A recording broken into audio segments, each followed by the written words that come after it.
All right, welcome back. You're here on the live feed here at Mid-America Outdoors. I'm joined over here with my partners. We are going to go ahead and start this day off with a prayer, and we're going to get the racing action started. If everybody would please bow your heads.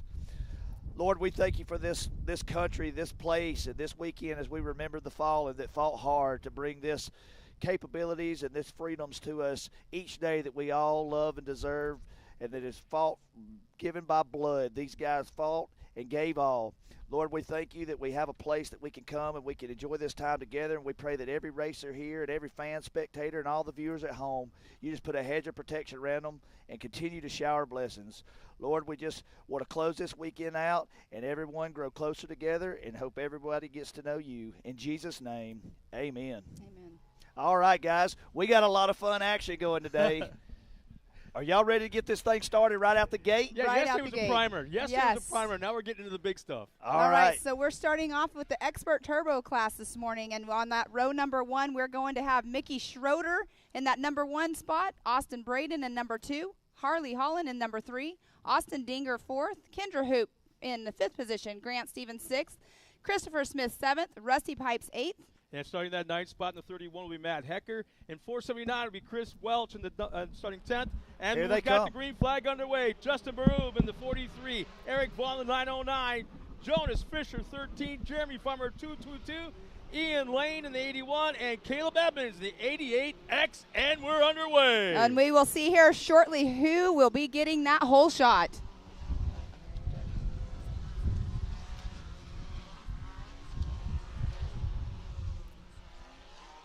All right, these guys are absolutely ripping out here. They're coming into the big bank turn. We got a good battle going right there. 1, 2, and 3 stacked in.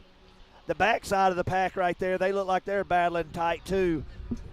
People making some moves right there as they come down the beginning of the back stretch, going through the what we call the rhythm section. We almost had a car go completely over right there. Our leader nearly front flipped coming off of that tabletop. And that right there, I love this section right there. They're going into that rhythm section. We call it a rhythm, non-rhythm section. It's a lot of fun for the drivers, but they definitely have to make sure they get in their niche on that for sure. They are going on the step up on the back side of the track right now. I'm not sure who got the hole shot yet. No, I'm not either. There was so much action going on. I was trying to take in what was coming down that hill. As they're coming in this area, there's kind of 2 lines there for you at home if you're viewing and you can't tell. This is where a lot of moves are made, is the section they're coming into right now. There's a high line and a low line. These guys going through there, but these first 1, 2, and 3 are starting to separate themselves from the pack a little bit. And you can see right now what you're talking about, Joey, is perfect because there is a high line and a low line. Some people use that bank as their strategy to make them not have to lose any speed in that turn. Now, guys, we've also got something that's totally different today. It's the weather conditions, the Yeah. track conditions. We got sun, we got high wind, and this could be a really, really treacherous for the track crew to keep on top and keep this thing wet all afternoon and not get blue grooved. You got that thing going. They're actually absolutely ripping out here. These guys are getting it done as they just come through the start-finish. We're going to start seeing a little bit of sequencing, seeing if we can figure out who's I believe where. that was the Mickey Schroeder, the 444, that was just came across in that one position. And his lap time just now was a 2-minute, 0.8-second lap. Yeah, they're waiting. Obviously, the track conditions are going to be a little bit slick to start with water on the track, but in about 2 laps from now, it'll probably be very, very close to perfect. All right, as we talked about, 1, 2, and 3 completely separated. The battle right now is for 5th place.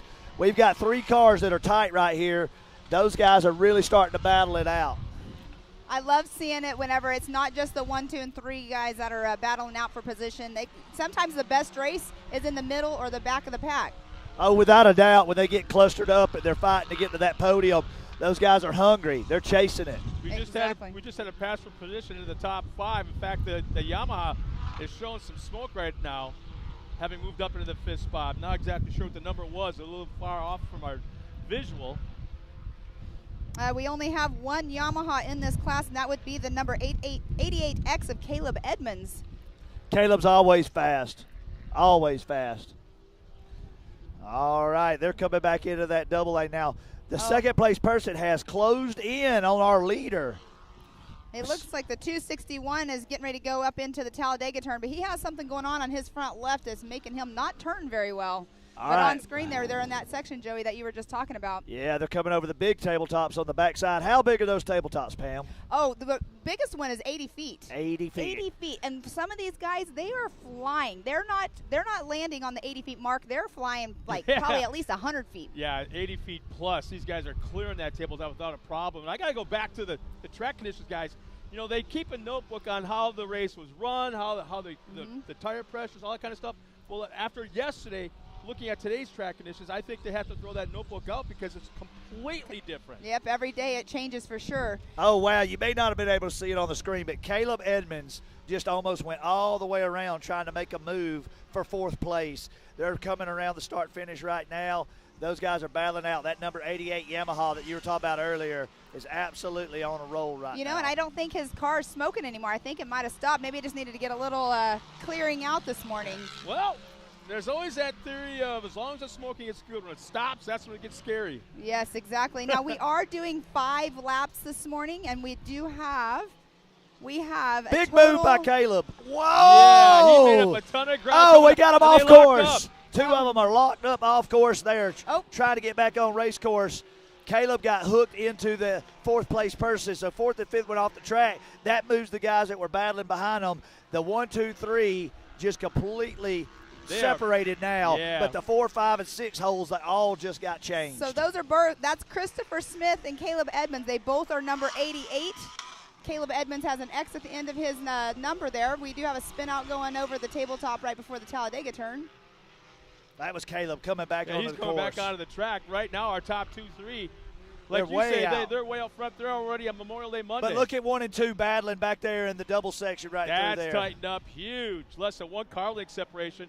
Now watch that split lane you were talking about earlier. He took the Yep. inside. All right, we got So in the our top shot. 5 right now, we do have the number 444 of Mickey Schroeder in that number 1 position. Austin Dinger, the 88D, in that 2nd position. Rusty Pipes, the number 47 in 3rd. Austin Braden, the 894 in 4th. And Ian Lane in the number 81 in that 5th position. I don't know. I had a chance to talk to Austin Dinger 2 days ago in the pits, and he was cutting tires. And, you know, I'm not all that fast, but I'm just here to have fun. Right now, he's running in 2nd. He looks pretty fast to me. Yeah, exactly. And Mickey Schroeder just went over the Raceline Ridge area. Still out there in that number 1 position. So I'm excited to see as we're coming into the back half of this race. After this lap, I think you're really going to see him turn it on because it's going to be all or nothing as he's trying to run the leader down. Yeah, it's Yeah, they have completed 3 laps, so this time around, once they come around to the start-finish, they'll be getting that white flag. the guys were taking the racing yesterday seriously, obviously as they should, but it was nothing more than just for starting spots for today. And there was a situation now, you know, they put their helmets on and they kind of forgot the strategies of just keeping it safe. They were hanging it out yesterday. Today, like you said, it'll be a whole different animal, especially in the second half. He almost went around. 1 and 2 battling right there. Sorry to interrupt you. I thought he was going all the way around. They have closed that gap. Dinger is all over him, but they're using the same line, so it's interesting to see where he's going to try to make a move. He's close enough. He's watching the leader and where he's going, watching those lines. And this track is so long, right at 2 miles in length, that you're going to have to take the white flag. You got 2 miles to figure out what turn is working for you as he's pre-planning this thing. Probably 3-4 corners before he gets there and where that pass is going to be. And on screen, you can see the 1 and 2 going at it on screen. They are on the back section getting ready to hit those tabletop jumps. Man, he is he's closing in. Each lap, he's got closer and closer and closer. Right now, they're almost touching as they're coming over these jumps. Yeah, they both took the same lane in that split lane area. They put the same lines. And I just love the speeds they're hitting, and they come down that backstretch up over that tabletop, both easily clearing that 80-footer. All right. So what you're seeing right now is as they're coming around, about to hit this race line jump, look at how tight they are in these turns. It's absolutely chaos. They're trying to find any opening. This turn right here you're about to see, it gets a little slick and slippery. Mistakes can happen. We saw it all day yesterday. The track appears to be a tad bit drier right now, so I think that may be playing a factor. No mistakes there by your leader. And they just got the white flag. Yep. Up to the top of the hill. Little bit of a gap. Oh, do we have a problem with our second place car? He's fallen back probably 5-6 car lengths. Well, and at this point, what do you want to do? You want to just make sure you're pushing it and keep your position if possible, because they do have a commanding lead right now. Look at this battle right here. I believe this is going to be the fifth place battle. As they're coming around through here, they are neck and neck together. You know, keep in mind they're racing for points for the entire season. We're not even halfway through yet. Oh, so some yeah. of these guys are running for points. Obviously, they're out of the contention. Oh, he went way wide. He's going to go underneath. He got him. Coming right back. Right back at it. You may not be able to see it on the screen, but the racing action's all over this course. It is all over the course, but you can see 1 and 2 on screen. They were in the rhythm section just now.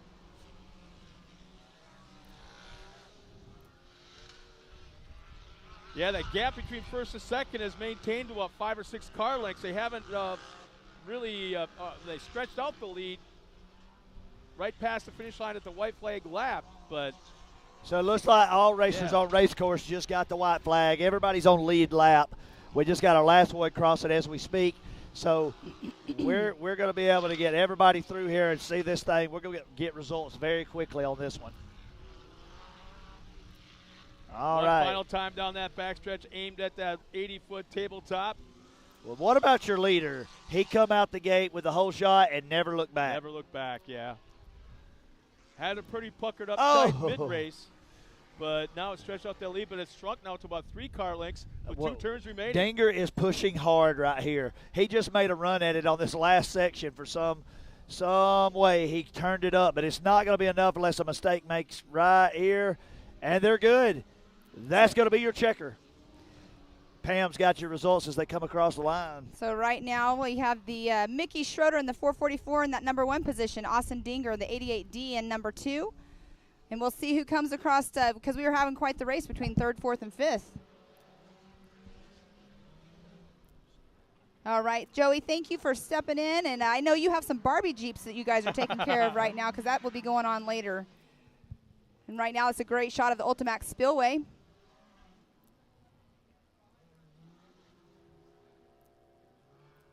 So in the top 5 positions right now, we do have Mickey Schroeder, number 1, Austin Dinger, number 2, Rusty Pipes, 3rd, Austin Braden, 4th, and Harley Holland in that 5th position. Kendra Hoop came across the line in 6th, Caleb Edmonds in that number 7 position.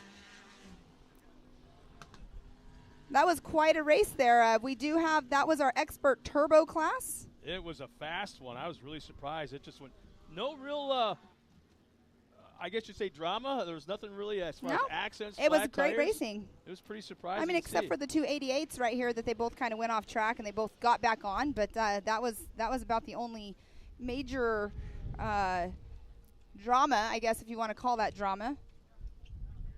Next up will be our Amateur Turbo class.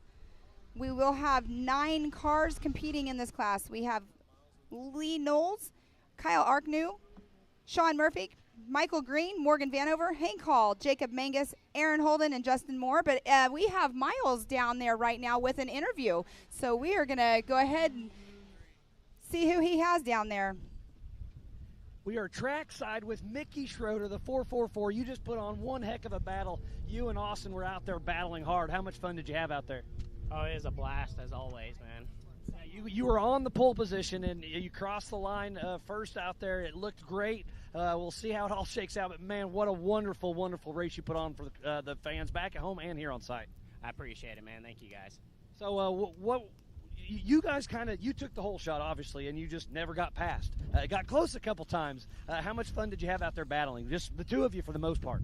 Yeah, it was awesome. I knew he was right behind me from what my spotter was telling me, so just had to stay on the gas and try to stay ahead of him and make him eat a little bit of mud and stay back there. And let's talk about that. Spotters are extremely important because, yeah, you're running your own race. You don't have time to look behind you, so you're really depending on him up in the sand, aren't you? Yeah, for sure. I mean, especially when somebody's that close to you. I mean, some of these big bank turns you can look over a little bit and see who's in the distance, but if somebody's right behind you like that, you really can't tell they're there. So it'll help you keep pushing, to make sure they don't get past you. Yeah, it was a great show out there, so thanks for putting that on. I mean, it was fun to watch. I know you had fun out there in the car. Who helped you get up across the line? ARD for all the prep, UTV Race Shop keeps all the parts on this thing going. They're awesome. My wife, family, for coming out and supporting me all the time. Well, Mickey Schroeder, congratulations on a great effort out there. Thanks again for everything. You put on a show. Thanks. Thank you, guys. Appreciate everything. So we'll send it up back to you guys. All right. Thanks, Miles. Great interview with our winner, Mickey Schroeder. Next up off the line is our amateur turbo class. It's going to be another awesome race. These kids, and well, it's not all kids in this class, but people that are just beginning with racing in this class. We have a lot of Polarises and Can-Ams in, but we do have 9 cars that will be taking the green flag this morning. We have Lee Knowles in the number 41, Kyle Arknow, number 93, Sean Murphy, the 39, Michael Green, the 121, Morgan Vanover, number 6, Hank Hall in the number 19, Jacob Mangus in the 613, Aaron Holden in number 28, and Justin Moore in number 82. It's going to be a great day of racing all day long today, but we can go through some of our sponsors that we have here this weekend.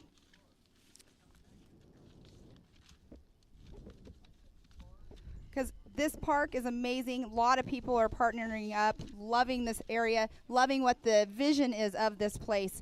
But we do have Oklahoma Ford dealers, Evolution Power Sports, Fuel Works, Gates G-Force Belts, High Lifter, HMF Racing, Maxxis Tires, Moto Race Tire, Nitto Tire, Polaris, Raceline, Rigid Industries, Rugged Radios, Super ATV, Off-Road Syndicate, Texas Motorworks, Ultimax Belts, and 360 Wraps, and they are off the line. It looks like there's a little bit of issues that happened right off the line there. Can't see their numbers. Yeah, somebody got turned around completely, and it looked like 3 cars got all involved in it. But in that, all back underway. In that number 1 position, Mr. Lee Knowles just got the whole shot. Number 2 is Hank Hall.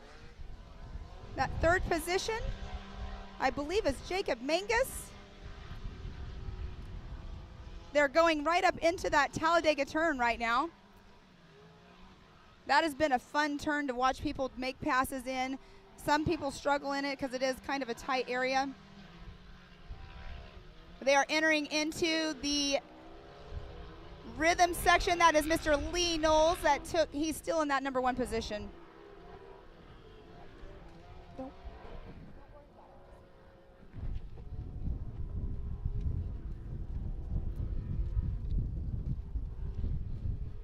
All right. On screen there, they're all still kind of tight. They will start spreading out here a little bit more as the race goes on, but they are going down into the Ultimax Spillway area. Yeah, the top 2 have a little bit of a gap back to 3rd, but a nice tight action between 3rd, 4th, and 5th. Now this is the area right there that we talk about. You can either use the inside line and check up just a little bit, or use that bank like you just saw the white car. I can't quite make out who that is. Saw the white car take the bank because it can help you go into the turn a little bit more. Just keep that speed momentum just up. Just depends on your driving style. If you like to hang it out, keep the speed up, momentum all the way, take that outside line. But that is Mr. Lee Knowles in that number 1 position. Hank Hall, number 2. Jacob Mangus in that 3rd position right now. Do you think you remember to turn on front-wheel drive today? 4-wheel drive, Four-wheel drive, it's on. You can tell. That was probably taped down, that one. But yes, you're correct. They are making a little bit of space between 2nd and 3rd. Right now, they're going up into that hairpin turn. So they have 2 turns similar to each other. One, they go right now into the hairpin, which they use them right off the start. They come down. They have a small tabletop jump that they are going onto, and then they go right up into the Talladega turn. I'm telling you, I hope Hank has a few tear-offs lined up on that helmet of his, because he's been getting roosted since the drop of the green flag. Now watch this. Outside exit, inside entrance, trying to make a move on, Hank tried to make a move on our leader. Whoa, they made contact. A little bumper action going on at the top of the Talladega Hill, now coming down. And that is Mr. Lee Knowles in that number 1 position. Looks like Kyle Arknow just was passed, I believe, or he's trying to make the pass. But we have a battle between 1 and 2 going on. 3rd's kind of in the middle. 4th and 5th, they're battling it out as well. On screen, they are going through those rhythm sections. That's where the shock tuning and stuff comes in handy, is definitely in those rhythm sections, so you don't buck your car around and make yourself get a little sideways. Our leaders coming out of the woods down into that dogleg area, now into that split lane we talk often about. But it looks like third, fourth, and fifth are starting to reel in our top two at this point. Well, you know, when you're out there and you're battling it for position with somebody else, sometimes you do kind of, you know, it slows you down. So that gives the people behind you a chance to close the gap, I should say. Oh, man, here comes Hank to the inside. We'll be there when they go into that left-hander. Past the tabletop. Hank can't quite get close enough. Now, a reminder, this I know, is he's the your amateur son. turbo class. Hank is running in an RS1 because you can run in a NA car in a turbo class, but you cannot run a turbo in the NA So class. he's basically racing, not I don't say over his head, but he's racing in a class that's above. Exactly. Yeah. So Power-wise. You're only as good as your competition. Right. So right now, if he was to go back into his class, he'd probably be having him stomped right now. Exactly. And there's not that much of a gap between them. It's only a .617 of a second gap between Lee Knowles and Hank Hall. Jacob Magnus is still running in that number 3 position. Michael Green 4th. Kyle Arknow in that 5th position. Aaron Holden 6th. Looks like Sean Murphy just came through in that number 7 position. Looks like there are 7 cars still running on course. It looks like Morgan Vanover and Justin Moore must have had some, well, they're a little bit behind because Morgan Vanover just went through. He's in that 8th position. Looks like our second place car, Hank Hall, has faded back just a little bit, still easily within striking distance, but looks like he might be biding his time to make a final run at the win. But yeah, it's starting to group up. Our top 5 are definitely starting to group back up again. And there is the number 82 just now getting ready to go through. So a little bit issues this morning, I believe, for Justin Moore. Look at the battle going on. I think that is between 4th, 5th, and 6th. Yeah. Now, they're probably a little over a quarter mile away from where they do that left-hander turn past the rhythm section or unrhythm section. Roughly, yeah. But so it's kind of hard for us to tell. Oh, we have one car pull off the track. We do have a car that just stopped. Again, they're so far where we can't quite Oh, and then tell they who stopped. are. You know what? Sometimes they might Pop be having out an of issue gear. of pop out of gear or pop out of four-wheel drive even sometimes, and they have to stop and reset it. I mean, because you can't, it won't switch in as you're in motion sometimes. But you do have Lee Knowles in that number 1 position still. Hank Hall number 2. Jacob Mangus in that 3rd position. Oh, Mangus just flat landed hard off the tabletop. Easily well over 100 foot, but man, he landed hard. That's what we were talking about earlier. You know, flat landing like that's not always so fun on the body, for sure. Sometimes it can hurt the suspension, but he's still going.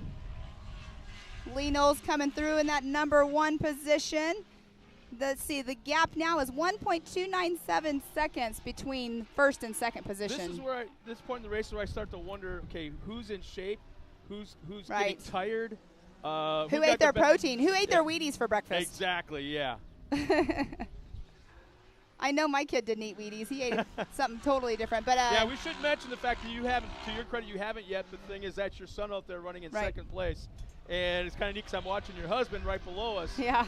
as the spotter. And I think he's wearing out the gravel, I pacing back and forth, spotting for him right now. Oh, it happens for sure. No, it's a great racing out there, though. On course 1, 2, and 3 are starting to battle it out. We got 4th and 5th. There's quite a gap between 4th and 5th, which is Aaron Holden and Michael Green. So between Kyle, oh, that is actually Kyle Arknow in that number 3 position. So Kyle, he also does pit bike racing. So he was out there pit bike racing last night with everybody, or yesterday afternoon, I should say. Well, we got a battle now for 2nd and 3rd. Hank Hall's getting a little bit of heat. Mingus is less than 1 car length back as they disappear It for a actually moment. is Kyle Arknow now. Oh, It is. oh, okay. Some position changes happened. There's definitely not a huge gap between 2nd and 3rd place. But it looks, The split lanes for 2nd and 3rd. We'll see how it comes out. Nope, no advantage. Position stays the same. so Lee Knowles, he's got a little bit of a gap between him and Hank Hall. Kyle Arknow is creeping up there on Hank Hall. Now Kyle gave me, I said it yesterday, he gave me an interesting story. He normally goes to the Indianapolis 500, so the last Yeah. 18 years he has gone to the Indianapolis 500, and he chose to come here racing instead of going and watching that Indianapolis 500 this weekend. But his dad is there watching, of course, I'm sure cheering him on. But yes, that is the 93 of Kyle Arknow. Now, where the first race seemed Arknew. The first race seemed really, really quick. This one seems to be going on a little bit, and nothing's happened to slow it down. Right. Oh, that is the white flag. They just took the white flag. Yes, so this they is did. a three-car battle for the win right here. Well, this is how hard do you push it on the last lap, or do you just see what you can do to get the position that you stay in? Come on. You're talking about drivers. I know. There's big egos in those helmets. When those brain buckets, as we call them, go on, it's like their brain shuts off, and it's just race mode, race mode, race mode. Oh, a little bumper tap between second and our leader. Yeah. That's what you have to do. That's good. I know, but that's to be nerve-wracking. expected. It's a short course off-road racing. There's going to be contact. You got to expect it. Well, and that's where your spotters come in handy too. Hey, you got somebody right on your bumper. You either push it or get out of the way. Well, there's no getting out of the way on the white flag lap. Yeah, the next time around, they're getting that checkered flag. So this will be the ending of the race. So 1, 2, and 3 out there battling it out. I'm going to put this out there, okay? What? If he takes a checkered flag, makes it pass, I don't mind if you want to dump the no, I'm good. headset and run down to the victory I'm lane. good. I'm good. No. This is my job. It's just a bonus. I get to watch my kid race. Oh, man. But yeah, we do have. Oh, we got a split lane going on. See if there's a pass for second. Nope. So nothing happened. Stayed the same. Lee Knowles still in that number 1 position. Hank Hall number 2. Kyle Arknow in that 3rd position. They are all 3 running neck and neck. Knowles has stretched out to about 3 car lengths now over our second place of Hank Hall. It just still amazes me because Hank is not in a turbo car that he's running in that 2nd position. So this turn right here yesterday, we saw a lot of action happen in it. Kyle is going outside. Let's see if that was an advantage for him. They duck out of sight just for a moment from our view. And on screen you can see it. One final turn now aimed at the checkered flag. Here they come down the straightaway. First, second, and third, bumper to bumper across the line. His best career finish. How about that? And this is his first race finish. Because he's had a blown belt the first race. Second race he had a front end issue, and then this is his first race that he actually finished. But congratulations to Mr. Lee Knowles. I'm sure that they just caught him down there maybe for an interview. So we will be getting the number 41 here shortly. I believe we're going to have Miss Tiffany Stone doing the interview down there. It's pretty cool to have our right off the track interviews happening. And we still have a race going on. So we have Mr. Lee Knowles, the number 41, in that number 1 position. Hank Hall in the number 19 in that 2 position. Kyle Arknow in the number 3 position, number 93. Aaron Holden in 28 in that 4th position. Sean Murphy in that 5th position.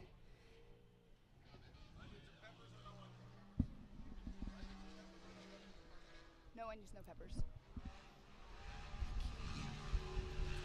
Awesome. All right, we're going to throw it down to Miss Tiffany Stone to get a interview with Mr. Lee Knowles. Take it away, Tiffany. All right, that was quite a battle between first, second, and third, but Lee, you were the first over the finish with the checker. Walk me through what your spotter was saying, because you had Hank Hall right on your tail right there. Yeah, he was all over me, and they were telling me that he was closing and for me to pick up the pace here and pick up the pace there because I was slacking in areas where he was catching me. And talking about that, the wind right now, you've had that great wind. So being out front, clean air for you. For somebody who doesn't really know, how imperative is that to have that clean air, especially because we can see the wind coming through right now? The main thing is tear-offs because you don't get roosted by the car in front of you. And just having that clean track, you get to run the line you want to run that you think is the fastest. I love it. And talking about the overall weekend, we split things up a little bit differently. We had, practice on Friday. We had the heats yesterday and obviously the mains. That type of style, does that suit you, being able to have a little bit more time in between the heat and main? Most definitely. Yesterday I ran the 2nd class with the Turbo Vet, caught a rock to the radiator, so we had to do some major repair last night to get the car ready for today. Awesome. Well, I know you got to thank a bunch of people for helping you get that checkered. Yeah, Super ATV, Mid-America Outdoors, Raceline Wheels, Maxxis Tires, my wife and family. Rugged Radio, all of them. They're awesome. Awesome. Well, thank you so much. Nice job. Good seeing you up here. Back up to you guys. All right. Thank you, Tiffany. Awesome interview. Lee Knowles, he's a definitely awesome person. I've been speaking with him here and there down in the pits. Next up, though, we do have the 170 limited class. Age limit 9 through 12. They were coming up next. This is the future of the sport. We love watching I always call them the Tiny Tots. But we will have 13 cars starting in the class today. So we do have Case Beeman in the 3C, Kennedy Singleton in number 71, Avery Sides in the number 56, Miyakato in the number 91, Damian Shamblin in the number 37. It sounds like they are off the line. Yeah, green flag is just flying. They're wow, look at the big horde of bees coming through. Yes, let me finish going through the names here. So Paxton Yoshimoto in the 228, Tillman Ewing in the number 06, Connor Stowers in the 112. Already, we got a little Those contact, and pins. someone turned around. 2 cars are involved. Gotcha. B.A. Smith in the number 52, Michael Green, number 75, Sophia Hill, 707, Caden Graham in the 57, and Anson Caraway in the number 18. Now, he had a little bit of issues yesterday in the heat race. I'm pretty sure he started off the line. I just need to double check with timing. Now, keep in mind, they're running on an And abbreviated he track is. from what we watched the last 2 races. So they probably cut the track by 2/3. Yes. And keeping the kids racing right in front of the crowd here. And it's really proved out to be quite successful with that idea, keeping the kids right in front. Yes. And like you mentioned yesterday, they don't quite have the horsepower to climb up to the Talladega turn. Exactly. So this is keeping them right here in front of the crowd. Exactly. They do go over the 80-foot tabletop jump, though, and right past that is the Ultimax Spillway. But on screen is a great view of them going over the race line jump. Looks like we have quite the race going on between the, I believe that is 4 through 7 position right there.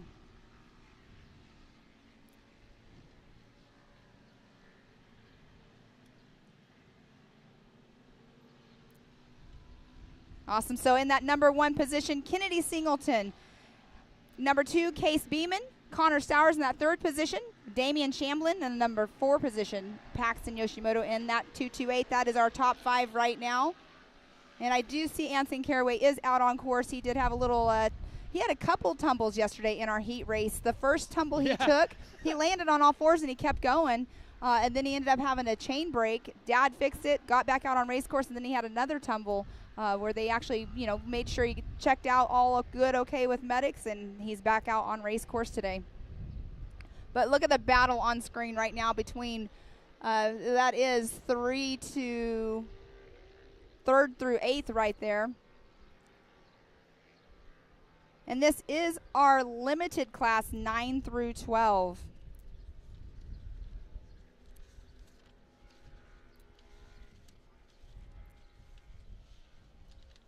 Pretty quick lap times by Kennedy Singleton and Case Beeman. Right now, the first lap by was 1:14.2 and 1:14.8. So our leaders have actually pulled away fairly significantly from the rest of the field at this point. Yes, in our youth limited class, the ages 9 through 12, they have to have a stock intake. They can modify exhaust, their clutch, the ECU, but they cannot weigh any less than 650 pounds.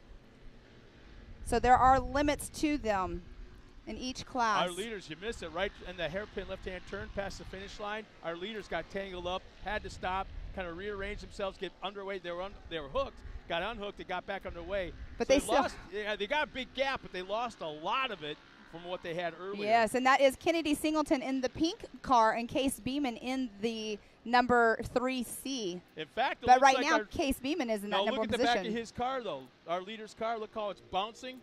It might have a busted shock because it's like pogo sticking a little bit. You'll see it really significantly when he hits these jumps. Yes, I just was noticing that for sure, and you can see it on screen right there as well. But you know what? These kids are so young, and they can adapt. They can adapt to the different driving. Like if something happens to the car, and they're made out and of they know how to rubber, fill too. it, yeah, they can they can adjust their driving style to whatever's going on with the car. The majority of the time, I've seen that happen. But we do in that number 1 position is Case Beeman in the number 3C. Kennedy Singleton, number 71, in that 2nd position. I didn't mean to ditch you just a moment ago before this race.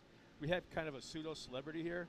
Do you follow Monster Jam, or does Hank follow Monster Jam at Used to, not anymore. Remember the truck El Toro Loco? Oh, yes. That was Mark McDonald. Oh, how the funny. driver from that. He's That was here. my son's favorite. Yeah. Because we would buy the monster trucks. Yeah.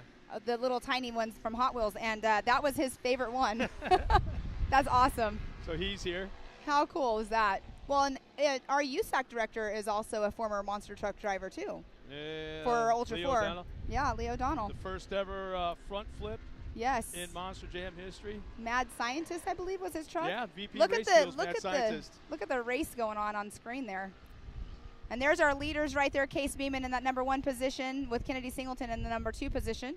I love the way Kennedy's driving right now because she's trying different lines through the turns. Yes. Where's that car going to handle the best? If she goes tight to the inside of these turns, does it scrub off speed? Well, she's scrubbing speed off right now over the race line jump. I totally understand what you're saying. I'm sorry I cut you off. Oh, no. You're a woman. I'm used to it. I get this at home. It appears that she has a little bit more straightaway speed.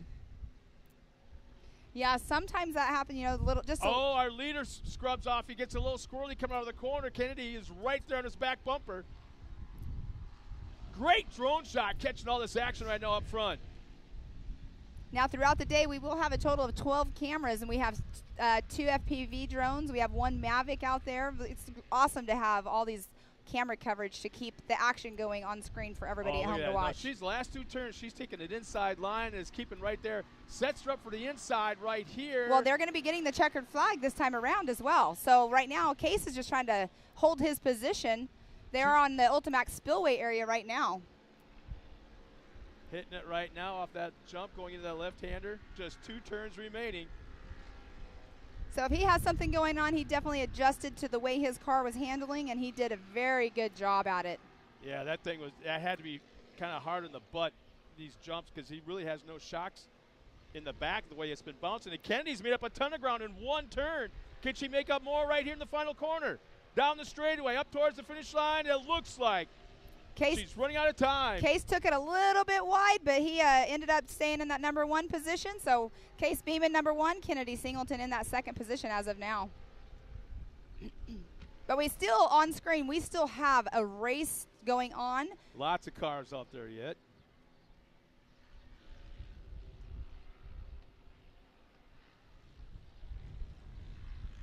And between 5th and 6th right now coming through the start-finish line, they were running neck and neck as well. So right now we have Connor Stowers through the who has received the checker flag. We have Case Beeman in the 3C in that number 1 position. Kennedy Singleton, the number 71 in the 2nd position. Damian Shamblin in the number 37 in 3rd. Connor Stowers, the 112 in 4th position. Avery Sides, the number 56 in 5th position. Paxton Yashimoto will round out the top 6. Right behind him will be Anson Caraway. In the 18, Miyakato will come across the line in 8th, along with Sophia Hill in the 9th spot, and Michael Green, the top 10. Caden Graham will come across the line in 11th. B.A. Smith right behind him in 12th. Tillman Ewing will come across in 13th, and everybody finished. Everybody finished. All Let's right. go down trackside with Miles Hasselquist with our winner.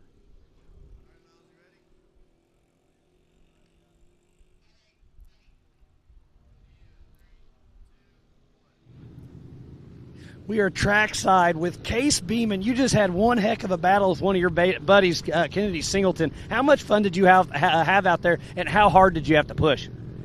A lot, and I had a lot of fun. Yeah, she was all over you. She was up front. You got the pass, and you guys spun around right here just after the start-finish, and you guys got tangled up, but you both, took back off. It was really cool to see. I don't know what to say about that.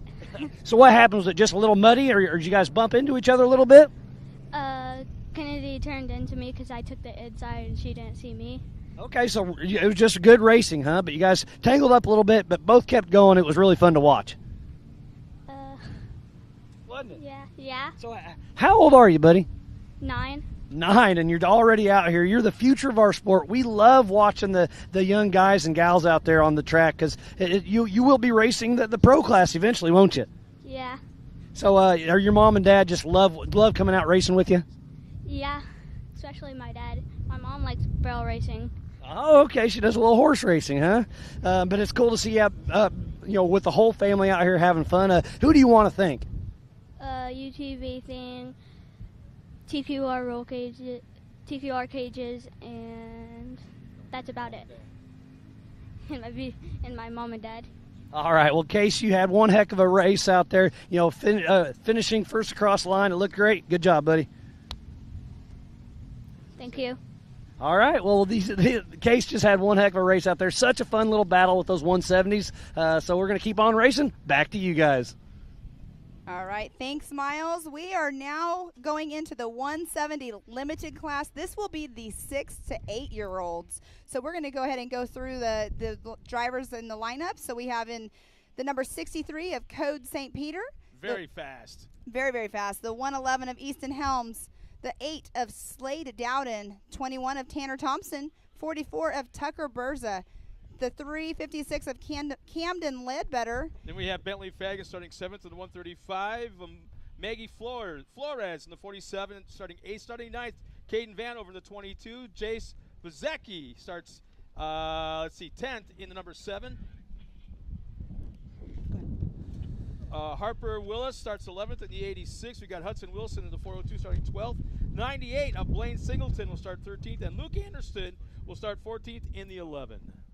So we will have 14 racers out on course. Now, Joey, you have 2 little girls. Do you think they'll be getting out Come here on, and man, racing? step it up. No, he's too busy buying those fancy Jeeps and driving those things. And they got a couple race cars, but I can tell you who's out here that's with me. That's my travel partner's son, Hudson Wilson. This is his first time ever racing. His first race car yesterday tore up. Bought a brand new car starting from the back of the pack. Bought it last night, put stickers on it. We're racing it again today. He's never run the car. He got to run it a little bit yesterday, but this is brand new to him. He's having a blast. He's going to be out there in the 402. Y'all keep your eyes on him. He's in Tillman Ewing's old car. So is he kind of nervous, awesome. you think, being the first time ever in this car, you think? I think he's here to have a big time. Awesome. Well, it sounds like they're actually getting ready to go live here in just a minute. You can see TW going across the line there. But that's super cool. Tillman Ewing has a great car. He's been racing that for a couple years now. Yep, so now he's moved into that new Hyson. Yes. Oh, here they come. Green flag is out underway. It's a drag race into turn 1.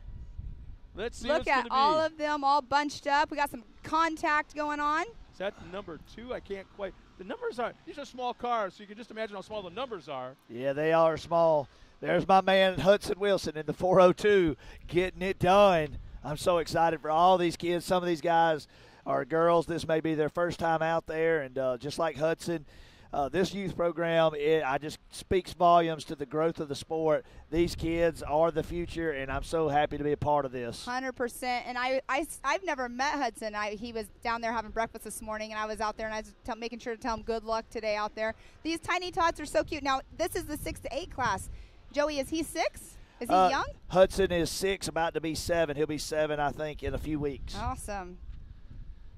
He is wide open, too. And like I said, this car's brand new to him. We don't know anything about it except for he fit. There you go. They're coming around now here in front of the crowd, going to be scored for their first lap right at the finish line. We got a pretty good battle going right there from 1 and 2. Yeah. We do. That is between Slade Dowden and Code St. Peter. So Slade came across with the first lap in that number 1 position, Code St. Peter 2. Easton Helms in that 3rd position. Tanner Thompson 4th, and Tucker Berza in that 5th position. Yeah, Code was super fast yesterday. Yeah, he checked in both out. classes. He checked out. Yeah, he's got a couple different cars, and he's always at the top of all of his classes. But look at that battle right Look at the there. battle on You're talking screen. about some young men right here that are very young, racing like professionals, drifting these corners, holding their lines. Look at that move. Oh, look Code at that St. move. Peter going on the inside, does not quite get it. Oh man, what a battle! But they are going to be doing that left-hand turn. They will go over that 80-foot tabletop jump right into the Ultimax spillway. Yeah, these cars are actually leaving the ground. For you at home, you may not can appreciate it. They're getting a couple feet off the ground. They're not just rolling around. These kids are not playing around out here. They're only getting a couple feet off the ground, but, man, to these kids, that's a lot of air. I think to a lot of parents it's a lot of air. Well, for this class, most of these cars are probably running somewhere in the 40-ish range, 40 miles per hour on the top end. Roughly. But our other class, some of those We cars just had are a pass a good bit Code faster. St. Peter is running up front now. Made the pass just out of our eyesight. Yeah, on sure screen, did. you can see Code out front. Awesome camera angle. Just went through start finish. So we got Code St. Peter now being scorers. Our leaders Slade down, running in second. Easton Helms up into third with Tanner Thompson fourth and fifth. Top 5 will be Tucker Berza. And Code was our #1 qualifier yesterday. In both classes that he runs in. Mm-hmm. Yeah. He not only runs in the 170 limited class, he also runs in the modified class. So we were just joined a moment ago once again by our buddy Joey. Did you get all those Barbie doll Jeeps put together? We got them all put together. No We're ready way, for some really? Barbie Jeep. Yeah, this man. morning I ducked into breakfast. I think it was like 7 o'clock, 7:30, and not Listen. one box had been touched. You're trying to Listen, tell me we're professionals. We do what we do. You know, You brought in not some guys everybody. from- It's not for everybody. If it was easy, everybody'd be doing it. We're professional Barbie Jeep installers. We got them together. they brought in a bunch of guys from Richard Childress Racing, and they helped them. There you go. On screen, there's 6 cars. The one in the front is definitely going away, but the 5 cars that you can see on screen right now, they're holding their lines pretty good, and they're like perfectly spaced out. But they are headed back over the 80-foot tabletop jump right now, going into the Ultimax Spillway. So this class in practice had some big crashes. Yeah. If y'all remember, we had some piling up, and then in the heats we had a little bit of action, some rollover action and stuff. It's been a clean race for everybody today. Yes, it Everybody's has. staying in a good position. Everybody's really holding their own. Every race has been like that so far. I'm kind of surprised this being the finals this afternoon, and I haven't seen a whole lot of drivers really making that bonsai last-minute move, kind of over the edge kind of thing, pushing the limits. All right, so in the top 5 right now, we do have Code St. Peter still in that #1 position, Slade down and in #2. Easton Helms in that 3rd position, Tanner Thompson 4th, Tucker Berza in that 5th position. They will be getting the white flag next time around. So this race is going quite quick. Hey guys, can y'all hear me? All right, we're fixing to use tickers. These tickers and scoring is only relevant to this race only. Nothing affects anything for all, so only talk about this race only over the scoring race. Copy? Yes, sir. All right, as you see, they continue to battle. Our leaders are coming back around and about to cross in, and they should be receiving the white flag on Yes, this they one. should. And they're halfway through the lap. That's what's awesome about watching the live scoring. So if you're at home watching this, you can watch on the mao.livemotorsports.com and see the timing and White how flag. quick their laps are. There's the white flag. The boys got and girls got one more lap to go.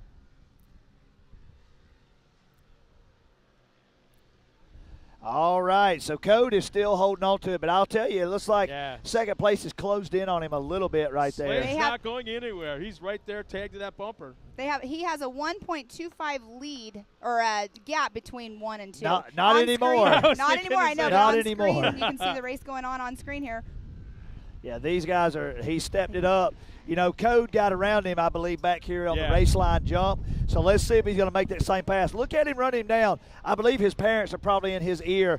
You got to go. You got to make the move. This is final lap. So all these people are running rugged radios. They're able to communicate with their people, communicate back with their parents, and it's a really awesome program that Rugged comes out here and supports, and they're on site installing and helping the parents do these things. And the thing is, they do it for so many different racing series, and it's so cool to have them here.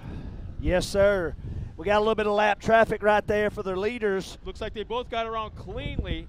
Yes, they did. Slade's running out of time. 1 turn remaining, aimed at that straightaway and the finish line. Here they come. Just out of sight. There they are. Looks like Slade's going to run out of time. Code St. Peter will make it another win for this weekend. 3 straight wins. Great job, Coach St. Peter. And let's give it up to second place. He led half the race. Code made a good move, and he stayed right there with him the whole time. He did a fantastic job. Impressive young man. All these racers out here ran a good, clean race. They're still finishing up. We got a few cars left on course. I'm just super impressed with all these guys and girls. And there are several girls out here. I love that. Here's our top 3 right now, our podium finishers. Code St. Peter will take the top spot. Slade down in second. Easton Helms will round out the podium. In 4th and 5th will be Tucker Berza and Tanner Thompson. As let's see, the rest of the field's coming around to finish the race. And that is just for the heat rate, the race that they just did. So that is not for the overall finish. No, Yes. there's combined scoring Correct. for yesterday's finish and Today's finish, and it can be pretty much guaranteed that Code St. Peter's this weekend's champion. Yeah, he dominated all weekend. Every class he was in, yeah. All right, we will more than likely have a interview going on up there because Tiffany Stone and Miles Hasselquist are up there grabbing our first place finishers for the heat races today. So coming around in 6th spot will be Camden Ledbetter, Luke Anderson 7th, Bentley Fagan 8th, Maggie Flores in the 9th spot. Rounding out the top 10 will be Caden Vanover, 11th, Jace Pazecki. Harper Willis will come around in 12th. Hudson Wilson will come around in 13th. In fact, let's go down to Miles Hasselquist with another one of our winners. Miles. It's actually Tiffany. Tiffany, yes. Oh. All right, Code. So it's so great to talk to you. You were number 1 qualifier in both of your both of your heats yesterday, and then taking that top spot. Plus, it's a back-to-back because in round 2 you had the top spot as well. Talk me through how you're feeling right now. Good. And with that, how was the track out there? It's really, really windy, but obviously you had a lot of clean air. On the whole shot corner, it's very slick. Taking the inside, so on the last lap, I took the outside and it wasn't slick. And it wasn't slick. Well, it seemed like you guys had some good battles out there. There were some things trying to happen to you, but you kept it all calm and collective. Talking about that, how do you feel about taking another top spot and being here right now at MAO on Memorial Weekend? Good. Have you been in the pool yet? Yeah. How was the pool for you? The lazy river was really cold, but the regular pool, it was warm. All right. Well, I know you got another main going out there today. What's the game plan? I don't have one. Do the same thing pretty much? Yeah. Awesome. Well, nice job. High five to you, buddy. Back up to you guys.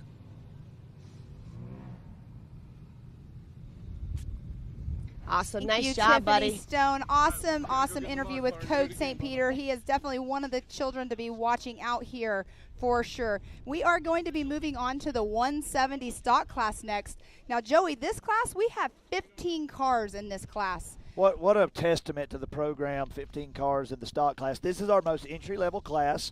What's the age ranges here? I believe you can be from 6 to 14 or 13. The stock class beginner age, 6 to 12. It's completely stock, no mods whatsoever, and it has to be now we say no mods, but there's tons of safety equipment. Exactly. Very, very awesome to point that out. But they cannot weigh any less than 650 pounds either.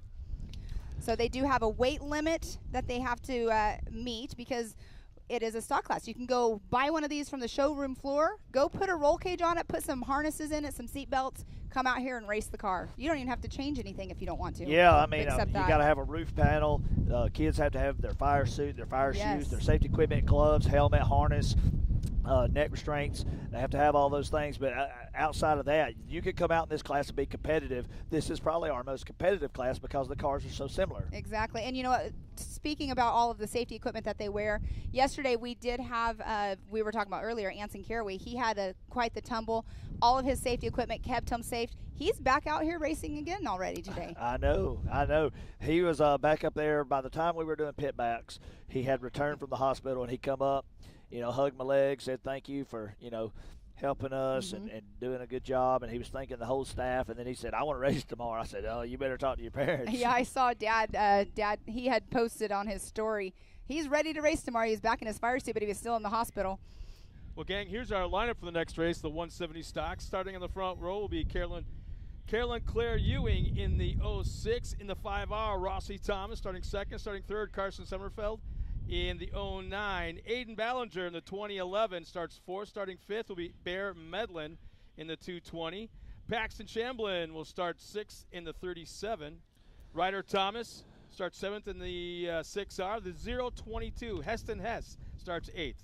And then we have Blaze Medlin in the 122. He'll be in the 9th. Wesleyan Coates at number 3. 723 of Emily Fowler. 612 of Atlee Yoshimoto. 121 of Hattie Cowan. 22 of Caden Vanover. And the 126 of Carson Hill. Now, Caroline Claire, her car that she's in is also Tillman Ewing's old race car as well. Oh, he's got a little race car, used car lot? So that is Tillman. No, that's her brother. That's Tillman's her brother. That's right. So he stepped up into a newer car. She took over that one, and then your buddy, they bought Tillman's other race car. So Tillman's also racing his I almost said RS1. Heisen. His Heisen. He's racing that not only here, he is also racing in the 170 class that we do at the Ultra 4 races as well. That is correct. All right, look at these cars go. I love this class. Joey, you never gave me an answer about your daughters. You got a trailer already, so you don't have to worry about transportation. They've been riding around the yard. They're getting a little faster. One of them's a little small, but we do have Zoella, my oldest. She's 7 years old. She come up to me after seeing her friend Hudson race. They're very close friends. She said, I want to give it a try. So we're going to see if we can get the car together towards the end of this year, maybe let her try it and get ready for next season. Nice. That'll be awesome. Is Dad prepared for that? Oh, yeah. But his mom. His mom. She'll be all right. She's seen me crash anything you can imagine. She'll be all right. All right, so on screen we do have our 1, 2, and 3s coming through here shortly for the first lap around. It should be Rossi Thomas came through number 1, Caden Vanover in that number 2 position, Carolina Claire Ewing in that 3rd position, Aiden Ballinger 4th, Bear Medlin in that 5th position. You nice can hear tight battle. Yeah, we got some crowd reaction going on right now. Obviously, the families. Well, and look at the And look race at that going first on. and second going on into turn number 1. Turn 2. Just for a moment, they were side by side. Great footage right there from the drone of it. The little race going on here. So they do bypass the Talladega turn like we have mentioned before because the horsepower for these cars, they definitely, it's a struggle for them to get up that turn. Yeah, I want to say it's like probably, 12, maybe 13 horsepower. Yes. You can, like I say, these are just basically almost off the showroom floor. Like you guys have mentioned, it's basically buy the car, do the, install all the safeties, and you're ready to go. Yep, and right there we do have on screen Rossi Thomas in that number 1 position. And Caden Vanover, it just looked like it changed here for Caden Vanover in that number 1 position. Rossi Thomas 2. She actually made that move, the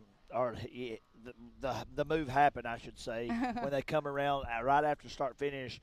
First place went wide, second place swept under and exchanged spots. But Caroline Claire has just kept them both right there in striking distance. If they make any mistakes, she's on them. She's keeping those boys in check. That's right. They do a lot of practice. I know Philip Poe, Papa Poe, y'all call him. Yes. He races Ultra 4, and he has a lot of fun. But he works with this program, and him and Jamie will go out there working on race cars. And Tillman and Caroline Claire, they'll be out there just battling, running for hours. So she gets tons of seat time. What better way to practice than being out there and trying to beat your brother on a practice race course even? Yeah. I mean, and at some point, obviously at some point, they'll both be racing in the same class as long as they keep with it. I don't think so. I'm going to tell you why. Okay. Tillman is so tall. Oh, true. He's grown so much. We watched him He's grow taller up. than me. And he's only got a year or two left in this class. He's going to have to be in the Youth 1000. Well, that's what I'm saying. Eventually she'll be up there too. He might be pro by the time she's in that class. You have very good points, Joey. Hey, guys, our top 3 have pulled away from the rest of the field pretty significantly. Yeah. And you can see right there on screen 1 and 2 have pulled away from 3rd place Carolina Claire. Yeah, I think on those back straightaways, their cars may be a little faster. Carolina Claire, she really shines in the turns. She stays in the throttle, takes those inside lips as you're watching right now on the screen. Mm-hmm. She really stays tight on those insides, and you can see she closed the gap. She is closing the gap right there. Now, I believe last race was her first actual Look at this move race. right here. Carolina Claire checked up. right on the edge there. Checked up. Now, Joey, you know the family. I believe this is her second race, actually, correct? Yep, so last time, if you remember when we were out here, she had a big crash. Yes, she did. She had a big crash, bent all 4 wheels, did some damage to the car. She wasn't able to continue on. About gave her whole family a heart attack. I was down there doing the live announcing. Everything was fine. She was fine. She wasn't even scared. She was good to go. She was more upset she couldn't finish the race. Look, they went wide. Carolina Claire sweeps underneath. We just made a change right there. She has now moved into that second spot. So that is Caden Vanover in that number 1 position in the 22. And she's closing in. She is on a mission. Good job for her. Yes. Seat time definitely is key. Like you said, that they go and they practice and do a lot of testing on their cars. And I'm a big advocate of seat time. Yeah, and it's paying off right now. She's not tired. She's got the endurance. She's speeding up. She's getting faster and faster every lap as you see her tracking down the leader right now. Now, remember, I've already told y'all once before, and you're going to see as it comes through the screen, the back half of the track is where she shines. The turns, she's got a good inside line. She stays into the throttle. She's able to stay flat foot. Where these other cars are going wide, she's capitalizing. So watch her right here.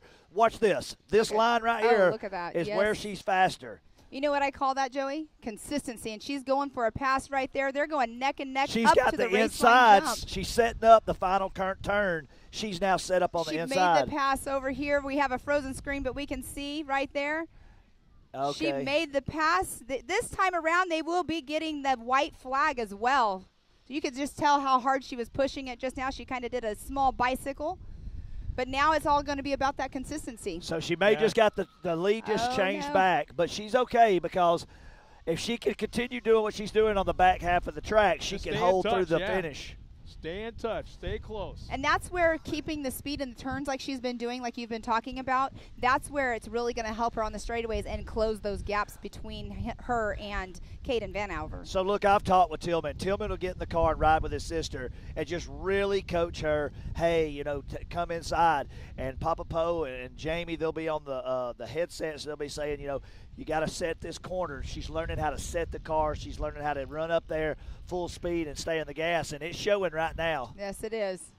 And that's where coaching and, you know, being a part of the Jamie McCoy program, I know that he used to teach people, you know, have a program where you could go and, you know, take driving lessons and stuff with that whole program that Jamie McCoy runs. Guys, we just, for the battle for second and third, that last podium spot, or third and fourth, I should say, that last podium spot right behind us just past the tabletop jump in that right-hander right before the Talladega turn.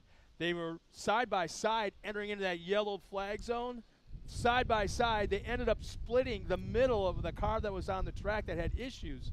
So there might be something we got to talk about later on after this race, what the scoring is going to be, what the call is going to be made, because there was a pass just before the flag. We got the checkered coming out. Yeah, there it is. There we go. We have Mr. Caden Vanover in that number 1 position, Carolina Claire Ewing number 2. So we'll see who comes in third, fourth, and fifth. We have Rossi Thomas came in that third position. Carson Summerfield, the number 09, in fourth. Great job by all these young men and women out here pushing these stock cars to their limits. They are absolutely driving these things like professionals, and man, I'm just so excited for each one of these programs as they continue to grow and grow up around this race family and be a part of this here with us at Mid-America Outdoors. So our top 5 in that fifth spot is Carson Hill. Fourth will be Carson Summerfield. Rossi Thomas will round out the podium along with Carolyn Ewing. She'll take that second spot. And Caden Vanover will be our winner, and should be just a moment.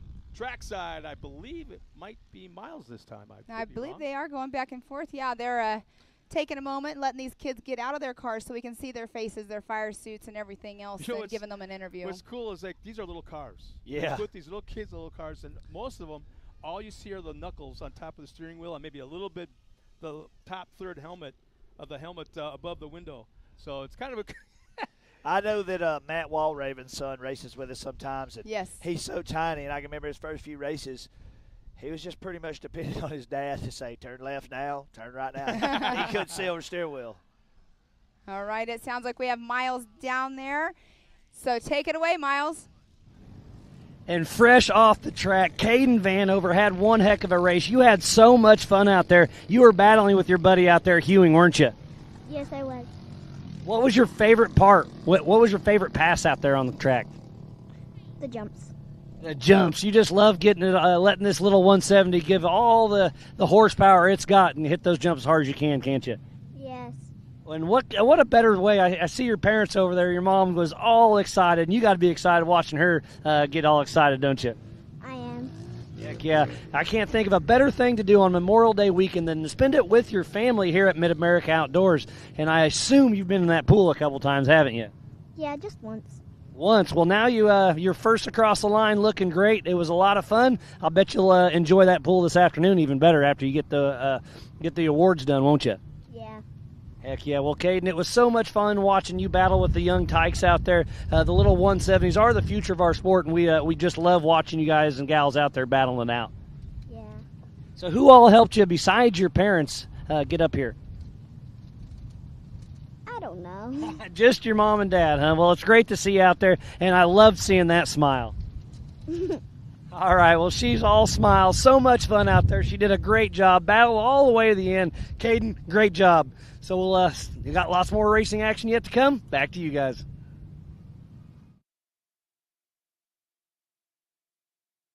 race. We're talking about Mod 170s coming up next. Here's our lineup real quick. We don't want to lose this one. We got Code St. Peter up front once again, another race. In the 63, Tanner Thompson starting second in the 21. Riley Jones will start third in the 36. Waylon Coates starts fourth, and number 3, the 57, Caden Graham, and starting fifth. Case Beeman in the 3 C will start 6th, 7th, Avery Sides in the 56. Briley Lutz starts 8th in the 538. And then we have the number 52 of B.A. Smith, the 47Y of Maggie Flores, the 14 of Savannah Buziski. I've got to learn that name. The 75 of Michael Green, the 71 of Kennedy Singleton, and the 402 of Hudson Wilson. So Hudson Wilson raced earlier as well. So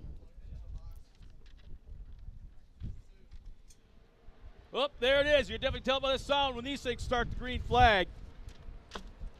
And look who's coming across to turn number 1, Code St. Peter. all right, and this is the modified class, the modified youth beginner class, ages 6 through 12. They can modify their engine, they can modify their intake, exhaust, transmission. Now they only have a weight limit minimum of 500 pounds. So that's 150 pounds difference between the limited classes and the stock classes. But Code St. Peter already checking out in that number 1 position, but they do have 5 laps in total to race today. I mean, look how stretched out this field is already, not even completing lap number 1 yet. So we do have Code St. Peter in that number 1 position. Tanner Thompson's running in that 2nd position, and this is all on live timing. So if you want to watch how we're watching it here, because we do have multiple timing loops on the race course, so it will give you live up-to-date scoring. You can go to mao.livemotorsports.com. But through that first lap, Code St. Peter just did a 1-minute, 5.680 second lap. Yeah. Tanner Thompson not far behind. Almost 4 seconds faster than Tanner Thompson. And Tanner Thompson, number 21, he came up and did an interview with us last round here at Mid-America. Riley Jones running in that number 3 position. She's in number 36. On screen, you can see Code St. Peter. He is not lifting whatsoever. He just went off the Ultimax Spillway tabletop jump. Yeah, he's going, keep in mind that's an 80 feet tabletop. He's jumping 2/3 of it. Yeah, this is the difference that you can tell right here between the limited, the stock, and the modified classes. They are actually getting more air like we were talking about earlier, and definitely flying a little bit farther as well. So Code St. Peter on screen again. Already coming around to complete lap 2. They are doing 5 laps.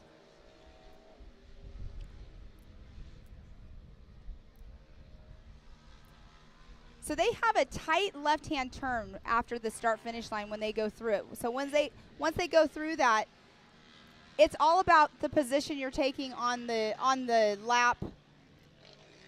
How much speed you're scrubbing. Well, here's the thing too, that turn, that one exact one you're talking about, that very sharp 180, like you said, it's also a low spot in the track. Right. So it's wet. And it's holding the water, so it's probably a little bit more wet than the rest of the track. Exactly. And a lot of the cars are going right through the middle of it and pushing way to the outside, which is opening up an opportunity for the kids that are going tight to the inside. Yeah, so it's a little bit slippery, and sometimes that's where cars will catch and make them bicycle, because when you're going in from a slippery to a dry dirt, it will catch your tires and can make you almost do a little rollover. Yeah, we have just before the tabletop, we got one car pulled off to the side. I'm not sure the number of that one. I think it's blue. It is a blue Polaris. I can tell you that much for sure.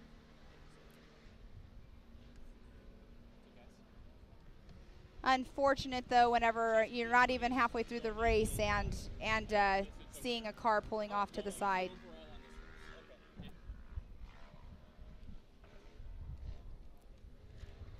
So as our drivers come around and complete lap number 2, Code St. Peter still has the point. Lap time 1:12, a little bit slower than the first lap, but Tanner Thompson coming across in second, Riley Jones still third. Oh, we have a little bit of a tangle up going on. They were just on screen there for just a moment.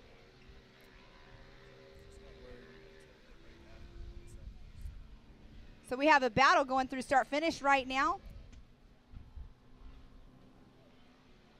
That would have been Michael Green, I believe, and Kennedy Singleton. Yes, it was Michael Green, Kennedy Singleton. They were going neck and neck going through start-finish line. So right now we have Code St. Peter in that number 1 position still. Tanner Thompson, the number 21, in second position. Riley Jones in the number 36 in third. White flag just came up for our leader, Code St. Peter. Yeah, no, see, he just, not only is that car quick, but he's one heck of a little driver. He knows what that final turn is, just past, turn 1, just past start finish line is like. So he tucked really tight to the inside. Sometimes slower is faster. Yep. That's exactly what he did. He tiptoed through the corner, he kept it tight, and accelerated right out. Exactly. So Case Beeman coming through the 3C in that 4th position, and Briley Lutz in the number 538 in 5th. Code St. Peter on screen, going over the tabletop jump. There is a car pulled off to the side right there as well. He's jumped off. He's jumping. Oh, is that the same car? No, that one went off on the hook. This is a different one altogether, yeah.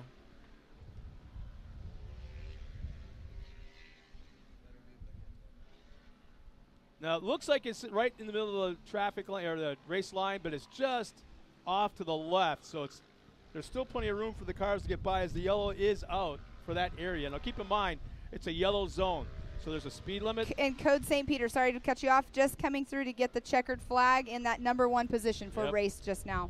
Pretty impressive. There's no doubt about that. Definitely. 4 straight wins this weekend. Clean sweep the weekend. And Tanner Thompson was running in that 2nd position. Give him the broom. Yes, Tanner Thompson just came through in number 2. And just a reminder, that is for this race only, so it's not the going across the podiums. It's also, a combined scoring from yesterday's heat races and today's.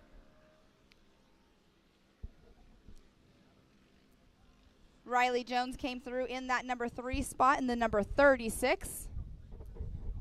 So our car that's pulled off to the side of the race course right on top of the tabletop looks like it might have something to do with the front end, because all the track crew is kind of taking a peek at the front end of the car. So that tells me he might have to maybe be lifted off the track. I'm not sure. We have another spin out right here. That is the 3C of Case Beeman just now that was spun out that we saw on race course. So once again, our top 3 right now on the podium, the 36 of Riley Jones, Tanner Thompson 21, and the driver that clean sweep the weekend, Code St. Peter in the 63. As we still have the rest of the field to come through, Kennedy Singleton will be 4th. Briley Lutz will be in that 5th spot as the rest of the field continues to come on through. And this has turned out to be a really, really nice day. If you're in the area, please come on out and check this out. Not just the racing, but there's a lot more going on. We just happen to be looking across at the Barbie Jeep Hill. Yes. That's going to be run later on this afternoon. And you can see how bad the wind is. It kind of started taking the middle of it apart. But we have Miss Tiffany Stone down there. She will be with Code St. Peter in the number 63. Take it away, Tiffany.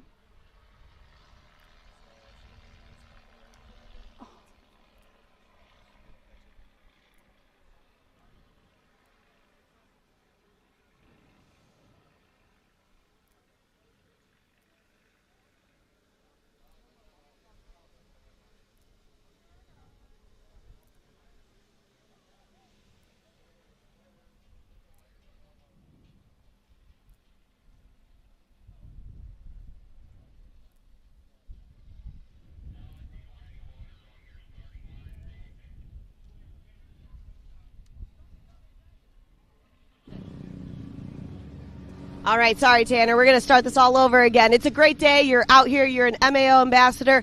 Beautiful out there. You had a great heat race and then obviously a main today. Tell me how you're feeling, buddy. Great. Well, we know that everything is beautiful. Did you get a chance to go in the pool yet? Yeah, twice. Twice? How was that for you? What was your favorite part? Did you like the pool or the lazy river or the splash pad?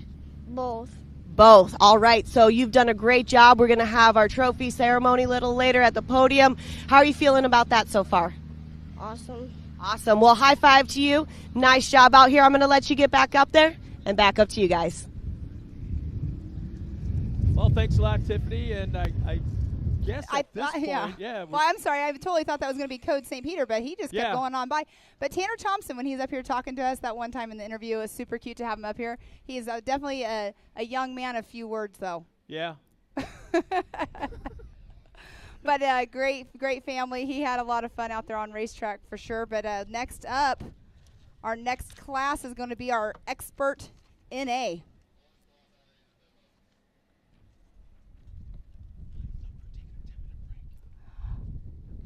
Oh, I'm so sorry. We are actually going to take a 10-minute break. I totally forgot about it. We don't get a break very often. No, just a quick few moments. We're going to step aside, and we're going to be back for our next race in approximately 10 minutes. So hang tight. Come on back. Grab something to drink, something to eat, and there'll be more racing action in just a moment. No matter how hard we tried, we just couldn't get longer life out of our belts. That's why we were so excited when we found these new Gates Redline belts. They have a super simple 3-step process for breaking in your belt the right way. Clean the sheaves with a Scotch-Brite pad. Remove any old belt residue, glazing, oil, or debris on the clutch sheath area with alcohol or acetone, and make sure the breather tubes are free of any old belt material. Step 2, install your new Gates Redline belt. Step 3, perform 2 10 to 15 minute heat cycles, giving it easy throttle on flat ground. Then, you're going to repeat for the second heat cycle. The best part, the process is so simple and easy, it really helped us with our competitiveness. Yep.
No matter what, it's never an easy event, and it never will be, and that's what makes King of the Hammers King of the Hammers.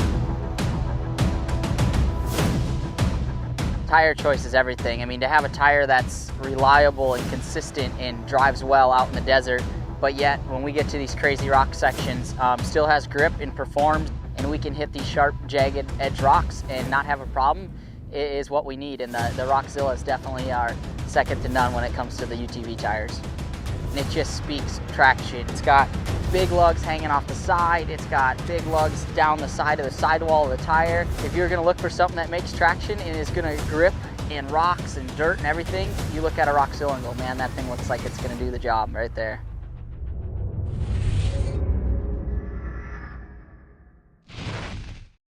Upgrading. It's what we do.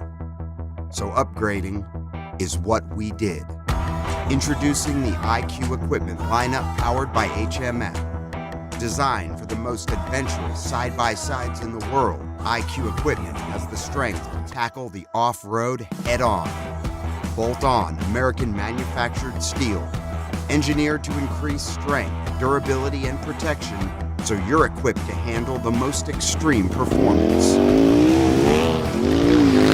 When you're ripping through the desert at full throttle, tearing through some of the most brutal terrain in the world, you're going to need equipment that keeps you moving at a high level. Because when you have the performance and you have the protection, you then have the confidence to actively pursue your passions just as freedom was intended to be. HMF, equipped to perform.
Well, it's been a great day out here so far at Mid-America. I've had a great time out here announcing with you. We have lots of racing still happening. We are going into race number 7, the Expert NA. We are going to take another quick commercial break. Scott Rain. Just so you don't have to see us exchange announcers up here and have me kind of trip on camera. Well, we have try to hide that. Scott Rain and I'm Pam Hall. We've been having a great time up here. Hopefully you guys at home have been enjoying watching it. But we are going to bring in Mr. Joey Beck and Matt Edmondson. So we are going to give some sponsors a little bit of love while we do a switch. And next time. There'll be a lot more racing. Don't go anywhere. There's going to be a great afternoon here at Mid-America Outdoors. Breaking in our belts used to be such a pain in the butt. No matter how hard we tried, we just couldn't get longer life out of our belts. That's why we were so excited when we found these new Gates Redline belts. They have a super simple 3-step process for breaking in your belt the right way. All right, so we have just made the switch. What's up, dude? Officially Back. made the switch. All right, we're out here. It has been some wild racing. I know that I was stepping in and out and going and talking to some people and hanging out with some of the 170 guys. Had to check in on my main man, Hudson Wilson, his first time out here racing in his new car he got from Tillman Ewing and that program. And we also saw the experts this morning getting down. Yep. Had a lot of fun. What have you been doing all morning? Man, you know, I got a little break this morning. We were wide open. Me and you had so much going on yesterday. You guys put on a killer show last night with the hill climb, and thank you. Got a little bit of a breather during that. But you know, I've been nursing my my voice, man, trying to not sound horrible for you guys today. Look at this. Here we go. We are ready to rip. Look right at that start right there. Carson Vale. Check it out. That blue and pink car. Man, that thing stands out. Wow, and look then, at him sliding it in there. There you go. Look at that. Caden Ellis in the 84 machine. That Max Racing Doomswell sponsored car right there. Proud to see him up there. I mean, the story right here, Carson Vale commanding lead already. Carson's one heck of a driver. He's on the gas. You see him coming down the hill there. Look at that. Look at all those cars on that Talladega turn at the same time. How awesome is that? What's super cool is to watch these guys head down this back straight, too, right here. They get side by side through this rhythm section. And look at the track. They threw some water out there. The track can do. Look, we got one off the side. Oh, wow. Oh, he's in the water. Uh-oh. Yeah, he'll be okay. It's not very deep right there, guys. It's yeah. Safety equipment. Safety crews are en route. Everything's good. Let's get back on the action. Look at that. Got a spin-a-rooney right there. Check it out right now. This is your expert NA class. So you got Carson Vale, Aliana Baker, Sean Philbin, Chad Mayo, Caden Ellis, Patrick Shamblin, Haley Boodle, Kyle Badow, Logan Ellis, Braxton Moore, Keegan Cummings, Edward Mangus, Jeff Johnson, Gavin Beers, Aaron Cuevas, Rick Schroeder, and Reese Harris. That's a big field. That is a big field. Let me tell you something about it. That back rhythm section, we just saw somebody go off the side. Another one's made contact in air off of a tabletop, and then a spin around all the way around. Just goes to show you, this made from home look like it's simple. It is not easy to hold these cars in a straight line, going this fast with this many competitors. Not for a second. The other thing to think about too, Joey, is as we're sitting here, and I'm sure you guys at home watching have seen this, the wind is whipping right now. And I'm telling you, when they hit some of these big, massive tabletops, you'll watch these cars fly just a little bit crooked because of the wind. You see them right there coming down that spillway. There's Carson Vale. He is out front looking sharp. I like it. That blue and pink just pops right there. There you see Chad Mayo in that yellow Team 360 car running in what looks like to be the 5th position right now on the track. Logan Ellis in the 6th spot. So right now, as we see it on the field, Carson Vale running away with it out front, showing us how he gets it done out there. This battle you're seeing right now on the screen sliding in for 3rd, 4th, and 5th. Yeah, that's Caden Ellis, Sean Philbin, and Aliana Baker. They and are look, absolutely battling. I'm telling you right now, Chad Mayo's trying to duke it in there too. He's got what looks like Logan Ellis. So check that out. That's cool. You got 2 of the Ellis brothers running up in the top 10 right now. And you know they are battling not only everybody out here, but each other as well. Oh, big time. I really can tell you this. I highly doubt that either of the Ellis brothers will pull over for each other when they're in this top of the field. That shot right there from 7 FPV was so sick as they're sliding those corners. This right here is where you're starting to see some of the people making mistakes as these jumps that the camera just came off of. You can see the front angle of that. Look at that, right off the side. 3 wide. There's second, third, and fourth. You see him coming in that sweeper, heading back up that step up. Look, it looks like Aliana Baker has fallen back one position there, but she is trying to get around. She's fast, that's for sure. You know, she dominated in her wave yesterday in the heats, but everything changes on main day. It's different. It's totally different. So you've raced in a moto-style format before. Tell me how you acted in heats and how when the day came for mains. What's the difference? Well, you know, in any of these moto-style formats, like you always want to do good in both because they both count. Obviously, you have a little bit more in a weighted main. So today's super important. You know, like we talk about this all the time. Like if you yesterday went, you know, 2-1 or 1-2, and then today you go 2-1, well, guess what? Now you're the overall, right? That's right. It's important. Every race you walk out or pull onto the track, whether it's a heat, a main, and if you have it big enough in the future. Oh, look at him bumping right here on the screen, Joey. Is that Aliana going inside? That looked like Aliana made the move, and there you see him coming around right there. She got around the 614 of Sean Philbin. So look at that right there. I want you to see the gap that's been closed on Carson Vale. I'm just telling you right now, I'm starting to believe that Caden Ellis got some nitrous or something on that car because he is on the gas today. He's taking better lines in the corners. There's no doubt about it. Look at this. He's going to go outside. He is going to rail the outside on Carson and make the move. Look at that move coming down the hill. Carson Vale has a flat tire on the back passenger side. But I'm telling you right now, I couldn't be more pumped. That 84 machine right there. Hey, that thing's got a gigantic Doomswell sticker on the hood. I love that thing. But there he goes up the hill. He's trying to hold Carson off. And I'm telling you, with or without a flat tire, Carson's fast. Well, he's holding second right now, but Aliana is tracking him down. Look at that shot right there. You're going to see Aliana go inside. Inside. Oh, man, so close right there. Yep, Carson saved it right there. Looked like he was going to drift it a little too far. Man, he is all over this track because that rear tire is not getting any traction. So not only is it dragging, holding him back, off every jump, it's going to pitch him, and he's going side to side in the air, and every time he lands, he loses control also. Yep. This is a lot of skill to be able to finish this race with no tire, and it's going to get to the point here in just a minute. He will lose all rubber. Absolutely, and I'm telling you right now, we've seen these guys out here do it. Whether they have rubber on a tire or not, nobody lifts. They're running it to the checkers. So I expect to see that out of Carson coming up soon, but right now, look at that impressive drive, 84. My man, Caden Ellis throwing it down right now. He's out there just clicking off laps, looking nice and smooth out front. I'm just super impressed that he's holding Aliana off right now. She is going inside, outside.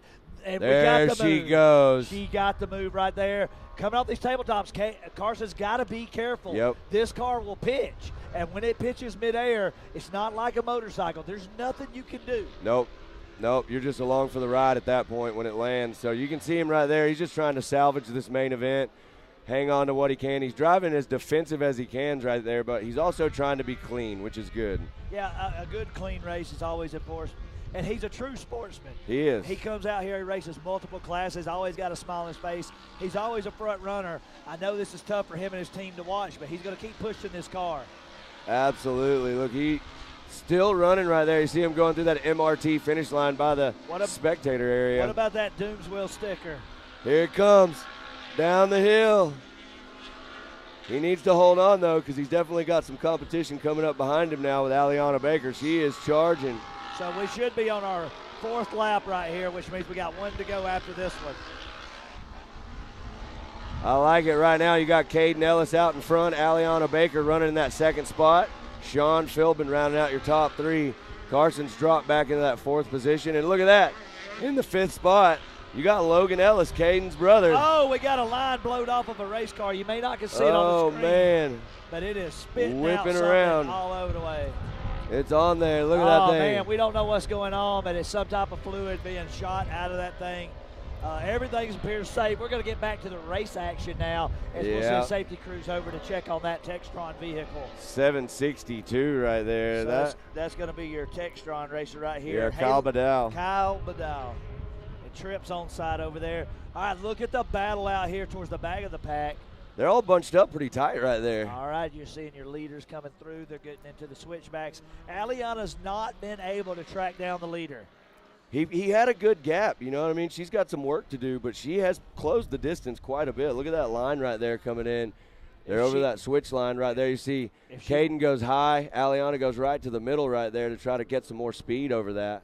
If she wants to make a move before the end of this race, she's got to make it right now. She's got to close this gap. Yeah, she does, and I can tell you she's doing that. Look at that, sailing that car right there, heading into the Ultimax Spillway. Oh, this is her section of the track where she shines. Super fast right here. We're going to get him on. Look at him. She is definitely inside right there. She's all over Caden right now, and he's trying to do everything he can to protect. Look at this. This is going to be door-to-door coming into this last turn almost. She's going to go inside.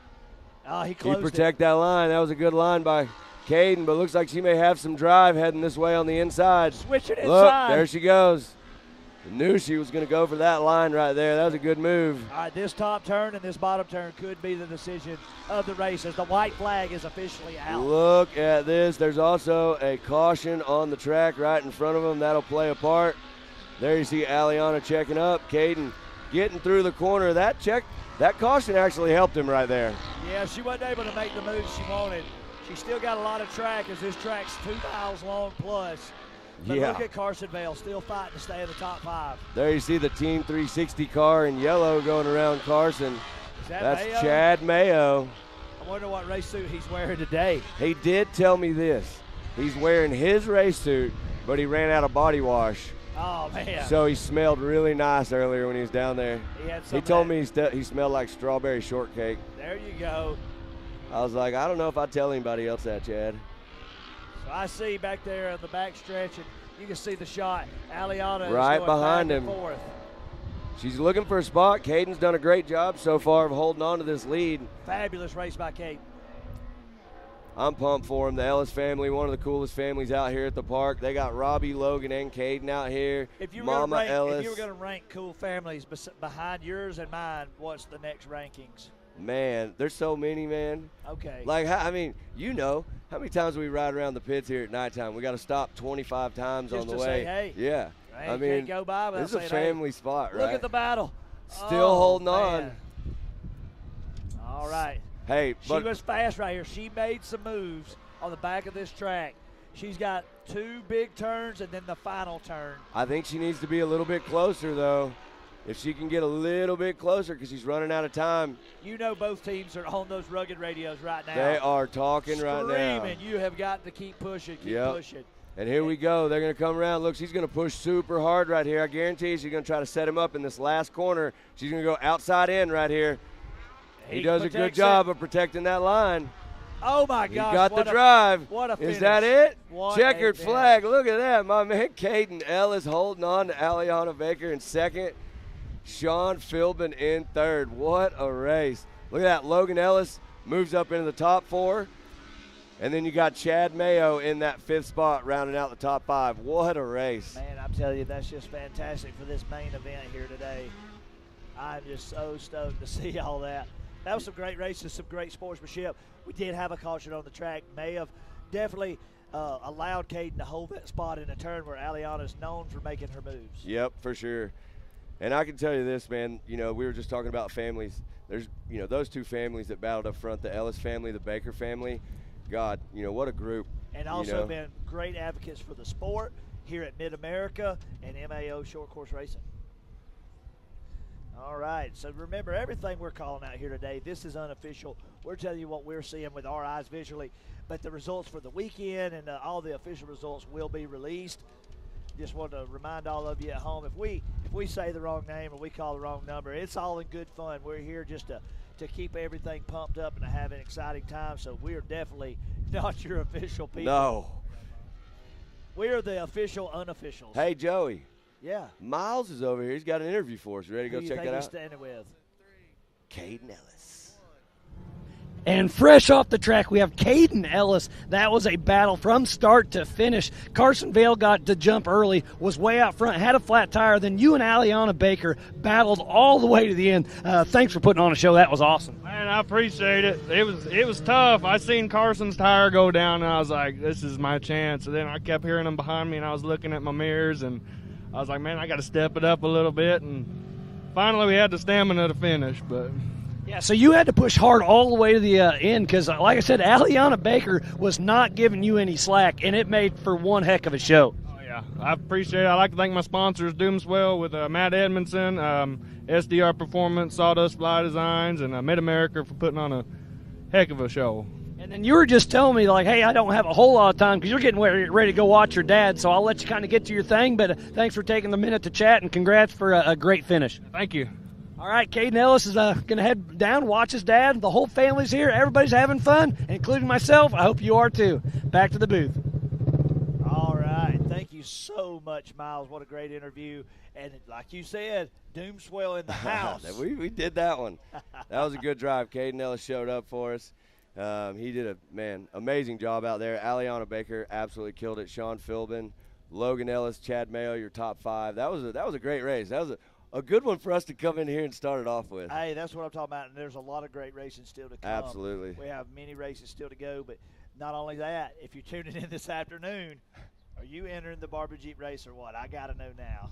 I thought me and you had to announce it. Man, you know Can what? we wear these headsets and go down the hill? Can we make that happen in production if anybody can tell me? Yeah. Okay, these are They expensive. said these are too much. Yeah, okay. Well, we'll see if we come up with something more economical to destroy. hey, I will tell you this. I'm pretty sure I'll probably get a text in a minute. I know my wife and family's at home watching. Shout out to my little man, Ryder Hayes. She's probably going to text me and say, if you get in that Barbie Jeep with Joey, you might as well stay at Mid-America. But your son's going to be over there. Whoa, He'd pull it for me, yeah. All right, so, guys, we're getting ready to go. What's our next class, Matt? We're jumping into that amateur NA, naturally aspirated cars. So it looks like we got Darren Green, Ryder Van Beekum, Josie Watkins, Blake Helms, Dakota Medlin, Waylon Wharton, Ashley Rowden, Luke Saylor, John Schultz, Nick Slinkard, Tyler Hill, Bree Seek, Tyler Chambers, and Randy Boyder. Well, y'all probably get tired of me talking about it, but this class has 2 of my favorites, Josie Watkins and Bree Seek. Bree had an unfortunate rollover in the heat, and that didn't work out for her, or she got to start at the back of the pack. Yep. So Bree's going to be charging hard as long as they got her car fixed. But Josie finished strong in that and in the women's class, as you saw later yesterday. So we're really excited to see how this shakes out. Now, remember, this is not a women's class. These are just women just dominating this class. Yep. This is just straight up amateur, ready to come out there and do some battle. So for some of the people at home, maybe you're not familiar with some of the UTVs and the terminology that we're using, explain what NA means. It's a naturally aspirated car. So you're going to have, these NA cars, and then you're going to have turbo cars. So we'll run 2 different classes. You'll see that in the pro divisions. We'll have pro NA, and then we'll have pro turbo. So you'll see that throughout the classes. Even in vet classes, anything else out here, they change it up. Try to keep it fair out here, right? Yeah, 100%. And when you run all these naturally aspirated together, what you get is you get a better race. Yep. Cars that are more similar and suited to race against each other creates more intense action. Excitement. And it really separates driving skill. That's what it highlights. Yep. Now, don't get me wrong. There's tons of tweaks and changes, suspension, shocks, tires, wheels, all the different ride height, sizes, things you can do to make even these cars drastically different. But the power plants are very similar. Absolutely. Yeah, that's the key to this. The team out here does a great job through tech of making sure that everybody in the same class is going to be, like race car, and everybody's going to have a good race. So hats off to them, and hats off to all these racers. They show up Look at them prepared and on ready. The line. They're ready to go. Do you have any predictions? In this one, I like Ryder Van Beekum. We're pulling for him because it's Memorial Weekend. He's got those That's right. checkered flag themes cars. That's one of those 64s. That's and right. All those others out there. Ryder, Robert, there's a whole crew of them in that if you got an R patriotic with a setup. Van Beekum and an American flag, it's the same team. That's right. Look, here they go off the start. Look at the elevation. What a great shot as you see these cars coming up the hill. Beekum. Look at Van Beekum. Van Beekum putting the flag out front. That's what I'm talking about. This was his weekend to shine. That's right. Remembers all those veterans letting Old Glory out front. Got to make y'all proud out there watching. Man, oh, man. What a race. Ryder Van Beekum goes to the front already. It looks like Darren Green and Blake Helms right behind him. Going all the way around. We got to spin around. They got one hit him. They park. You can't park there. Yeah, you can't stop there, buddy. That is a no parking zone. Oh, no. Well, you can't back up there either, pal. Yeah, oh, he lost his tie rod. Oh, no. Yeah, I don't know if we got a shot on it. Right now we're seeing the racing action. Yeah. We'll fill you in on what's going over here. They're going to get safety crews trying to get these two. They cannot get hooked. I'm sorry you can't see it at home, but those guys are trying everything to get off of this track. But out front, look at Ryder Van Beekum. Oh, Shining, yeah. headed up that step up around the back section of the track out there.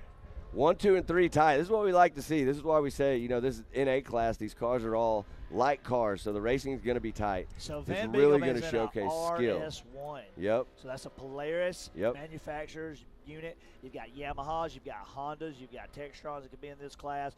You got Can-Ams. You got every brand represented that could be in this class. Today we have several of them out here. Did that say Acura? Somebody drove their Integra out on the track. Who drove their Acura out here? We may have a scoring issue. We may have entered the wrong logo as it shows on our score sheets. You may not can see it at home, but there's an Acura Integra somewhere on this track. Somewhere, yep. I bet I know. I bet who it's that got is. a big exhaust pipe on it too. What do you think? Yeah, probably. Look at Ryder Van Beekum. He's charging. All What a right. great shot of him coming around last corner before the MRT finish line. I want you to take notice of the gap. There's nobody else in that shot but 1 and 2. Yep. And they're running very close lap times. Ryder Beekum just turned a 2:08. Darren Green with a 2:09. Yeah, so the split time there, that first lap is just 1 second, or actually just under a second. Yep. We'll get some of that stuff on the screen. There we go. Look at that. Hey, look at that. There's the Barbie downhill section. We're about to start filling her up with water. All right, look at this. Now, this corner is getting slick, guys. This is where we saw both of those cars go around. Check out the line choices there, right? So you see how Ryder Van Beekum went a little deeper into the corner, was able to carry a lot more speed, where Darren Green kind of tried to square it off, and it didn't really help him in pulling out of that corner with a lot of power. So then but you got this now outside he's, end. Yep, So the outside end, that's some terminology. In Supercross, you see it. Yep. When you're setting somebody up for the pass, you'll go one way, you get them to protect it, you'll and go dive out. under. Yeah. Or dive under or go out. Yep. So that same thing, it carries over in this racing. A lot of these guys, man, they started in moto. They started in Supercross. They raced all these different types of formats, and now they're older, or maybe they just transition in with the new things that's happening. The UTVs is where it is at. It is. It is. It's I think it's probably I don't know what the statistics really say, but it's got to be the fastest growing racing right now. Well, the statistics say that it is the funnest, and the other statistics is MAO is the funnest place to do it at. That's true. And you know who makes up those statistics? Me and you. And that's that's right. all that matters. Yeah, if you hang out with us anywhere here, you know man. that we have the most fun. But Ryder Van Beekum, look, he's holding it on right now. He about lost it right there, though, because he went high, and the other car squared that one off. That's Darren Green. Darren Green looks to be a little bit faster on the track in certain sections, so he's going to try to show him a wheel here and get a line in there on him. There it is. You see him already turning the inside of his car a little quicker. Yep, he's going to try to figure out a way to set him up, just like we've been talking about, So- especially coming over this tabletop right here before the finish line. You'll see this. Watch and see what he does. But a lot of guys will go outside, try to dive hard in. And as you see, he's going to try to do it. We'll see who's got the drive. Looks like Ryder held it close, though. So it's real tricky because you dive in right there, but that actually sets you up to be on the wrong side of this big in sweep the next turn. corner. And that big sweep it turn, you can carry a lot of speed up to the top of this hill. Same thing here. You've got a switchback. It goes one way and then the other. So anything can happen. You can swap a position and lose it right back. You always have to be thinking 1 or 2 turns ahead, always. Yeah. If you're not, then you're not really setting anybody up. Right. If you're just out there driving, not thinking about where you need to be. Look at this. Ryder's going to go out wide. Oh, man. I'm telling you, the outside line, though, is pretty good in some of these corners because you can literally drift if you set the car up right, and you can carry a lot of speed through the corner. Yeah, and then these NA cars, it's not unlikely to think they're flat foot and all, but about this turn right here. Yep. It's about the only one you got to get out of the gas. Yeah, the turbo car's a little bit different. You'll have to lift a little bit in some of these sections because they're building all that boost at certain RPM. So check it out. What a great race up front. Ryder Van Beekum and Darren Green. Dakota Medlin running in the 3rd position. Waylon Wharton in 4th. And Luke Saylor rounding out your top 5 right now. Well, I tell you, if you're Van Beekum right now, your thought is create space. Yeah. Oh, man, what do we got on the screen right there? Spin out. There we go. Got him back on the track. Everything Saved looking it all back right. on. He's in traffic, though. Gotta Lost be a few careful. spots, but got back on clean. There's nothing like stopping mid-race, busting Oh, a donut. look at this.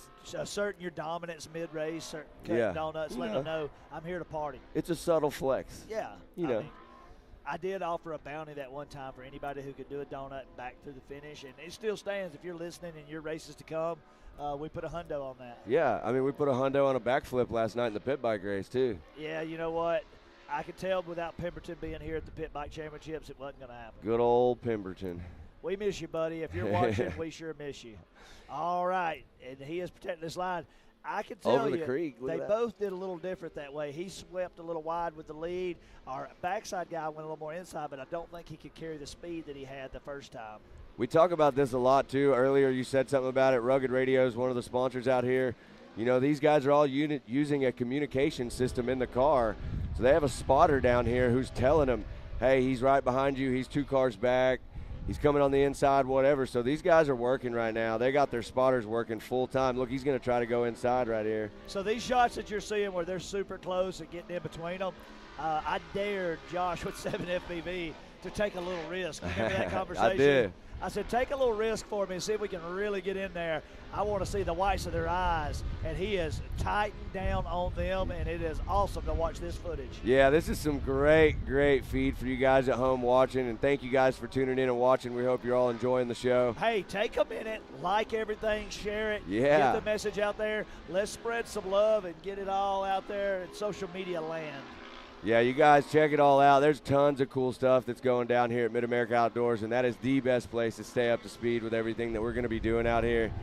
We're enjoying this Memorial Day weekend as we're out here celebrating this holiday, and also we're out here enjoying Mid-America and all the amenities here. If you're not here, I promise you, you're missing out. You got to come up here. You got to make it. If you don't know anything about it and you just want to ask us some questions, you know, hit us with a question on Facebook. Send us some direct messages on Instagram. We're here to help you. We want you guys up here, and girls and kids and everybody. This is a family thing. Oh, this battle is heating up. Watch this right here. Oh, going inside. Oh, is he gonna? man. Nope. Ryder got the drive right there. And he keeps carrying that line, and it definitely does allow him to pull out of that hole. It also looks cool. When someone hits that line with speed and blows the top side of that berm out, it's a pretty rad shot for Yeah, sure. it looks like it should be on an HMF commercial or something. Yeah, exactly. We'll be up in the shop tonight having dinner, watching that on the big screen. Yeah, you've got that right. Well, let me tell you something. We'd like to take a second and think. Hold on. Take a look at this. Oh, man, it happened right when I started opening my mouth. But now I want to see if Van Beekem can get it back. There's a lot of fight in Van Beekem. I don't think he's see going a to let him We're go. about to see a white flag, so that means if he's going to do it, it's got to be on this lap. It's got to be now, but that's the most important thing. I'm sorry to interrupt our sponsor list, but, man, that was some action right there. He's been fighting for that and finally made it happen. Well, let me tell you something. Some of these sponsors out here that's making some of this happen. We've got Oklahoma Ford dealers, Evolution Power Sports, putting the power to the ground, Fuel Works. Those guys are awesome. Gates G-Force belts. And then we got High Lifter in the house, HMF Racing, and Maxxis Tires. Some of these guys you're watching right now running Maxxis Tires. Moto Race Tires, MRT, Netto Tire, Polaris, of course, out front right now. Raceline wheels on these bikes as they are keeping them rolling. Rigid Industries, Rugged Race Radios. We've been talking about communication. Super ATV, the Off-Road Syndicate, Texas Motor Works, Ultimax Belts, making sure everybody finishes the race, and 360 Wraps. That's right, 360 Wraps. Team 360 out here today doing work. We got quite a few of our drivers out here. We got some good battles going in the middle of the We pack do. right here. Look You at see that. it on the screen. This is real close. They all know it's the last lap. Oh, he went around. Oh, man, the camera just come off of him as he was sliding out of that. Oh, he got turned back That around. was a quick, He's ready to go. quick recovery. This is Look is at the this battle. right here. That should be, if I'm not mistaken, that should be like your 4th, 5th, 6th. I think that's 6, 7 today. I want to say that's Nick Slinker, Josie Watkins, and John Schultz right Oh, there. I got one in the creek. Something just drove off in the creek over there, and we're going to check that out. Not sure what happened in that instance, but that may be a track work. Main event excitement. That's All what right. happens. Look at the separation. Van Beekem has set back and absolutely getting run off on. Van Beekem ran a great race, but not going to be able to hold on to it. It does not look like he's in a position where he's going to be able to pull out a comeback. No, Darren Green's on the throttle right now. He's trying to get this done and take this checkered flag. Ryder driving a heck of a race still, but It looks like Darren Green actually got that open track turned to 2:08, where Ryder Van Beekam's running a 2:10 now. And here they come right now. Checkered flag. Checkered flag is out. There it is. Nice drive for Darren Green. Ryder Van Beekam in that What about second that separation position. on 1 and 2, though? Man. They left the field. They did. They checked out. I mean, just to kind of put it in perspective for you, I mean, Dakota Medlin had to work his way up a little bit. He ran a great race right there. But So I'll give you a report. 2:11s. I'm going to give you a report about the one that went in the creek. He's completely fine. Good to go. All his safety gear worked as planned. Track crews was out there. No issues there.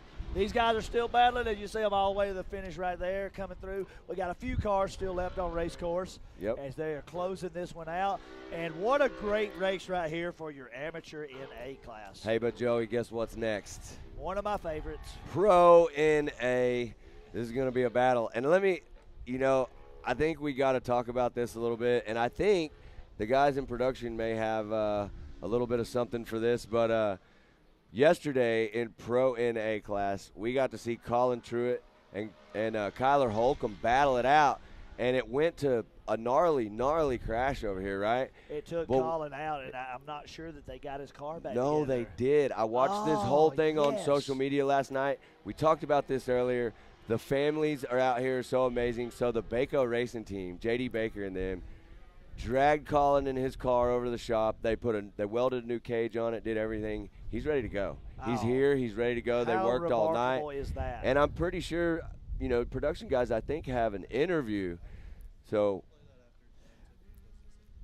we're going to send it to Tiffany real fast, and then we got that interview coming up right after that. Tiffany, who you got up there with you?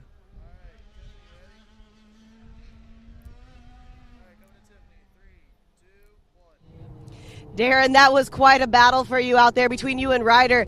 Obviously, Ryder got a little bit of hole shot, but you were right on his tail throughout the entire thing. Then you made that pass, and you got some clean air, and you kind of kept it. What was your spotter telling you to get you around Ryder? Man, he was just telling me stay on him. If he can't pull on me. If he pulls on me, he's going to get away. So that's what I stayed right on him. He was telling me heads up on the track where it was slick, stuff like that. Keep me informed.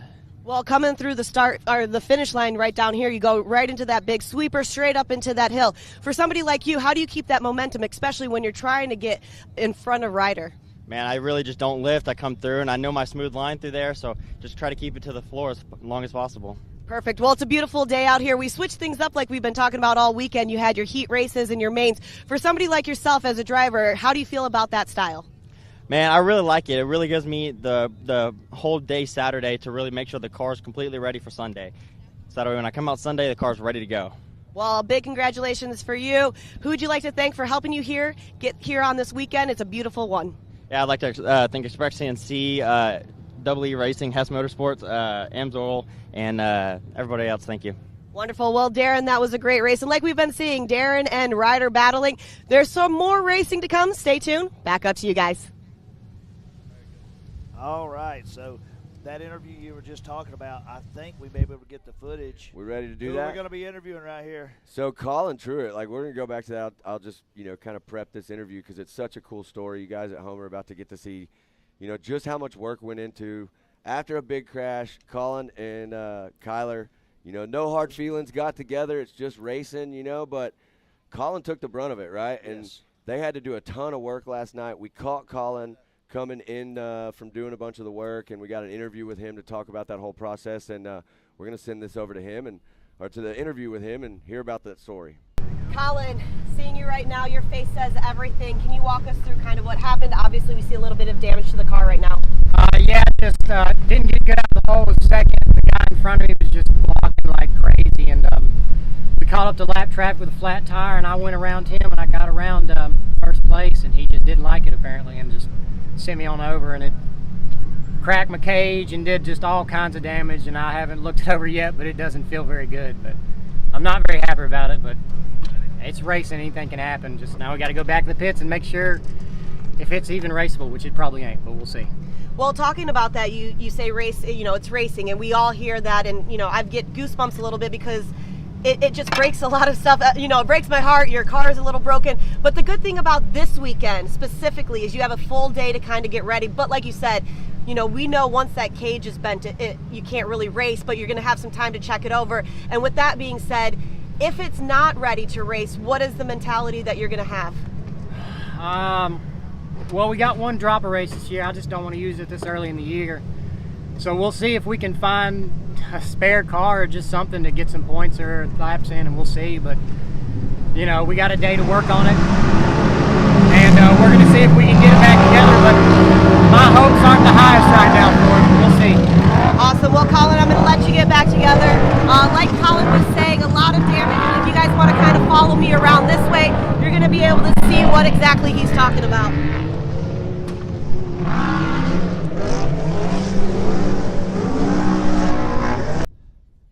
So in that picture, like you were talking about, Matt, you can see the corner of the cage, which we can't let you leave with a cage like that. That's against the safety rules. Billy Champion and his team are not going to be able to take a car and allow that to go on a race course, so they cut the top off, changed that. It looked like trailing arm, shocks, suspension, tires, wheels, panels, everything was damaged. But one thing I wanted you to notice is no matter how bad that wreck was and the damage, there's two things I want to highlight. One was his attitude and his spirit. He was still staying solid. It was sportsmanship was there, and his beautiful hair. When he took that hand and slid it across, dude, I'm talking about that kills me. Yeah. I mean, he needs a sponsorship. If you're out there and you're a hair product company, Colin Truett has availability in his program, and I want y'all to get a hold of that guy. You get a hold of me and Matt, we'll make it happen. Well, I mean, we're just helping them all out. Yesterday we got Carson Vell with Pantene Pro V. Yeah, the long hair. Today we're going to get, today we're hooking up my man Colin with a new sponsor. But going back to that, great story. You know, last night I was literally, you know, trying to save my voice sitting in the cabin scrolling through Instagram, and I'm watching J.D. Baker weld on that car and, like, help get that car ready to go. So I asked J.D. Baker about that. I had a quick little talk with him. I said, hey, man, why would you help a competitor like that? And he's like, man, that's what it's all about. Totally. Going out there battling, but he kind of winked at me, and he was like, I put solid tubing in there. I think he's trying to weigh the car down. I don't know. He said it was to protect Colin, but I think there may have been some weight disadvantage going on. I definitely hope they got that hood straightened out. I mean, the roof straightened out a little bit. It looked like it was kind of encroaching on his space in the cockpit there. Definitely did. But let me tell you something. This one that's about to leave the line, we've got some of the top racers, the top racers in the industry lined up on this Pro NA, and it is going to be a wild ride to the finish on this one. I don't really know who's going to take this. I'm excited about this battle because I'm pretty sure we're going to get to see some heat again from Colin Truett and Kyler Holcomb. They've got some unfinished business. Well, they're going to both be back towards the back is what's cool. Because both of them, when they got tangled up, it took both of them out of the race. So don't count out Van Beekel back there. That's Robert Van Beekem. So you got Kanan Baker, Jeb Boodle, Jacob Geisendorf, Tyler Rimmerreed, Ray Barnes, Sean Hess, Michael Dunnigan, Brock Lawson, Eddie Ensign, Kyler Holcomb, Colin Truett, and Robert Van Beekem. So don't forget yesterday, you know, during the brunt of all that, Ray Barnes was able to really capitalize during some of that, and that wave that happened in. Yep. So Ray moving towards the front, but Kanan, you know, he definitely had a dominating lead out there. So it's going to be exciting to see what gates they picked. And as we're about to zoom in on this, we're about to get going.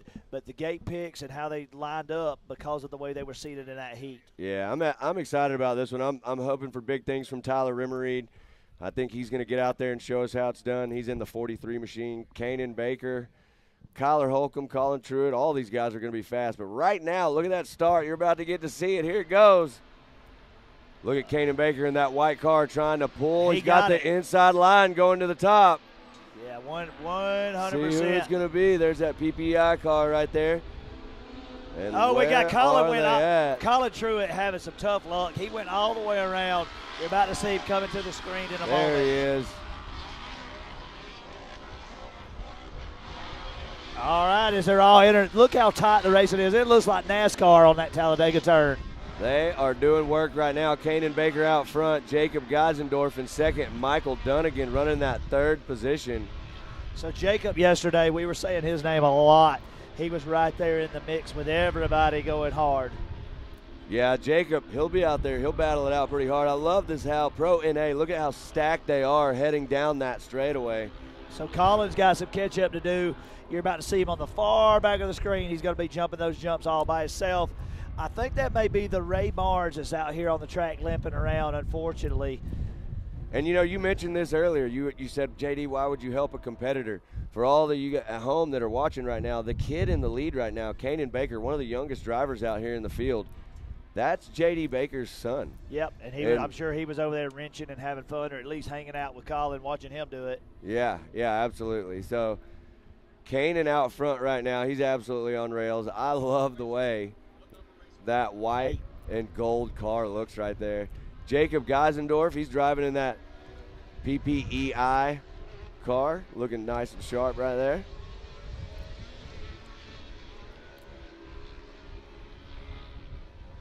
Yeah, we definitely got a good view. I can't believe how tight they're actually staying from third back. Third, fourth, fifth, sixth, and he is seventh. It's all right there. I want to take note of something. Colin Truitt has stormed from behind. He has caught the pack.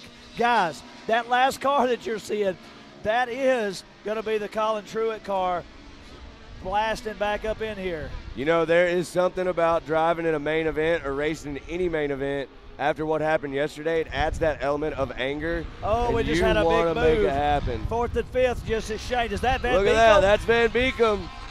He got a little bit of dirt on him, but you can see that flag shining on that car. He started on that back row, but he ain't letting that stop him. What about Colin Truitt? Look at Colin. He spun out at the beginning, and now he's fighting through.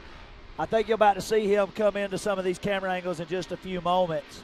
But I cannot believe when he got turned around, Kanan Baker was almost at the Talladega turn, and that's how much ground he's closed on the whole field. Kanan Baker's on the gas. Let me tell you something real fast, Joey. We talked about this a lot about lap times and track records and things like that. We talk about the difference between an NA car and a turbo car, right?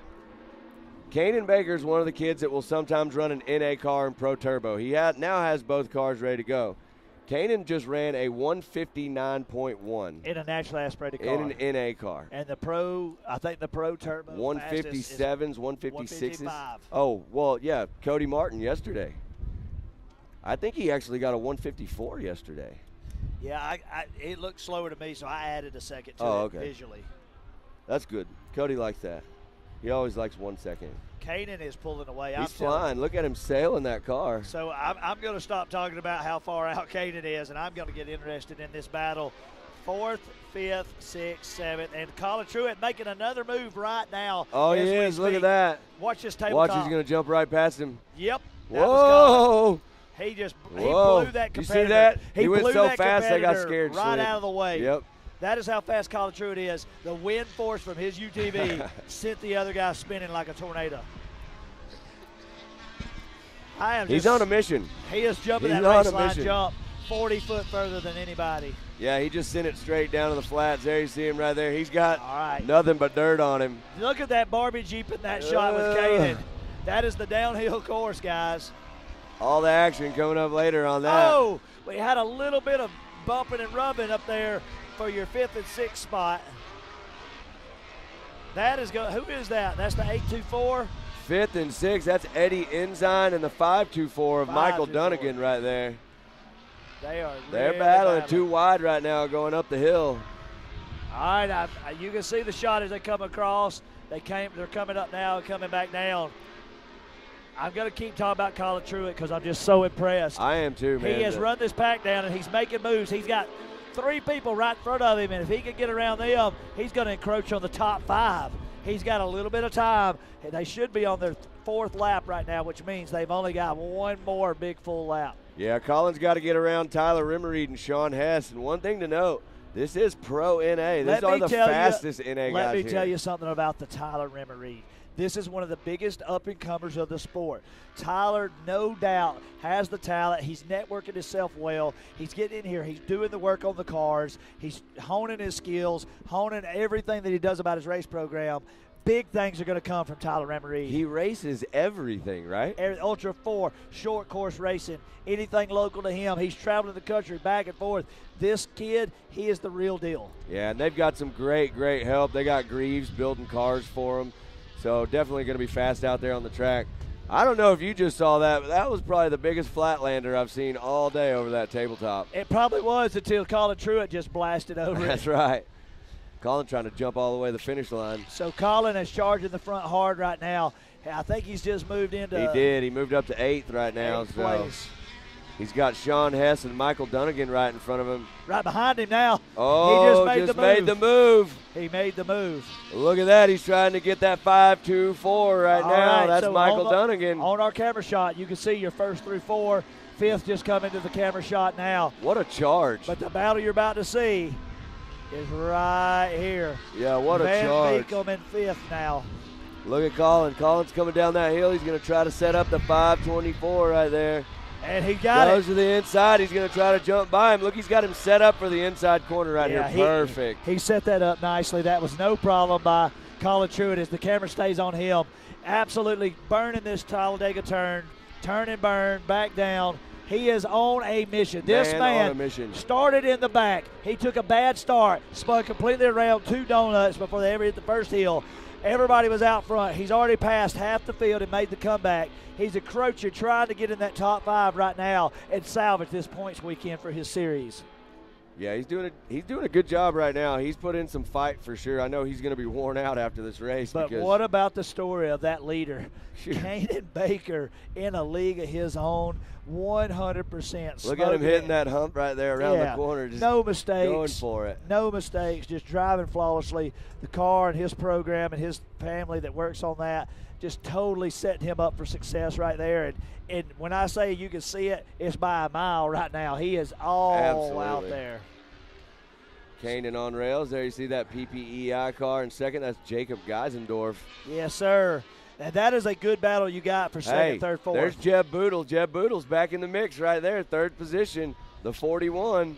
Yeah, so Van Beekum he fell back from that pack a little bit. And he's got to be careful because Colin Truitt is hunting him down. Check him out right here as you see those drivers come over right in front of the spectator area. Right behind him, you're going to see Colin Truitt. He's trying to catch that pack of 3 we see on the screen right there. Colin running in the 6th spot. He wants to get up there and get into that top group, but I don't know if he's going to have enough time. I think he's done an impressive drive, but we'll see if he can mash that skinny pedal and get a little further. Well, the white flag is out, so this is it. Yep. If you're going to make a move, now or never. That's all I can tell you. But I got to see something's happened. Where did Van Beekum go? I've lost Van Beekum. Van Beekum's dropping back. I think he had a problem. I'm showing him back in 10th now. Colin Truitt is in the top 5.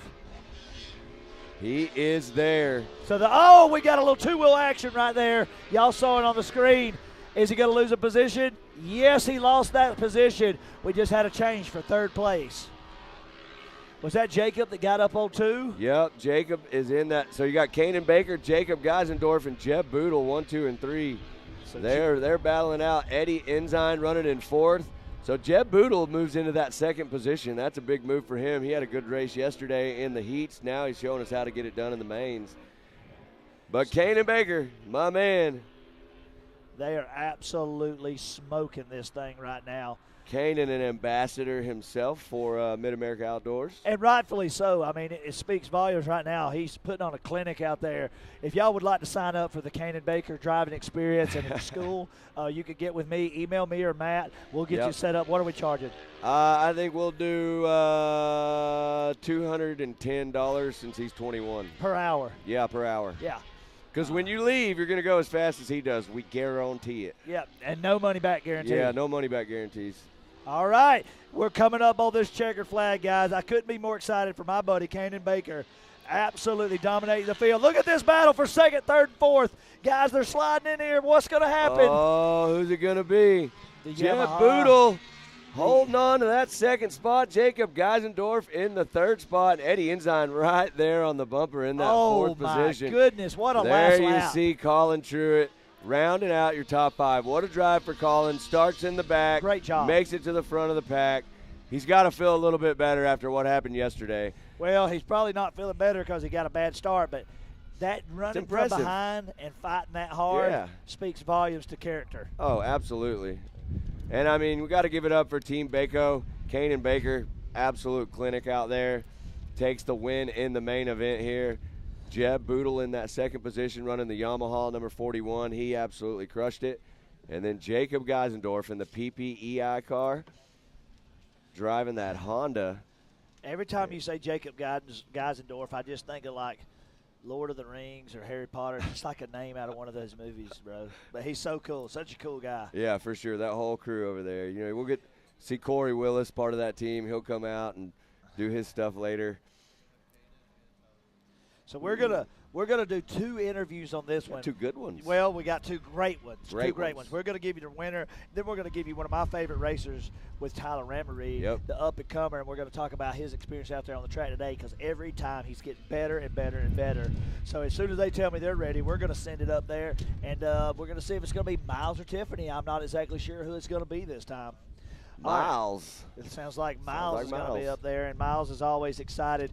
It's great to have Miles and Tiffany and Pam and Scott and you all on this team. We all have so much fun doing this, and just to be a part of this, I'm very honored. Yeah, man. I mean, what a privilege we have, man, to get to come up here once a month and do all these racing. You do all kinds of stuff. I get to come up here once a month. But are we ready? Let's send it over to our interviews right now. Miles. The Pro NA class just got off the track, and my man Kanan Baker just showed out. You got the whole shot early and never looked back. How was it out there? It was awesome. The Mid-America crew does great about watering the track, making it all good, and it was just fun. Yeah, so you had one of your buddies, Colin Truitt. He was at your shop last night. You guys completely rebuilt his roll cage just to get him back out on their course to battle with you. I mean, that's really cool of you guys to do. Yeah, he flipped on Heat 1. And then, so last night, my dad and them went to my shop. They cut some bars over his roll cage, and they fixed it up. Yeah, I just love seeing that you want your competitor the best of their ability out there on track, because you don't want to beat them in the pits. You want to beat them on the track, and that's what you did. Yeah, I never want to beat someone because they wrecked or something. Yeah, it's just awesome to see what you can do out there. And like I said, you got the whole shot early and just checked out. Congratulations on that. Who helped you get across that finish line? Oh, Team Baker, my mom and dad, John Reed Racing, G-Force, Mid-America, and everyone else.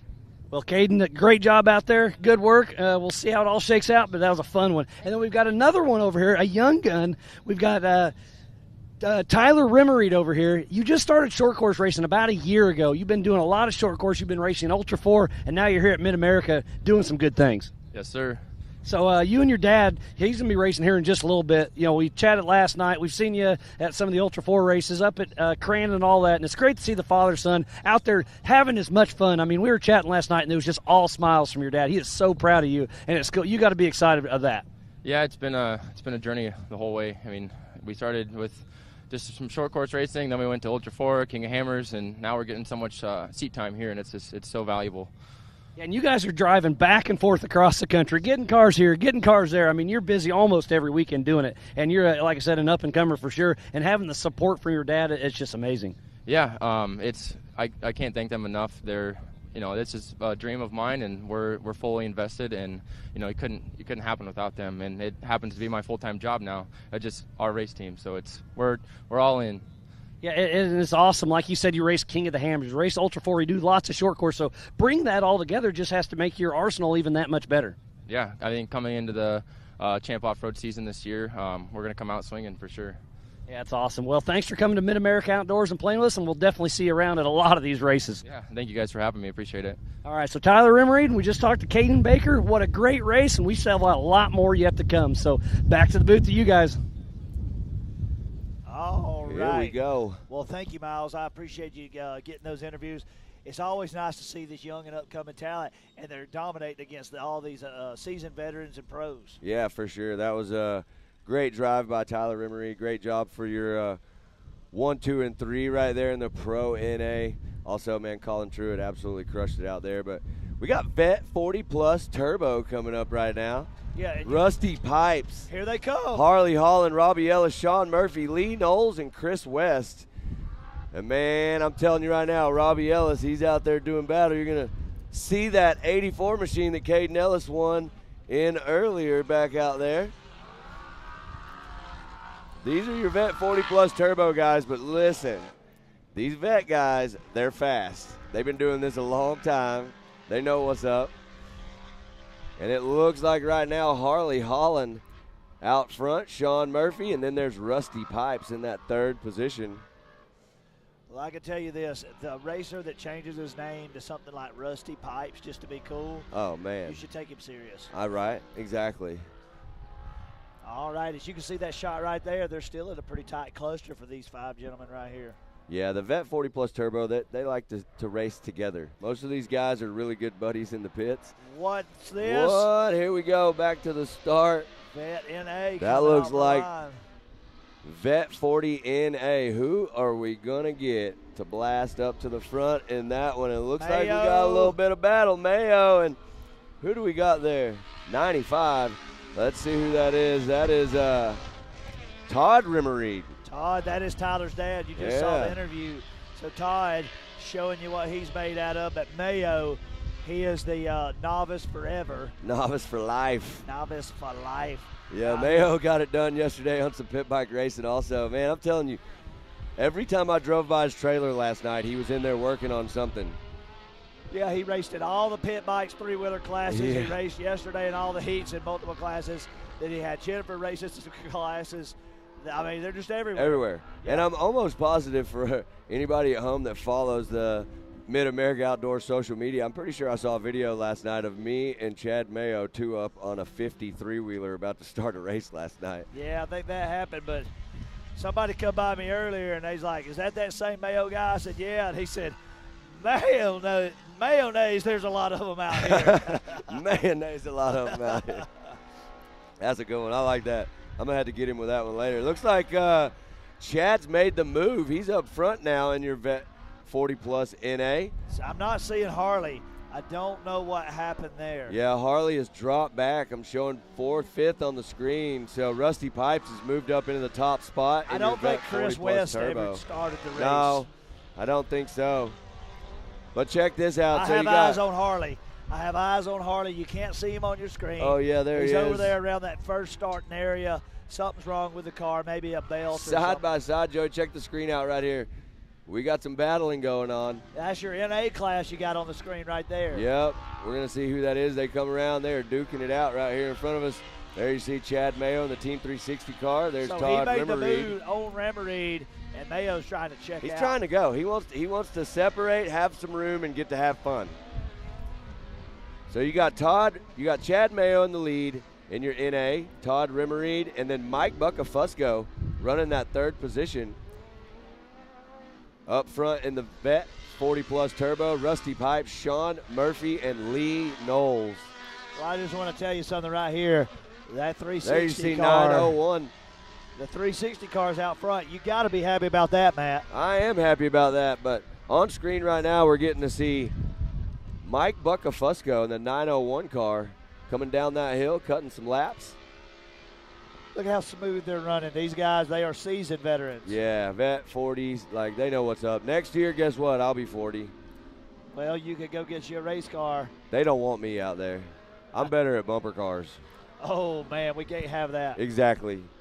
They'll save that action for me and you to do when we get out there on the track. But speaking of that, we're having a demo derby later this year, so yeah, get in on that. Are. Right now, you're going to see the concrete barriers are just to the right of that shot. That will be the arena that they're zooming out to. That will be the arena right there. You're looking at demo derby zone for Visions. Ooh, are we still doing that one where we're in the same car? Announced like we've been talking about this for everything. We got to do it. You know what? We just got to quit talking about it and be about it. I'm with you on that. All right. Right now on your screen, you got more of the guys right there in the NA class. That's Chad Mayo. They were just showing right there that Team 360 car. As you can tell, he has he's put a little bit of a gap on him on the 2nd place driver, Todd Rimmereed, right there in your NA class. Yeah. These are your Vet 40 Plus drivers right here. They're getting it done. That's a great shot. I believe that's Mike Buckafusco again. They're chasing him there, running in the 3rd position. Got to give it up for my man Robbie Ellis, too. He's running 4th right now in that Vet 40 Plus Turbo.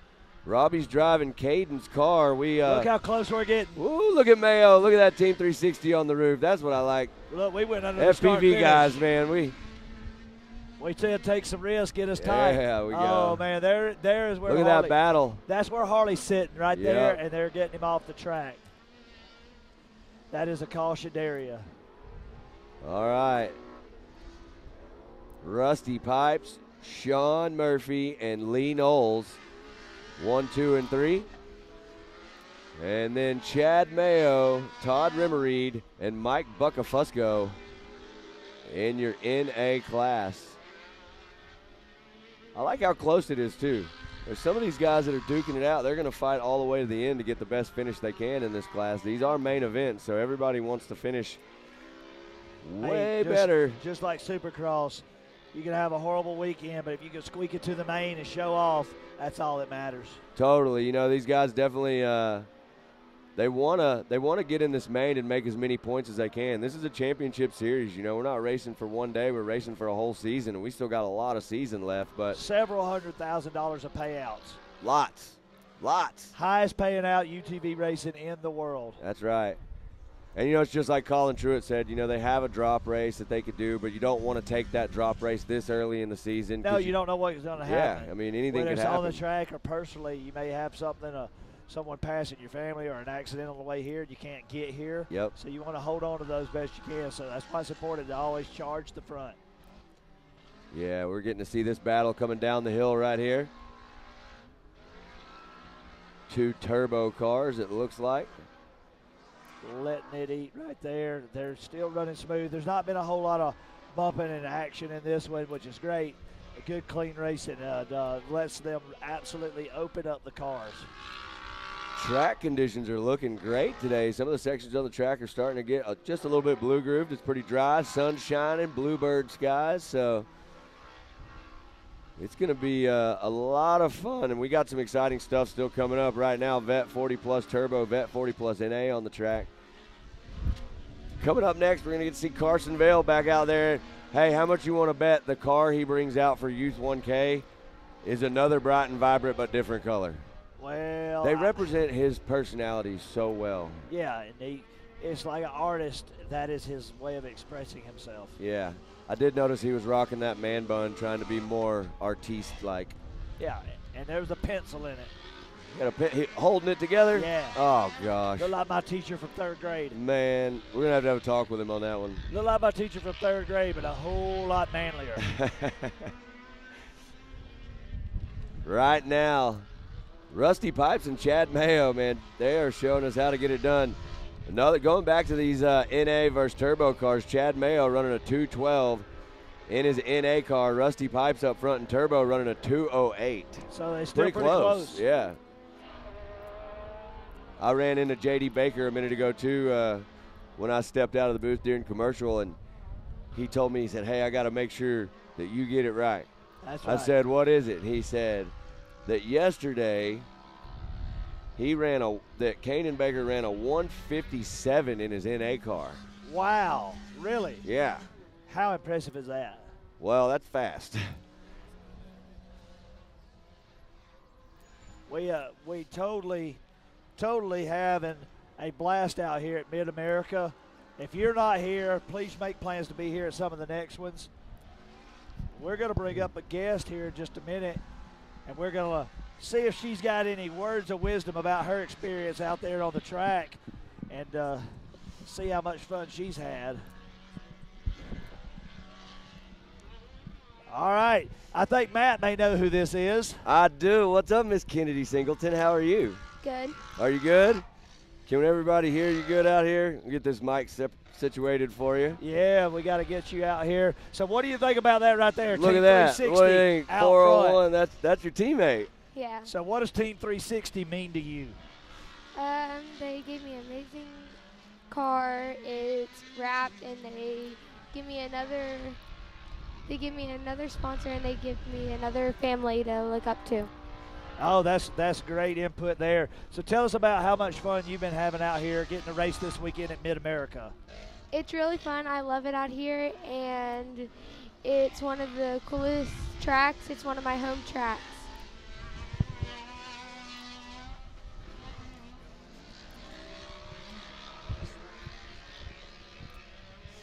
So, all right.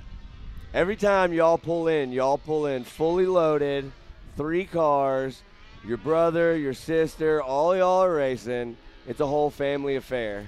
And now you're fully branded. You guys all look super sick, all part of that Team 360 crew, and you all are killing it and getting on the podium. How much fun, I mean, like Joey asked, like how much fun are you having here representing the brand, representing your family, representing just off-road racing in general? It's really fun. I love putting people out there and putting their business out there so they could get it more, just get it put out there. Well, you're doing a great job, and we have so much fun. I personally have a great time getting to watch you go out there and race, and all the rest of the family, the Singletons.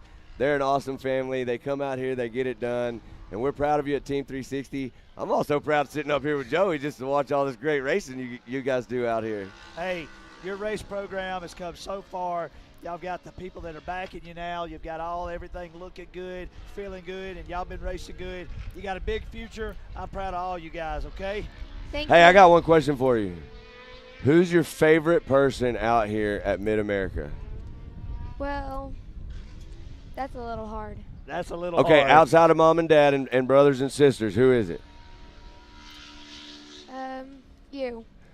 Yes! She said it was me. You heard that, Joey. Okay, Matt That's wins. right. Hey, I got something for Matt. This is his award. Oh, thanks. I There appreciate you the go. big rock. All right, well, we've had fun. Thank you for stopping by. Get out there and have some fun. I'll see you in the pool later. How about that? Yeah. Thank you. Great job. Well, that was a lot of fun. We're Yes, always it happy to was. have guests come up here. She's a special racer to us and part of 360, which is always special. Oh, yeah. Well, while we were talking to Kennedy, we kind of finished up the Vet 40-plus classes, so give a big shout-out to Rusty Pipes, Sean Murphy, and Lee Knowles. Rusty Pipes You're 1, just 2, and run 3. away with it. Man, all right, here's the deal. What can we change our names to? I don't know. I mean, you're Joey Beck, I'm Matt Edmondson. I think we need something cooler. He'll be Rusty Pipes. I'll be Broke Muffler. Broke Muffler. Yeah. You're good at these things. Who like you gonna be? I don't know, like Stainless headers. stainless. Yeah. Clogged carburetor. Or You know what? Converter. Hey, I got it. I'm the Flow Master. Oh! Man, you got me on that. I'm more of like a straight pipe. Straight pipe. You got glass packs on that thing or what? Oh yeah. What do they call them old things? Cherry bombs. Cherry bombs. I got dual cherry bombs with an X pipe. An X pipe. You're like a combination of every Mustang in the world. There you go. All right, so it sounds like we got Tiffany up there with an interview. She's sitting up there with a couple of them. Rusty and Lee, I love talking to you too. Look at that smile on your face. You're back to back right now and it feels so good. We've still got round 4 in a month. With that being said, you guys are unstoppable right now. Any changes and how did you feel about it? Yeah, a lot of changes, but primarily it's from my co-pilot. My co-driver tells me, turn left, go fast. Anyway, I'm just out there just doing what she says. So, but yeah, we got rugged radios. We have S3 Performance, Maxxis tires. Wow. We have, let's see, Twice Ice Pipes auto sales. Anyway, we did a bunch of changes. The track changed on us last night. I run the expert class also, so we have to almost try to take about 50 pounds of mud off this thing between the heats, and so we're work. But anyway, like I say, this place, they put on a great race. Guys, y'all come out and visit this. If you haven't come out here, you're missing something in life. Not just the racing, the spectator, the hill climbing, the camaraderie, the bands. Y'all come see this place. It's amazing. Mid-America. And talking about that, Lee, I don't ever see Rusty. Sir, I don't know you that well, but I don't ever see you being angry. But if Rusty kind of gets in his head, Lee, what do you do to keep him out of there and to get him back on track? Like you said, he just listens to you and makes sure he's making the right turns and, of course, watching out for everybody. Yeah, sometimes I don't say anything at all, but usually I just say, we're good, to get him back focused again. But he does a great job of that by himself. Well, like I said, Teamwork makes the dream work, baby. Teamwork makes the dream work, and just like Rusty said, well, Rusty, congratulations. You guys got about a month until round 4. Go enjoy that lazy river up there, that pool. I'm definitely the lazy river while you watch the races. Come on, what kind of life is this? Yes, awesome. It's amazing. Well, you guys heard it here. They've got about a month until round 4. I know you guys got a great thing going on. Best of luck to you. We'll talk to you in just a little bit. And heading right over here, Chad Mayo. Chad, I got a chance to see you on a 3-wheeler, 2 wheels, now 4 wheels again, taking that back-to-back, of course, here for round 3. How are you feeling right now? I'm pretty pumped. I really am. I'm honestly just happy to be here. At this point, the car's working well. It's a brand new car this year that I've never driven an RS1. So I'm excited about how everything's working. And talking about that, if this is your first time in the RS1, what are the big major changes that you've noticed so far, and how's that changed your driving style? Oh, it's 100% totally different from what I came from. I came out of a YXZ where obviously I also had to shift gears. This is just a hold it to the floor type deal, but it does like to rotate, totally different. So it is a learning curve. We're still working on the setup, and hopefully I can improve it. Well, on the live stream, we heard Matt Edmondson saying he's almost 40, so there's a possibility of him getting in this class. Is this your time to call him out and say, Matt, next year, 40th birthday, you better be running in the Vet 40 Plus? Man, I'd like to see Matt out here. That would be really cool. But I've got about 10 years on him, so he can come on. Well, you guys heard it here. I know you've got a lot of people to thank, Chad, for helping you get that checkered. Absolutely. First and foremost, as always, Team 360 Wraps. They are with us 100% through this whole deal. Orion Power Sports. Oh my gosh, I'm gonna miss them. I know I am. I've got everybody from Raceline wheels to Zamp helmets, MRT tires. I'm sure I'm missing a few. Everybody that's helping us, I really appreciate it. Well, nice job. Like we were telling Rusty, you've got about a month till round 4, so get everything prepared. And Matt Edmondson, I don't know if you heard Chad call you out, but we better see you in that 40-plus vet class coming soon. Back up to you guys. Wow. Joey. What an interview. Joey, I need you to hold my stuff. I'm going to have to go sign up right now. All right, listen, I got an idea. This is just thinking a little outside the box. We've been talking about doing this several classes. What if we got an RS1 and we rode double in it and raced against him? I'm all in, 100% in. You know an RS1 only has 1 seat, right? So you're riding in the back, right?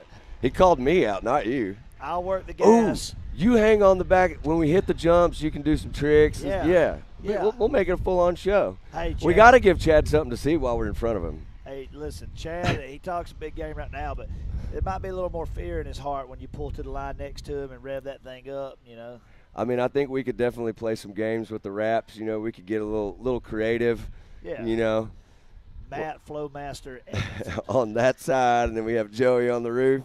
But, yeah, that was killer. Great interviews right there. Another one I want to point out, too, you know, Rusty Pipes driving with his wife in the car. You know what I mean? We all know the number one rule in life when you're married is to do what your wife tells you to do. Well, he just did it really good, and he put that car on the top spot. There's no way he was making those decisions. Because when my wife rides with me, it's turn here, stop. And she does this thing where, like, nothing will happen. We'll just be going completely straight. Everything's fine. Then she'll say, oh, it scared me. And I don't know what happened. She'll say, oh, I thought we were going to wreck. And I'm like, where? We were sitting still at a stop sign. And, you know, it's always fun. So if my wife rode with me, we'd probably be doing a lot of starting and stopping all the way out through the course. What are you talking about? But, no, that was killer. Absolutely great drive right there for your winners in your Vet 40 Plus Turbo and Vet 40 Plus NA. I believe, if I remember correctly, we're going to jump to a quick break, and then we're going to start us back with Youth 1K after the break, right?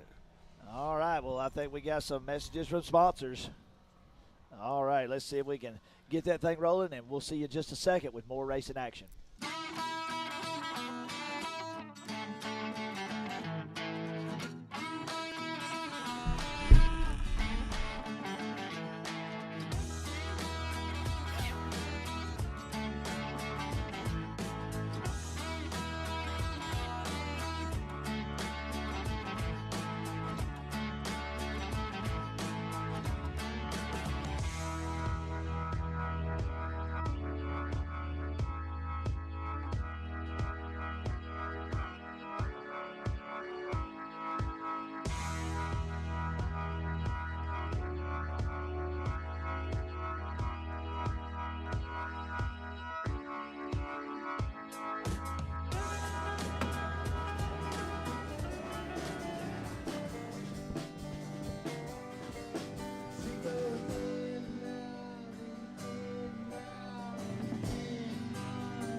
back.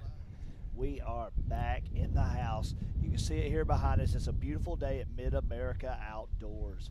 If you've got us pulled up on social media, I'd like for you to do me a favor.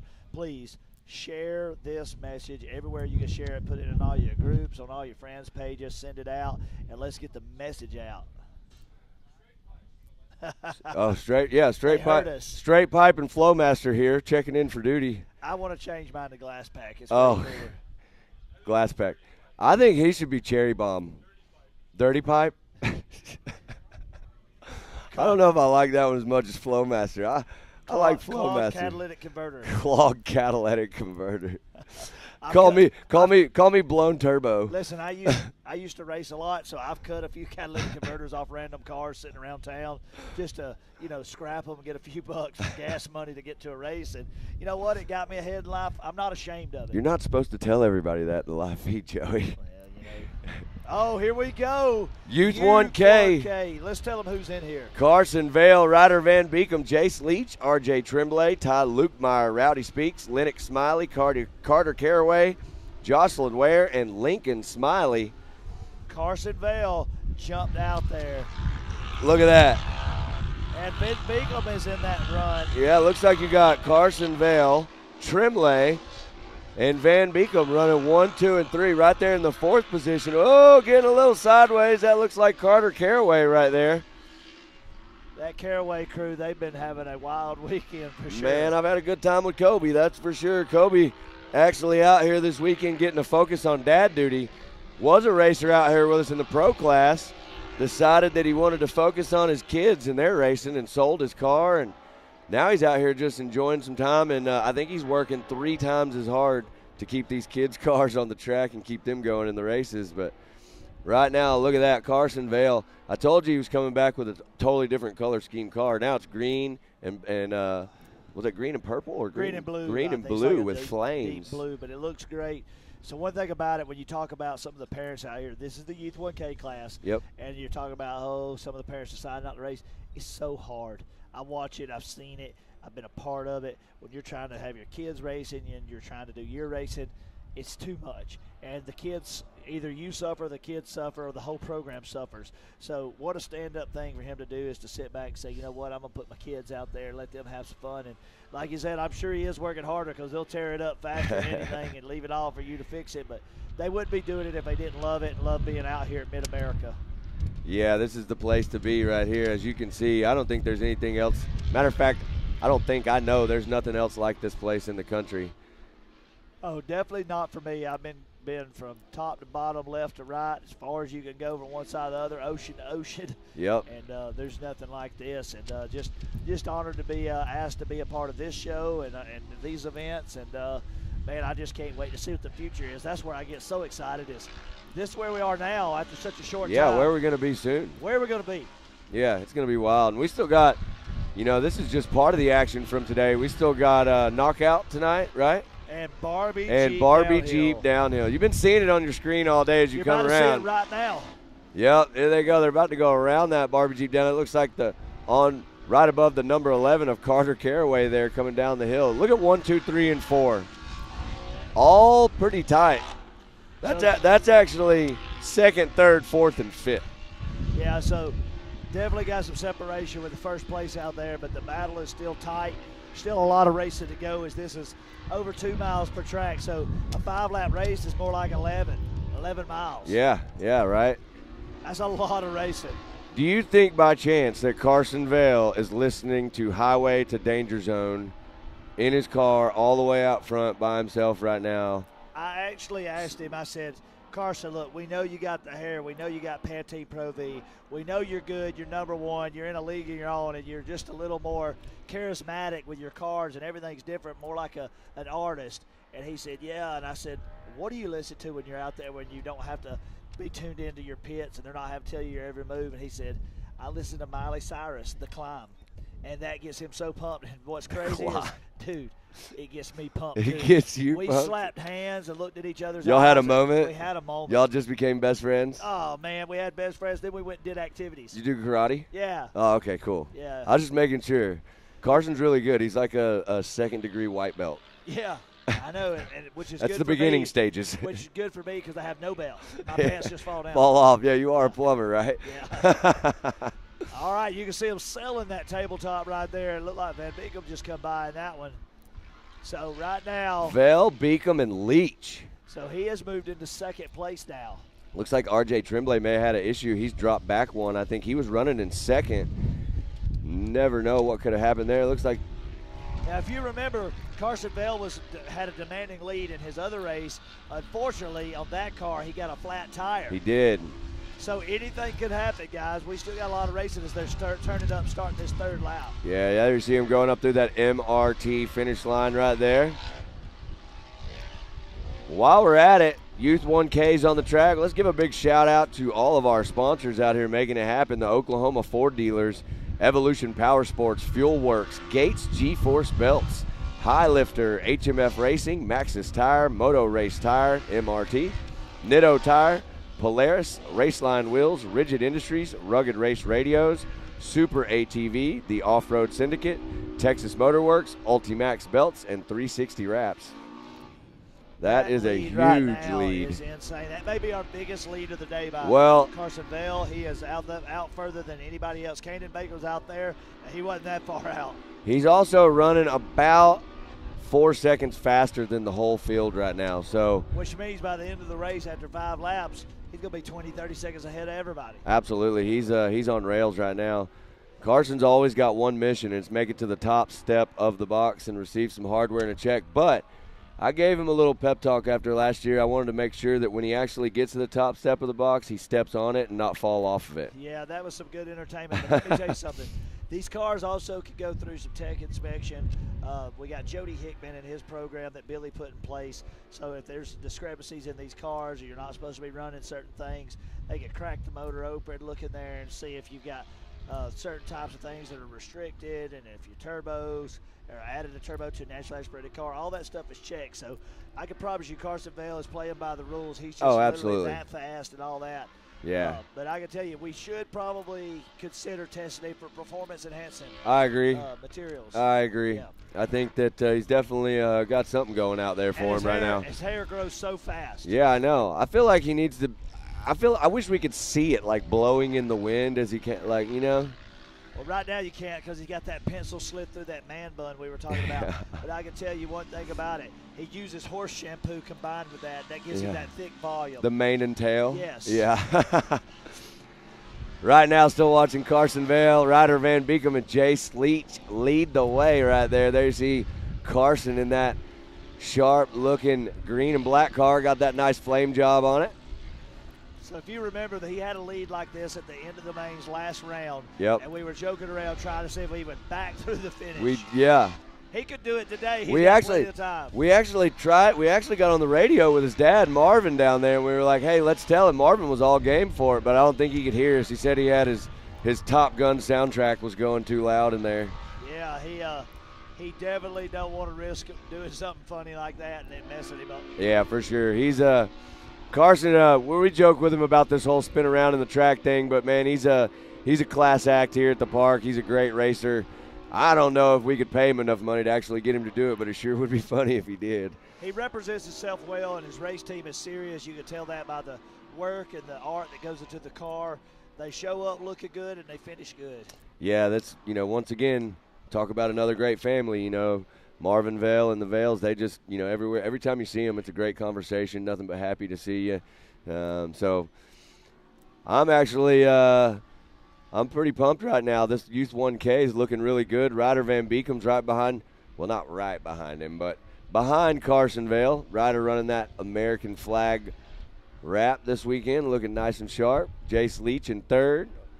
R.J. Tremblay running in fourth. We got to watch R.J. yesterday do some work on some three-wheelers up there in the pit bike race. That's right. And then you got Carter Caraway right there. Wait just a second. Did he get dumped? I think he did loop it out on the starting line, didn't he? He got a little anxious, and I think he got dumped on the pit bike starting line. That's what happened. Hey, he's not the only one. You remember AP? Did you see AP up there? I wasn't there, you but missed I've been it. hearing all the stories. He did a full-on dump the clutch and put it on the back fender. I'm proud of him for putting the show on. That's right. He did it. There you see Ryder Van Beekum heading up through that finish line. There's the white flag waving. Look at that, how we're going to jump Look up there and at grab the that. next competitor. From second place guy to the first place guy, they're literally passing each other, so Ryder could see him. FPV guys are on point. We are riding on top of this car. Let's see how close we can get this thing. Yeah, Y'all do not look at understand this. The skills that go into flying these drones to keep up with these race cars is absolutely insane.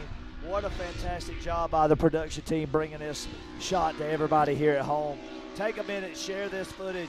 This is some awesome stuff to be a part of. What a great shot right there, that car flying. He's not even hardly lifted. Nope. Here he goes. He's going to hit that sweeper in the back section by the pond, head up that step up. He was flat-footing that thing like me old go-karts at Panama City Beach on the 4th of July when I was 12 years old, just holding it. Just not lifting for nothing. 21.6 miles an hour as hard as she would go. You know, I think I have those same memories from Alabama, though. I remember being on the farm, us cutting some track out there and having some fun. That was at your two cousins, though. Oh, hold on now. You need to chill out. We've already had this conversation about Georgia versus Alabama. All right, so listen, we have. Look at that. Nice sailing shot right there. Absolutely. Watch him throw this tabletop. This is a big jump. This is going to be fun right here. Yeah. Look at that. How smooth is that? And everybody's on their final lap. So when Carson comes around right here, he's in the final few turns. This will be checkers as he comes into lap traffic on such a tight race. Yep. That is remarkable. But the good thing for him is, I think, look, he's already literally caught the whole field. Yep. I mean, he is on rails right now. The Vail team has that checkered flag. Look at that. Let's go see where Van Beekem and some of them are still battling. We got a battle going on back there. there. Yeah, Van Beekem and Leach are still pretty close. Some of those guys in the back. Caraway's back there in 5th.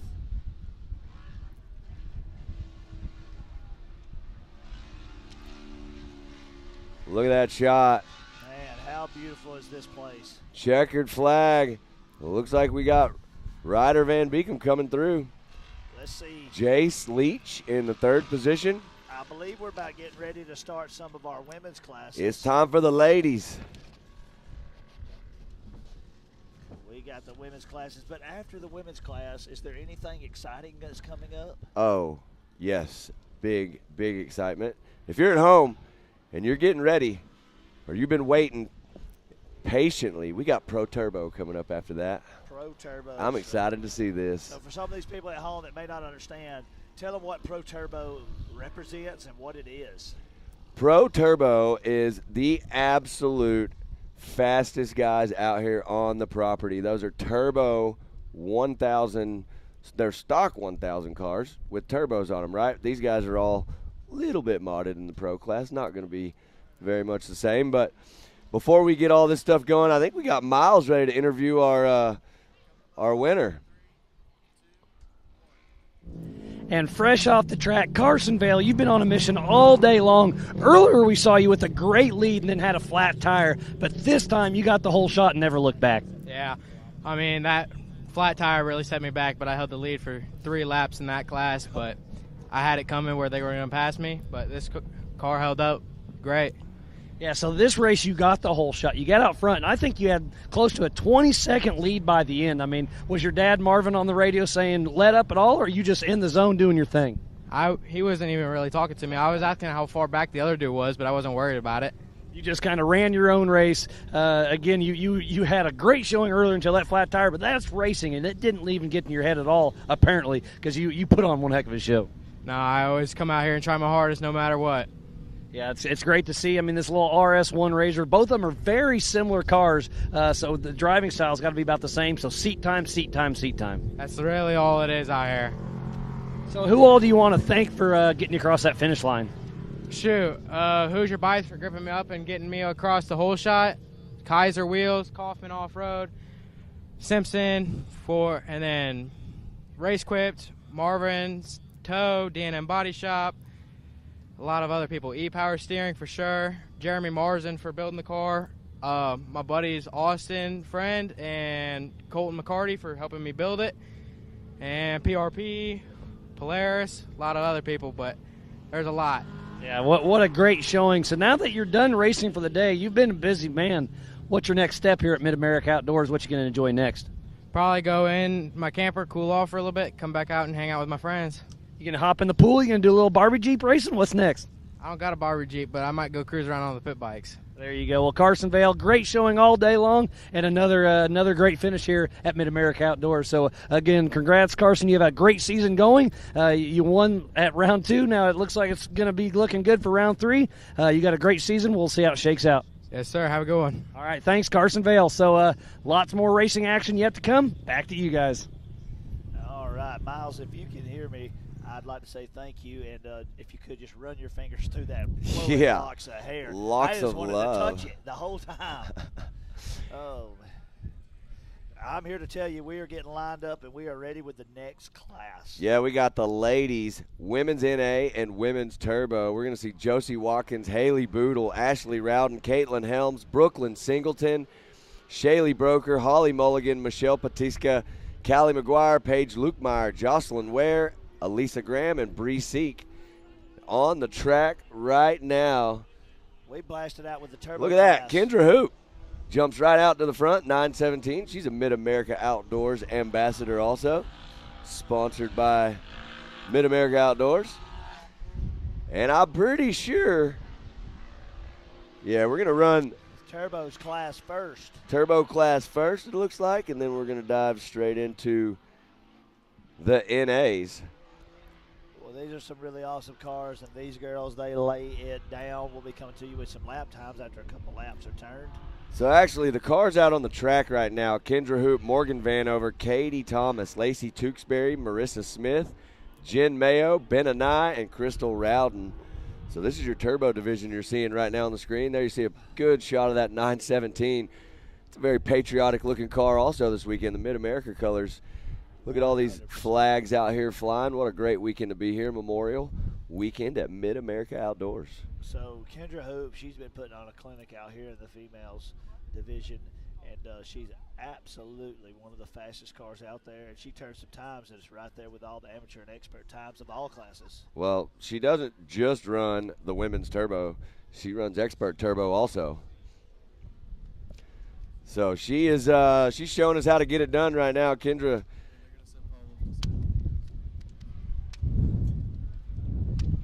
All right, as you can see that picture of that backstretch, they are sending it over the tabletop. Yeah, they are. So after this first lap, we're going to be able to tell a little more about how it's happening, but there's already some pretty good separation in the field. Yeah, looking up there at the front, though, is that your one? There's Kendra Hoop. She's checked out pretty far. She's got a nice big lead right now, but you look at second and third, that's Morgan Vanover and Katie Thomas. Yeah. We got our buddy Paul Wolf coming out here. Let's get him all in here and situated. Oh, Paul Wolf, he's so gentle, though. He's more like Paul Puppy Dog to me, but I'm not going to say nothing about it. You know him a little better than I do. I can't call him a puppy dog. I watched him drive all them cars last night in that hill climb. I can't call him those things I'm like just that. kidding. He's an absolute beast on the track and one of the coolest racers out here. Paul, how's your weekend going at Mid-America? Going good. How you guys doing? Doing real Having good. a blast. We're having a blast out here. So I know that you typically are racing in some of this short course stuff. Tell me, are you just dying over here wishing you was on that track? I do. I wish I was out there. Like I said, I had a hard time setting the car up, so I opted to do the hill climbing. That's where I'm a little more comfortable at. And then I hear rumors of we might take the 4400 out knockout racing tonight. Oh, my goodness. Y'all heard it here first. That's some He is- news. So he's already took the 4400 car and totally went out there and laid it down on some of the gnarliest hills out here. Yep. Made the climb, took a tree out, for goodness sakes. We had to go get it off the course. He's just bulldozing stuff, and then he just absolutely dominated out there, got on the podium. You didn't use your car on the short course. You saved it for hill climb. That worked out in your favor. You got Yes. first place there. Yes. So, yeah, we got knockout coming in both cars. So he's going to be back with the full-body Can-Am and with the 4400 car with the independent front suspension. It'll be the first time we've had one race like that, a 4400 in a true knockout format. You'll see it later today. It's going to be a lot of fun, and, man, I just hope that you and your family's been enjoying it out here. it's a blast. This place is the best. It's a resort. It's not an off-road park. It's a resort. You know, we come here and we go to the pool. We go. Nice thing is I get to wash all the cars before the next round too. Yeah. Get The to wash check them bays. over. That is like one of the best things out here is the wash bays.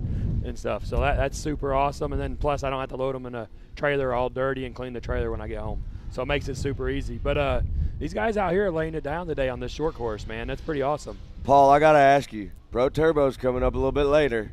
You run top of the field in your divisions of what you race.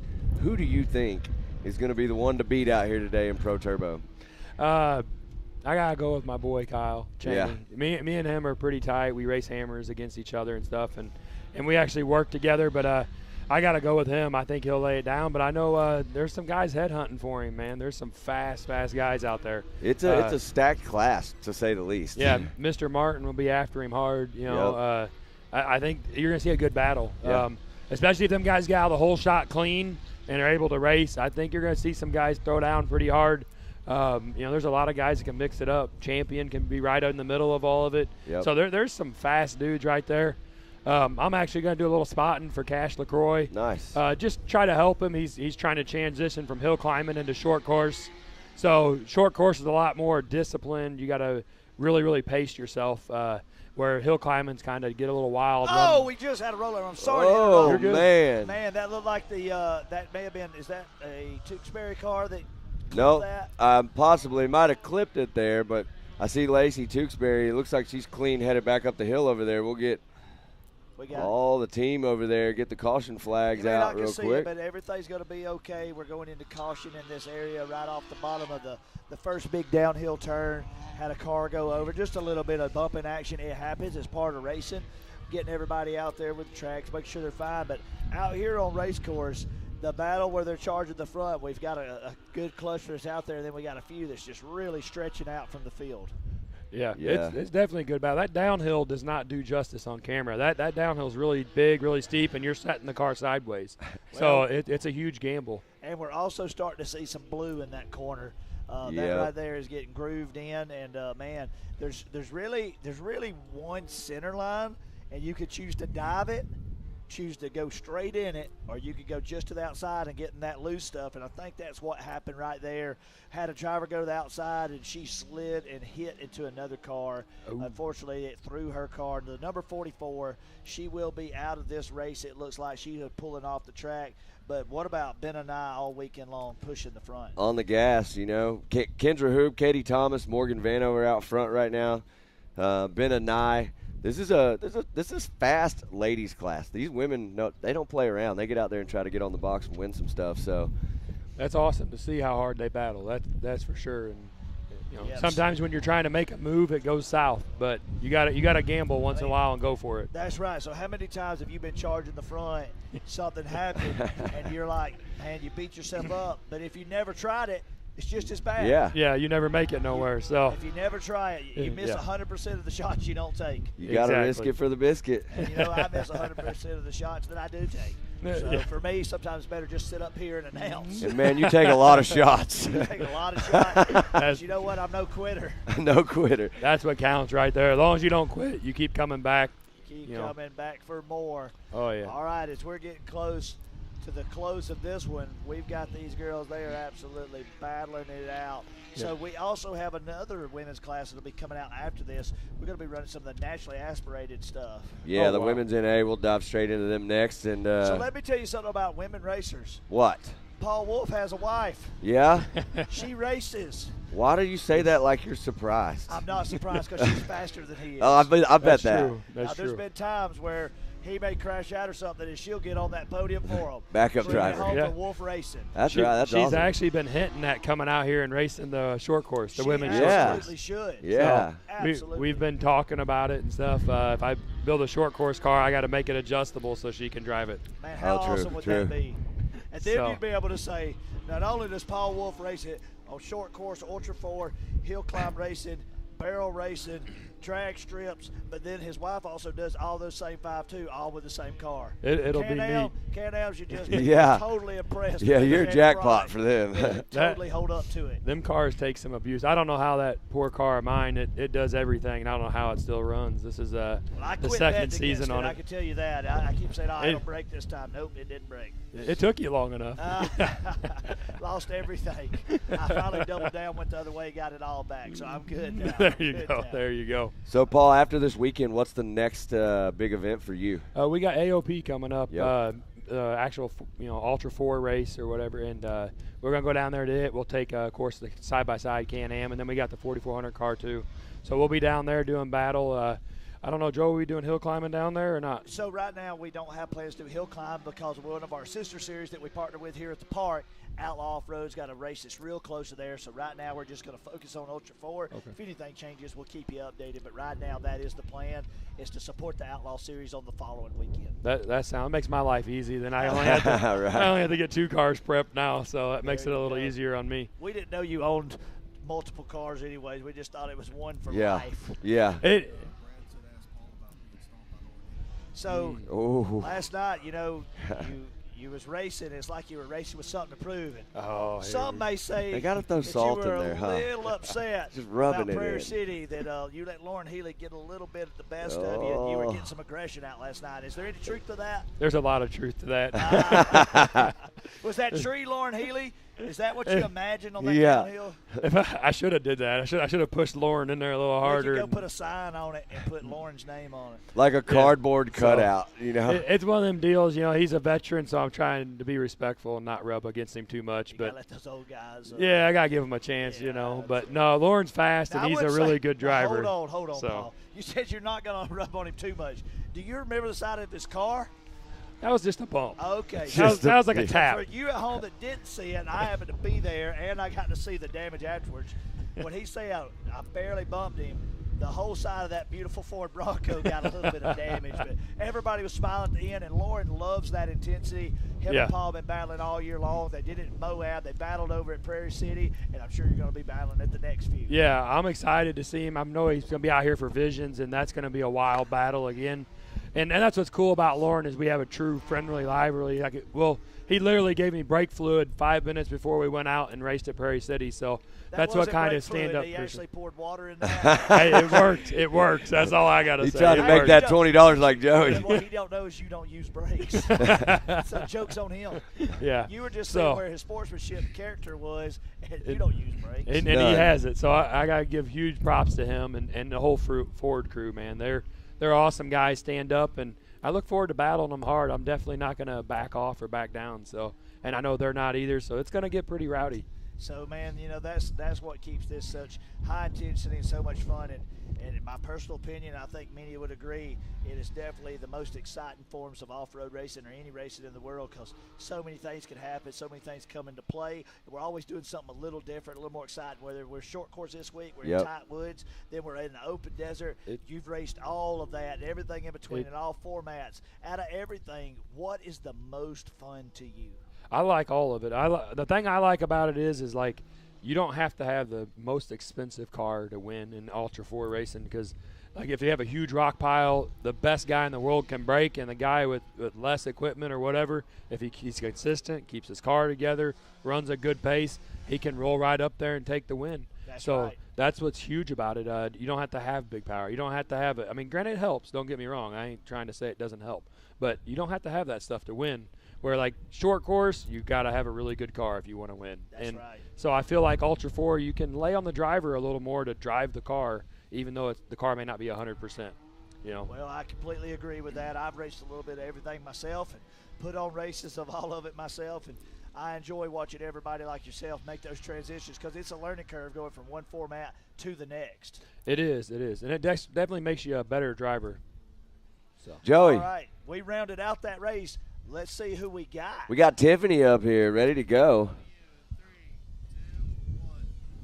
Kendra, it's so good to chat with you. We got a chance to chat a few days ago, and you said that the game plan was pretty much get out front, stay out front, don't break, keep it going, and that's exactly what you did to get the checkered. How are you feeling right now? I feel pretty good. I'm glad we finished all one piece and won a race. And talking about that, we've been talking throughout the entire weekend how it's been a little bit different. Practice Friday, heat races yesterday, mains today. As a driver, as yourself, what would you like to see? Is this something that you like to have a little bit more of, or do you like it when you have the heats and then mains right after? Well, I personally love this. I know that's probably impossible for every weekend, but I like splitting it up. I race the men's class as well, so it gives me a little bit of a break. And talking about that, what's the main difference that you see from the men's class to this one, and does your drive style change at all? I do tend to drive harder with the men. I mean, they're super competitive, and I just have to try to finish with them, so it's a little bit different. Well, obviously, you've got a bunch of people to thank for helping you get that checkered here at MAO. I do. Mid-America, Raceline Wheels, MRT, Holly Holland Companies, Edge Graphics, Tulsa Power Sports, and, of course, my husband. Wonderful. Well, of course, we got to throw that out there. Of course, the husband at the end. It's a team effort like everything here. And it's a great family environment to be able to come to Mid-America Outdoors, enjoy the pool, enjoy the hill climbs, enjoy, you know what we're going to have today? The Barbie Jeep races. She already knew exactly what I was about to say. But yes, there's so much great things here. And Kendra, you've got about a month until the next round. Any changes you're going to do to the car? Oh, yes. We'll look over the entire car, make sure we're good to go. And I just need to throw this in there. Happy birthday to my daughter. Awesome. What's your daughter's name? Shaylee. Shaylee, happy birthday to you. Nice job, Kendra. Back up to you guys. Well, happy birthday, Shaylee. Happy birthday, and I can't tell you how much I love seeing that big, beautiful, clean MRT hat right there. Yeah. She was ready for that podium. She It's knows. funny. She knew. She knew she was going to shows get on up the podium. prepared. There's somebody hiding in the woods She up there reached- with clean listen, hats. She did one of these. She just unzipped Yeah. the suit, reached in there, Pull got it the out, hat out, put it on. and she said, Yep. "Where's the interview?" Where's the camera? I'm here for the camera. All right, pro or Women's NA, yeah. Women's NA. We called it out earlier. Josie Watkins, Haley Boodle, Ashley Rowden, Caitlin Helms, Brooklyn Singleton, Shaylee Broker, Holly Mulligan, Michelle Patiska, Callie McGuire, Paige Lukemeyer, Jocelyn Ware, Elisa Graham, and Bree Seek headed onto the track right now. That looks like Josie's towards the front. I can't tell who got it, though. We're going to see here in just a second as they come down the hill. All right. Looks like Josie Watkins in second. Josie Watkins looks like she's Caitlin Helms in the front. Josie Watkins in second with Haley Boodle in that third position right now on the start. Oh, yeah. What a great start for everybody. Everybody got out clean. Everybody on the track. This is your women's NA. So let me tell you something. They push these cars hard. A lot of these girls, they're racing in another class in either expert or amateur. Yep. So for most of these people, they're already dialed into the track. Oh, look who we got. Gus Fisher. Gus. The women's class. Gus, again. 2 days in a row, man. Gus is. Great job, Gus. We're going to have to talk about that. It's getting a little creepy, Gus. Way to not quit. All right, so listen right here. They're on that back stretch, and they're coming around. You're about to see them as they come to the screen. You're on the back side of the course right there, and they're going to come in that area. Everybody's still tied up there towards the front. We've got a good race going for 1, 2, and 3. Yeah, Caitlin Helms and Josie Watkins, Haley Boodle, they're going to battle it out right here. We're watching them come in to this little split section right here you're seeing really on wide screen. right You can go there. inside or go. Look at that car. One car goes outside, drifts the corner. The other car goes to the inside. So far today, I mean, what do you think, Joey? What do you think the fastest line through that section is? I mean, it looks like to me. Whatever Josie Watkins is doing. Yeah, I'm going to agree with that. Whatever the fastest line she picks, that's the fastest line.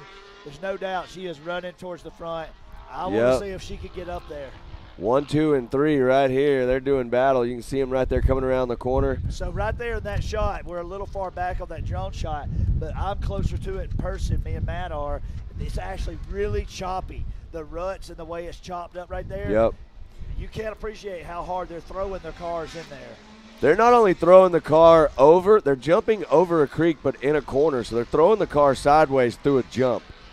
And they are making it happen. There you see them right now coming over and around towards the MRT finish line. That looks like a good shot of Brooklyn Singleton right there in the Team 360 Arctic Cat. Oh, yeah. Back to the front, Caitlin Helms. There's Josie Watkins. Oh, no. We just lost a tire. It is Coming down the hill. Oh, no. barely. Went right through. Oh, wow. MRT. What a crazy shot right Look, there. there's the tire. You can Going see it back, on it the shot just now. laid down right there. That came from the top of the hill All the way across down. track, narrowly missing our second place person, Josie Watkins. And then went all the way clipping across. another driver as they're coming around. That was it. That was wild. That was wild. Everybody's okay. All good. Everybody's still charging, but that was absolutely wild. That had me. I'll be honest. As it started coming really fast towards us, I thought we might end up with a tire up here in the booth with us. I had my hand We were out. ready to catch it. Hey, that's an MRT tire. It's still Yeah, good. all They're gonna good. throw it back on the car. Yep. It'll be on the next round. Yeah. Look, Tripp's down there right now. He's probably, oh, no, he went right. Tripp's about to pick it up and use it on his Jeep. Tripp is going to try to sell it to somebody. Yeah. There's no doubt Tripp got that in his best interest. I know. Race line wheel and an MRT tire, he could get a solid 400 to 500 easy used out of that. I feel like if I asked Tripp right now, hey, Tripp, are you about to sell that wheel and tire somewhere? He'd probably tell me, just depends. Yeah, you're exactly right. You're exactly right. Look at the battle for second, third. It is heating up. They are tight right there. Oh, here it is. Making the move. Checking up right there. Josie did not. Josie was like, I'm sending this thing. Josie said, I'm not checking out, you can. Caitlin Helms out front got a nice gap right now. But look at that. As you're seeing them come through this corner right there, you can see them when they jump over that creek. They're in a corner. It's also starting to get a little rutted. And there's a section right there where if they hit just right, they'll get a little gave up bicycle. Uh-oh. That's Haley Boodle. We saw that 41 car earlier with Jeb Boodle. We know it's fast. Very fast. Putting it in the second position right now.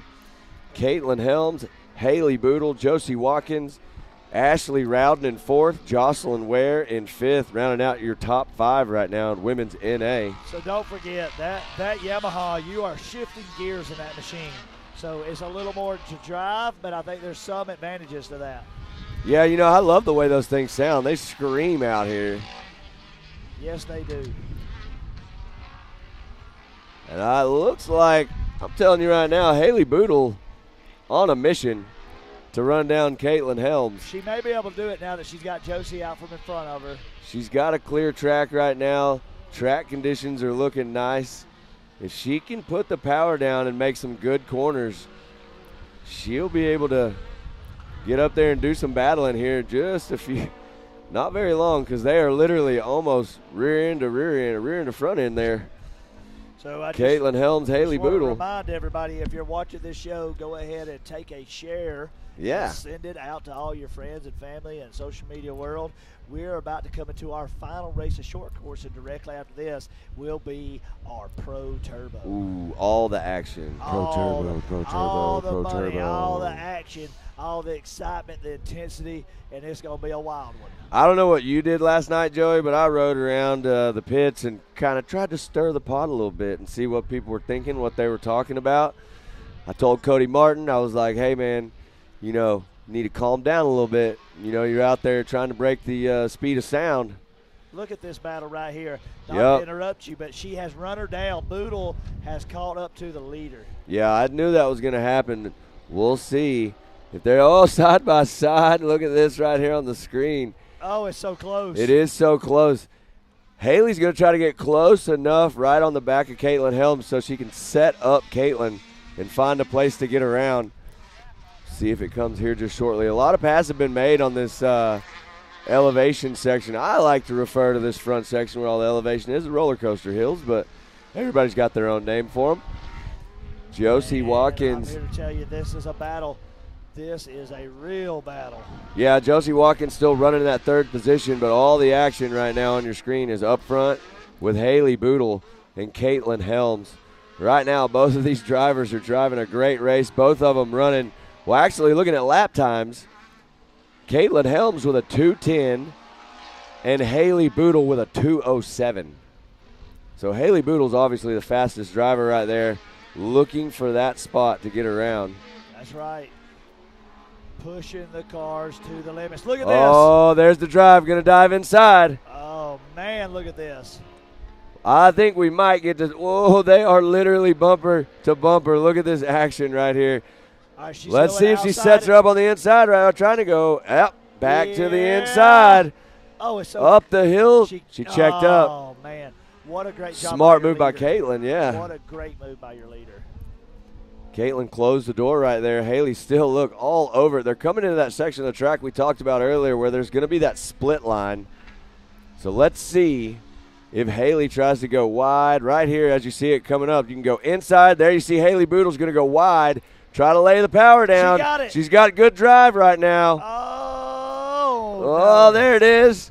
Wasn't able to make it happen right here, man. She stayed on that outside and she stayed the gas and held the lead. Side by side right there. When they designed This these is side by sides, I don't think they were calling. That's not what they meant. That's not what they meant. Nah. Look at this. Looking for that inside line. Hey, if she's close enough right here, Joey, she could set Caitlin up and get her in this corner. Watch, this is what she's trying to do. Dive outside, break, on the gas. She's trying to get that drive. She did going around the outside. Now she's got the inside line. That's that second corner, thinking ahead right there. She did that. She made that happen. She was thinking all the way ahead, 2 corners ahead right then, and that was clean. White flag lap, going to the front. What a move. Big move. What a big move. Now look at that 41. Got out there in the soft stuff. We'll see if Helms can get back around. Doesn't look like it's going to be happening. Well, I think that I think Boodle's a faster car, and now that she's out front, it's going to be really tough. Well, we're going to find out right here as they run up that Talladega Hill right there. Wide open. Don't forget about my girl. Josie's back there holding third. Running in solid third. As a rock. Looking good.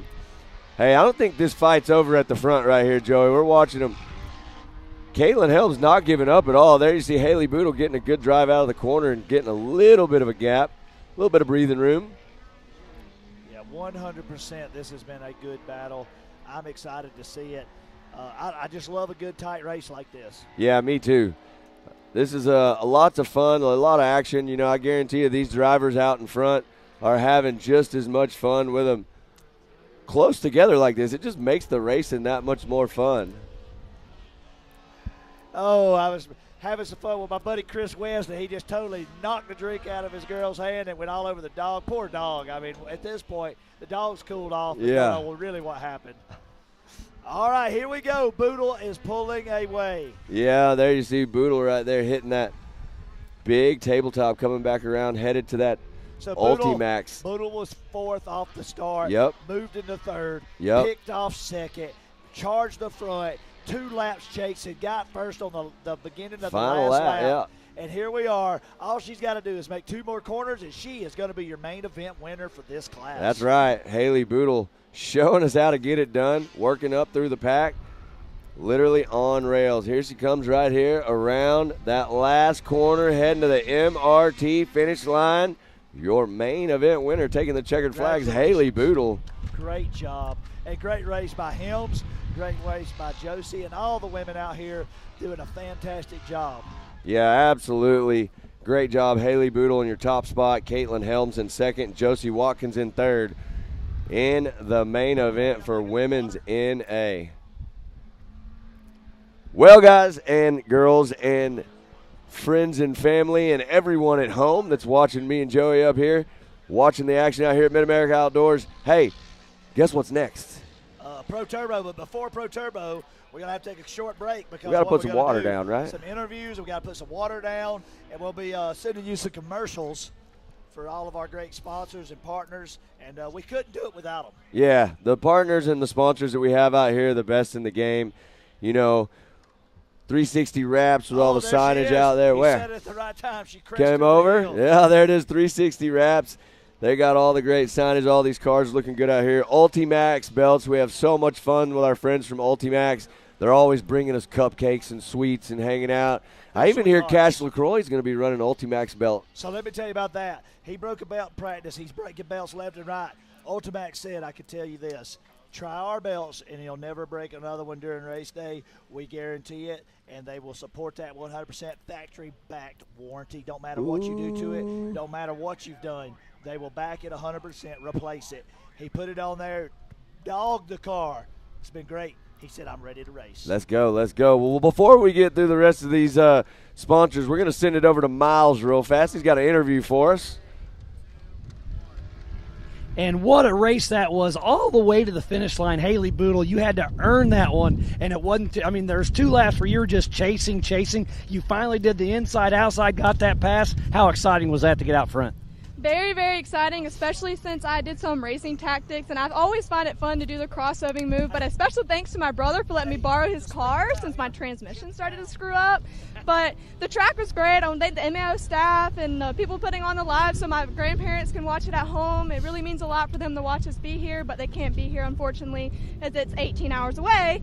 But it was a great race, and I appreciate all the women racing me well, and it was a really great race, and I appreciate everything. Yeah, so you do a little horse racing, you do a little UTV racing. It's cool to see kind of transfer back and forth, and it's just all about the competition, isn't it?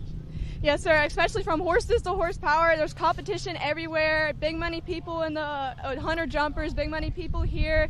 It's all about talent, and if you have a great machine and great talent, you'll do well, but always just know you have to believe in yourself to do well, because if you don't believe in yourself, nobody else will believe in you. And you're 100% on that. And I'm going to follow back on, yes, the MAO crew does an amazing job to do this live show. Like you said, your grandparents can't travel across the country, but they are able to watch you right here, right now, and they are all excited about that. And I just love how you can give them that shout out.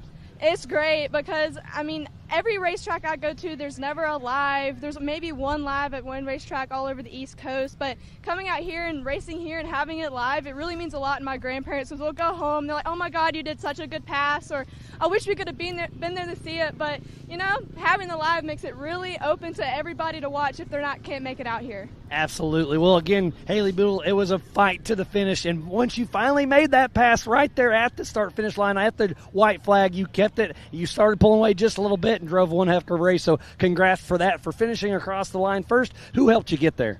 I want to thank my sponsors, Avid UTV, Cryptic Side-by-Side, MRT Tires. I want to thank Skid Row Racing and my family, my friends, and the pit crew that came along. Bent Speed and Seed and Wood Racing also came along to help, but without them, me nor my brother would be sitting on the podium. So. Yeah, well, absolutely. You have a whole crew behind you, so congrats to that. Haley Boodle, one heck of a drive. Congrats. Thank you. All right, well, again, that was one heck of a show. That was a great race all the way to the finish line. So I'm going to throw it back up to my buddies, Matt and Joey. Take it away, guys. All right, what's going on, guys? We are absolutely having what's up, a blast everybody? out here, and that was Travis right there. Yeah. We caught him in that. I baited him in, and we planned that. We got him. Hey, at least we didn't. He doesn't have a bald spot like some people we know up here. That's all good. Listen, we're excited right now behind us. You can see some of them moving around. We're watering the track. We're getting ready for Pro Turbo. We're going to have a lot of fun. The highlight. Let's see if we got a quick commercial queued up and see if we can send it out there for just a few minutes, and we'll be ready to go full of nothing but action.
Breaking in our belts used to be such a pain in the butt.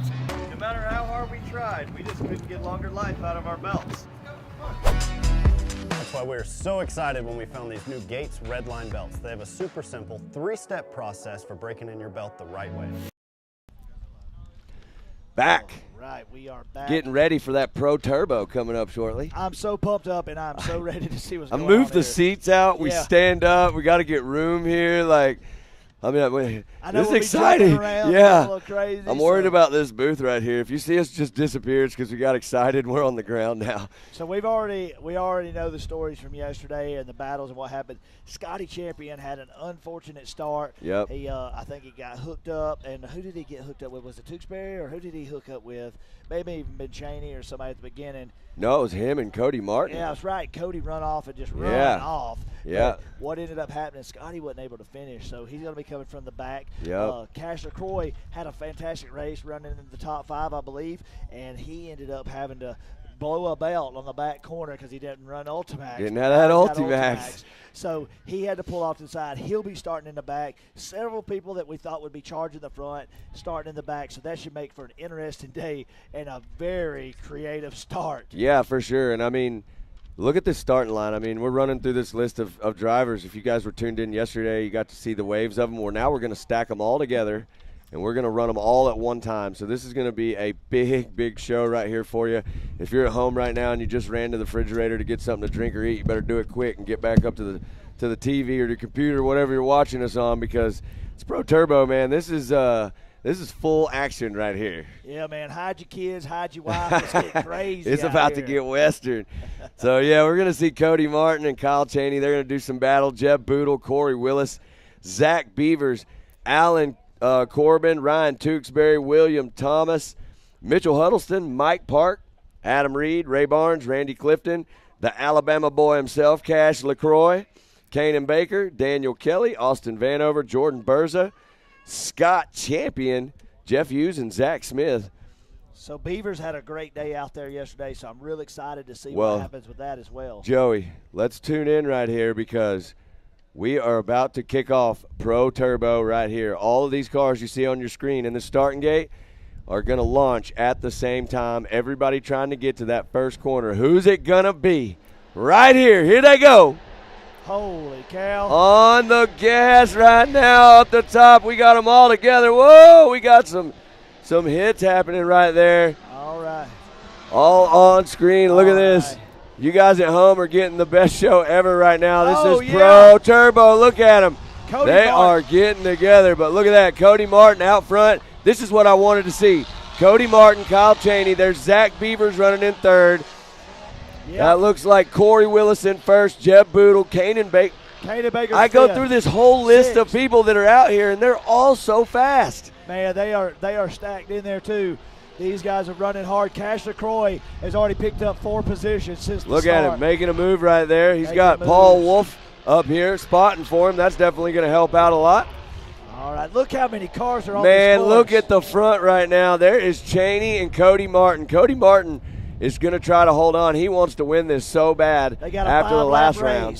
5 laps. They've got to let it all hang out. That's 10 miles of wide open right there. Man, that's more like 11 almost the way this track's laid out. And Yep. I'm here to tell you, every single inch is making the difference. Check them out coming back in. I mean, 1 and 2 right there, stacked in pretty close. Kyle's looking where he can try to show Cody a wheel. But, man, we watched Cody yesterday. Cody turned, I believe, a 154 yesterday on the track.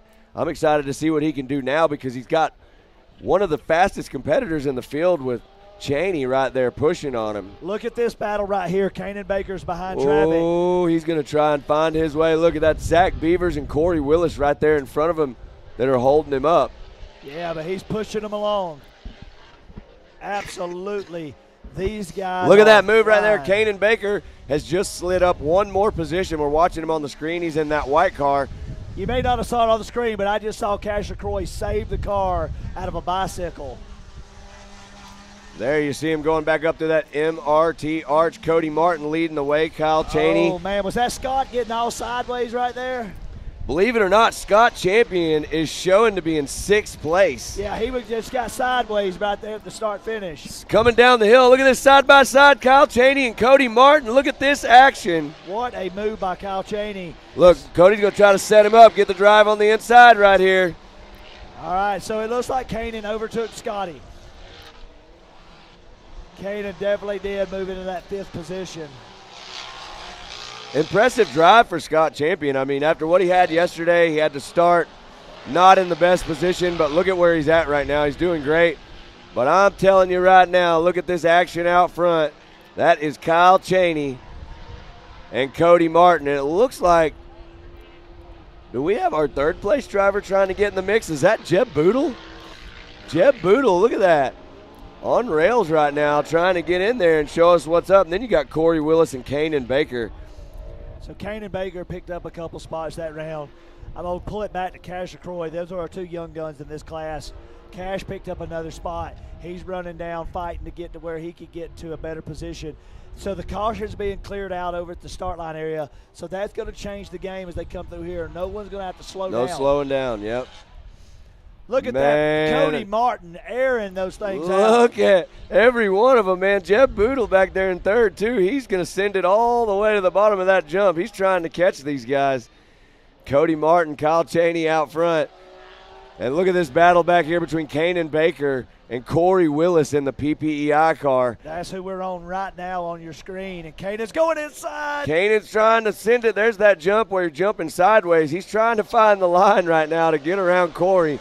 Corey's trying to drive the best race he can. Look at Scott Champion coming down too. Aired the race line jump.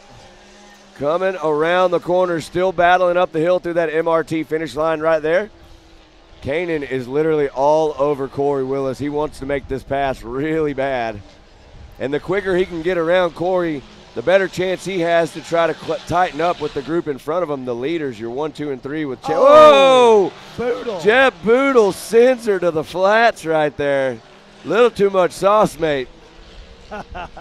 Yo, brah. Yo, brah. Too much sauce, brah. Holy cow, that was exciting. That was fun right there. Look at this. Look at it. We're on Kanan Look Baker at it. right Kanan now. Baker. This is a battle for 4th and 5th. He's eating all of Corey Willis's roost right now. But I can tell you, he's not lifting. He's trying to get around him. He wants to be up there dicing with the podium boys right now. Yeah, there are some fast players out here. I can guarantee you There that. you see Cheney. Oh, we got one over. He's going to be okay. Just went onto his side. We're going to go into caution. His Cash slides under there, just narrowly missing caution. We'll have a local caution on the track. We're waiting right now to see your leaders. There's Kyle Cheney and Cody Martin and Jeb Boodle still all tight. Let's talk about this, though, Joey. Look at what I just saw. Fastest lap right now on the track. A 2 minutes by Jeb Boodle. So he's running in third right now. Your leader, Kyle Cheney, and Cody Martin, their fastest times a 2:03 and a 2:04. So we could see a three-way battle shaking up real fast right here as Kyle Cheney's trying to hold on. So Jeff Boodle is fast in this back section where they're just entering now. He is the fastest man in that section of the course. His split times there are easily going to be a second faster than anybody else. Yeah, absolutely. There you see him right there, Kyle Cheney.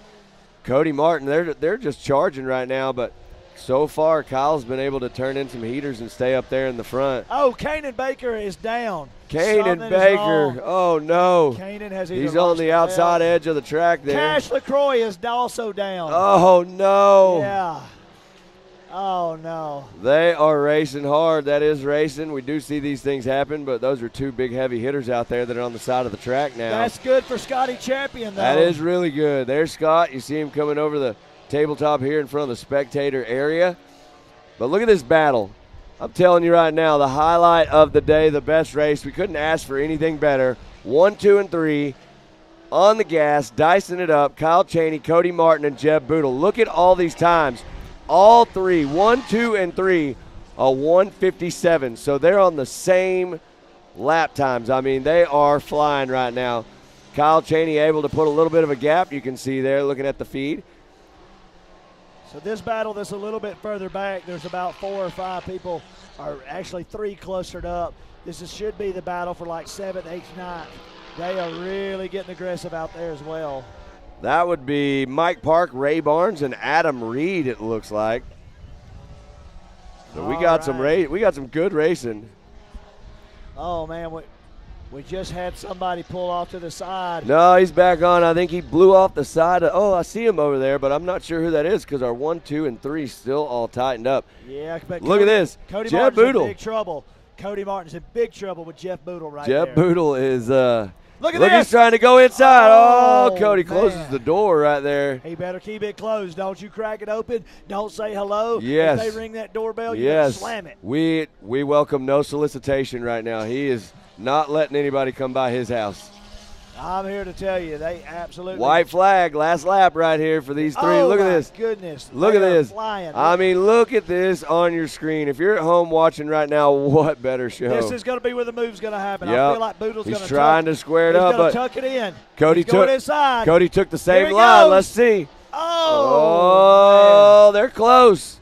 They're close. So Cody used to race in a Yamaha. He knows what that machine behind him is capable of. Absolutely, he does. They absolutely are ripping through here. It is wild to watch. What a battle. But Kyle Chaney. Kyle Chaney on the gas. Kyle Chaney. He separated himself, got the distance, letting them battle it out. He's staying in a safe spot, making sure he's maintaining that lead. He is. He wants this win bad. Kyle, one of the teammates of Ryan Tewksbury out here in the team. So they're both racing out here now, but they're also on a team together. So speaking of Tewksbury, he just got overtaken. There he is. Who is that? That looks like he's dropping back a little bit. Not sure exactly what it is. Can't see whose car that is. All right, look at this. Now, Kyle Chaney, you see him coming out of that back stretch right there. Look at how beautiful the track is right through that section. Oh, look at Boodle is all over Martin. Looking at these times, Jeb Boodle with a 156, Kyle Chaney with a 156, Cody Martin with a 157. He better be careful in this section. Look at Jeb Boodle. He sent that car all the way to the soft stuff on the bottom of that landing. Woo, front wheels down. He's ready to go. Put your landing gear down. He's coming in hard. He's on a mission. Look at that setup for the corner. Jump out wide. Shoot it to the inside. He's going hard. Is he going to be able to do it over the creek gap? He don't have much room. Yes. They're bumping. Boodle. Oh, this is a race. He's going inside right here hard. He's going to dive in. Cody's going to slow. Oh, he couldn't get it. There's a wreck caution right there in the corner. So he couldn't make it happen right there. What an exciting ending. Oh, my gosh. What an end right there. Cow. He set him up. I think he might have forgot that incident was in the corner, but he knew where he was going. They didn't know that incident was there. Oh, they definitely knew. They got spotters out here telling him, but he was ready. If that wasn't there, I think we would have saw Jeb Boodle make a move right then and go into that second position. What a great race. Watch some good Amazing. sportsmanship on the track. Amazing. We still got some people out here battling as they're rounding out. Some of these guys are going to make sure they finish all the laps, collect the maximum amount of points. We got cars littered over this course that are broken. Absolutely. Absolutely. Hey, big shout out Kyle Chaney, Cody Martin, Jeb Boodle. What a race, 1, 2, and 3 out there on the track. Couldn't have ended this day on this short course track any better. But this ain't the end of our day here. It's just the end of this section of the day. Just this part.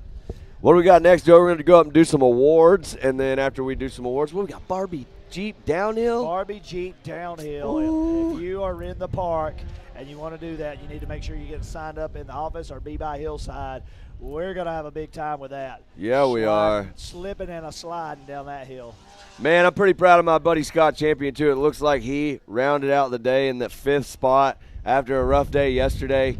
Scott was your points leader. We're not official points people. We're just announcers. So we'll see what that officially looks like when we get done, what that did. All right, so it sounds like we got Tiffany with Kyle Chaney. Let's see what's going on. Shot yesterday. All right, Kyle. Amazing job for you. Congratulations. Fastest lap time, 1:56.363. Walk me how it felt for you. Oh, it was good. The track was, they watered it right before our race. It was definitely slick. I got the whole shot, and then Zach Beavers hit me. I don't know where he thought he was going, but he hit me and knocked me off to the side, and I turned back in and then passed him going down the hill and got behind Cody, and Cody was running a good pace. We got stopped at like a yellow caution down here, and we took off, got to the top of the hill, and I figured he might push wide.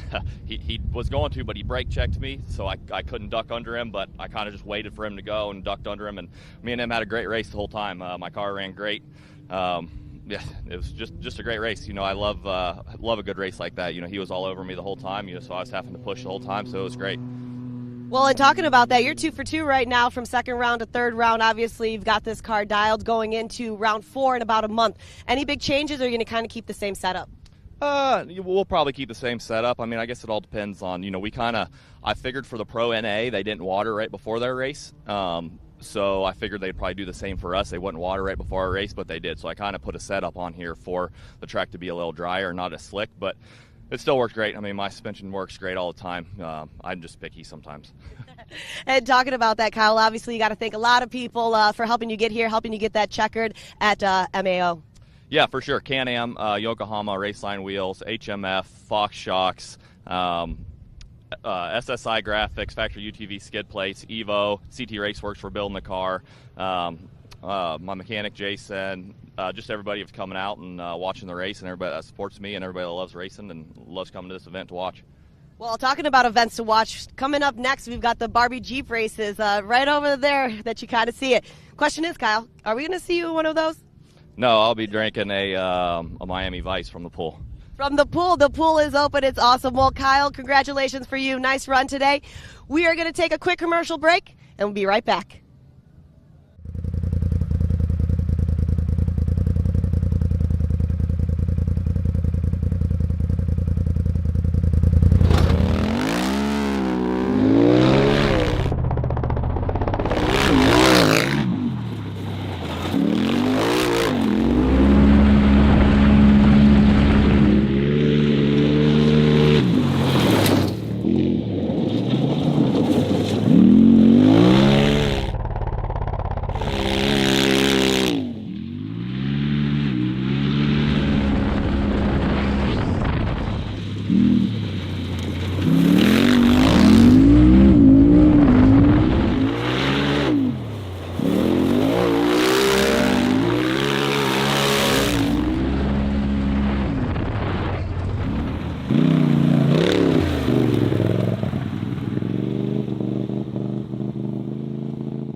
Welcome back, everybody. Faces have changed a little bit. Once again, it's Pam Hall, myself, Scott Rain. We're going to do a quick recap as we get ready. We're setting up right now up at the stage for the trophies and the awards. But when you think about it, we've had an unbelievable weekend of racing, and the action's not done yet. And when you think about it, there's got to be a lot of people behind the scenes that we have to thank. And this is a situation, there's no doubt about it. I mean, we couldn't do what we're doing right now at Mid-America Outdoors without Oklahoma Ford dealers, Evolution Power Sports, Fuel Works, as well as Gates G-Force Belts, High Lifter, HMF Racing, Maxxis Tire, Moto Race Tire, Nitto Tire, Polaris, obviously. Wow, look at all the cars that are out here this weekend. Raceline Wheels, Rigid Industries, Rugged Race Radio, Super ATV, the Off-Road Syndicate, Texas Motor Works, TMX otherwise, and Ultimax Belts and 360 Wraps, which are all over the place on trailers, race cars, tow vehicles. It doesn't really matter. And you know what? We're not done yet. You got a lot to talk about as far as what we just witnessed. Yeah, we're definitely not done yet. They're up there right now getting ready for the Barbie Hill Barbie downhill Jeep racing, which is going to be awesome to see. And then we have later on this evening, we do have the Bounty Hill. We did the Bounty Hill last night. So we have some more rock bouncer racing tonight. But let's go over the results right now of the overall today. Of course, everything is unofficial until they get everything all done. So in our 170 limited 6 to 8 class, we have in that first position Code St. Peter. Number 2 position, the number 8 of Slade Dowden. And the 3rd position, the 111 of Easton Helms. And then in the 170 limited 9 through 12, we have Case Beeman in the 3C in that number 1 position. Kennedy Singleton, number 71 in 2. And then in the 3rd position, the number 112 of Connor Stowers. And then on to the 170 modified class, we do have, again, Code St. Peter in that number 1 position, car number 63. Number 2 position, the number 21 of Tanner Thompson. The number 3 position, 36 of Riley Jones. So I'm going through. You guys at home can see the same thing I'm looking at as well. In the 170 stock class, we have the 06 of Caroline and Claire Ewing in that number 1 position. The 5R of Rossi Thomas in 2nd. 3rd position, the 09 of Carson Summerfield. And then in the amateur NA class, we have the number 1 position, the 242 of Darren Green. In the 2nd position, the number 64 of Ryder Van Beekum. The number 3 position, 55 of Waylon Morton. We got all kinds of classes we're going through here. And in the amateur turbo overall results for the weekend, in that number 1 spot, the number 41 of Lee Knowles. In the 2nd position, the number 93 of Kyle Arknow. The number 3 position, the number 19 of Hank Hall. And that is our amateur turbo class.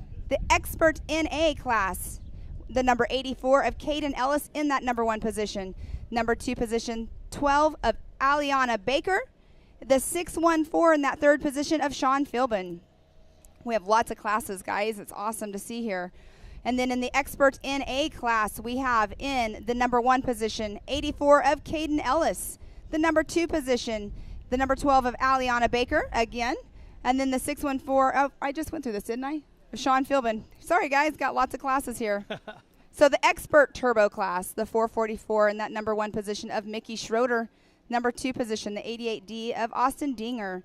And then the number 3 position, the number 47 of Mr. Rusty Pipes. And in the Pro NA class, number 21 in that number 1 position is Kanan Baker. The number 41 in that 2nd position is Jeb Boodle. And in the 3rd position, the number 93 of Jacob Giesendorf. And then we have in the Pro Turbo, we have Mr. Cody Martin in the number 15 in that number 1 position. Kyle Cheney in the number 191 in that number 2 position. And number 3 position, Zach Beavers in the number 38. That was an awesome race that we just watched there. I know you were up top watching it too, Scott. So in the Vet Turbo class, the 40-plus Vet Turbo class, we have the number 7. We have Chad Mayo in that number 1 position. And then we have Rusty Pipes also on the podium there. So this is 2 different classes, I believe, combined here. And then Sean Murphy in that number 2 position, Todd Rimreed in the number 2 position, Mike Buccafusco in the 3 position, and Robbie Ellis as well. So that was a combined class. In the women's NA overall results, we do have Josie Watkins, the number 237 in that number 1 position. Haley Boodle, number 10 in the number 2 position. Haley Rowden, the number 15 in that 3rd position. And then our Youth 1000 overall results. We have the 999 in that number 1 position of Carson Vell. The number 2 position, number 64 of Ryder Van Beekum. And the 979 in that 3rd position with Jace Leach. So that's a lot of results that we just went through. But like I said, you can go online and look at them as well yourself at mao.livemotorsports.com. What's really neat that I like when you're calling off some of these names, they're in multiple classes, right? Multiple podiums for those same individuals. Very impressive weekend for the Van Beekums. I mean, there's a bunch of Van Beekums that are out here running, and they finally had a podium weekend. They did. And they've had some trouble out here. Wow, yeah, just all kinds of mechanical issues this season up to this point. So good job by them. And that young man in that Mod 170, what's his name again? The Mod 170. Didn't he sweep the weekend? Code St. Peter. Yeah, Code St. Peter. Yeah, he had a very successful weekend. He's going to be walking off that stage in a moment like this with 4 trophies, or 2 trophies, I should say. No, he's going to need an assistant to help him off the stage. There you go. There you go. But, yeah, what a blast it's been. And like you said a moment ago, that we got more action going on. Not only the Barbie Jeep downhill contest, which I think that's going to be nothing but a big, huge blooper reel. At least that's what I'm hoping for. I've never seen – there's so many things I've never seen live before. I've always seen it on YouTube, and it's been – people really do that. Yeah. And they're working on it right now as we speak, Phil. Here's a little they're twist on this. They're filling the pool. It's not your normal Barbie downhill, okay? It's not that. Because they started thinking last year, how can we up the ante? How can we better this a little bit? How can we make it more hilarious? Well, somebody said, well, let's throw some water on it at the bottom of the hill, dig a big old mud pit, and that's how they're going to stop, in the mud pit.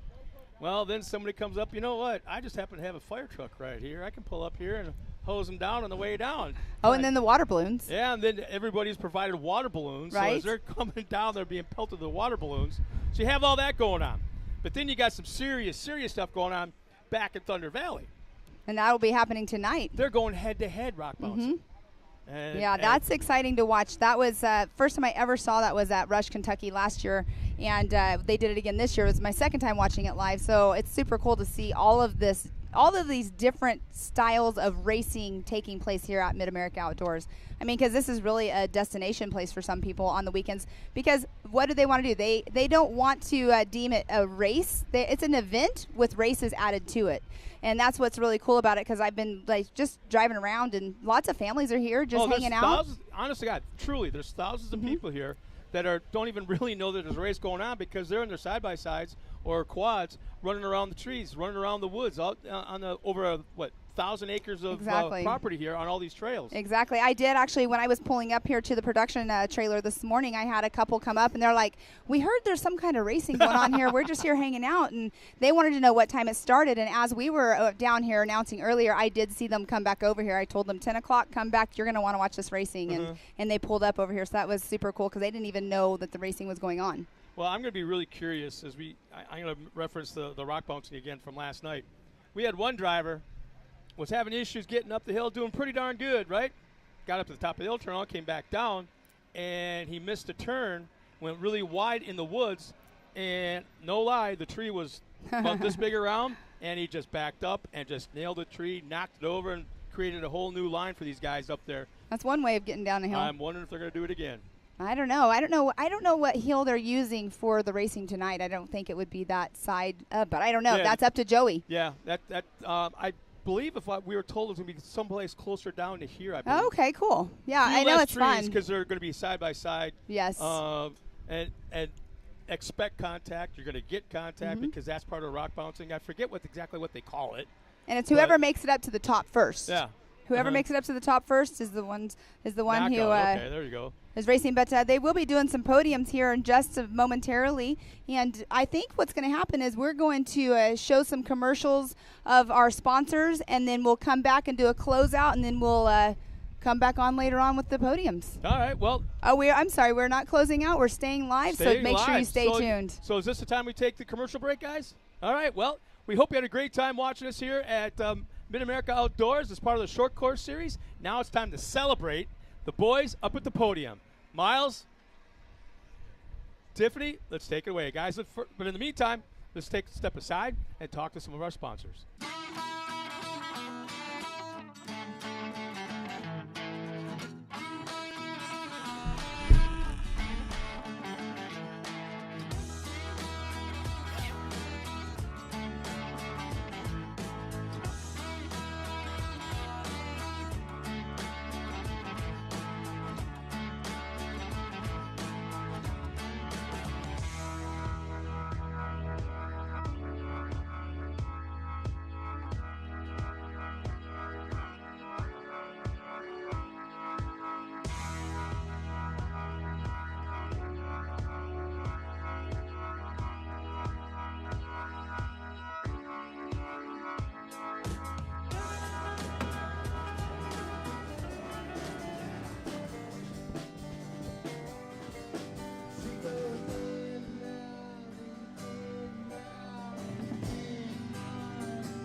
so excited when we found these new Gates Redline belts. They have a super simple 3-step process for breaking in your belt the right way.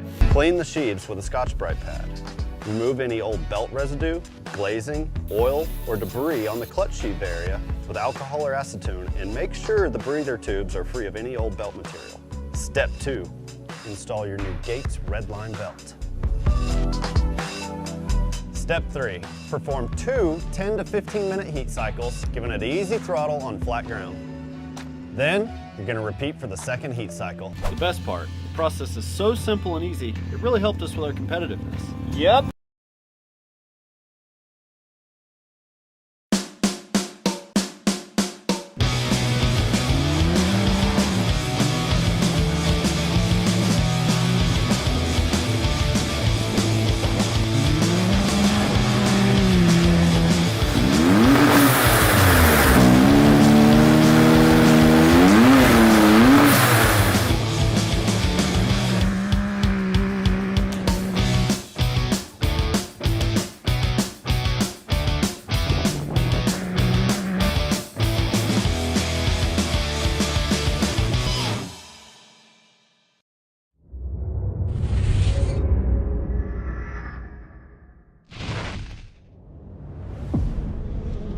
No matter what, it's never an easy event, and it never will be, and that's what makes King of the Hammers King of the Hammers.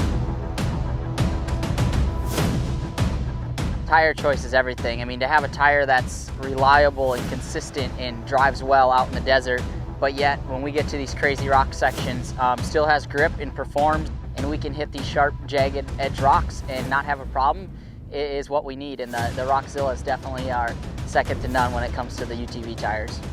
And it just speaks traction. It's got big lugs hanging off the side. It's got big lugs down the side of the sidewall of the tire. If you're gonna look for something that makes traction and is gonna grip in rocks and dirt and everything, you look at a Rockzilla and go, man, that thing looks like it's gonna do the job right there.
Upgrading. It's what we do.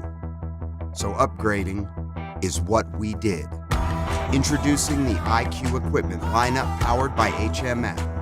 Designed for the most adventurous side-by-sides in the world, IQ equipment has the strength to tackle the off-road head-on. Bolt-on American manufactured steel. Engineered to increase strength, durability, and protection, so you're equipped to handle the most extreme performance.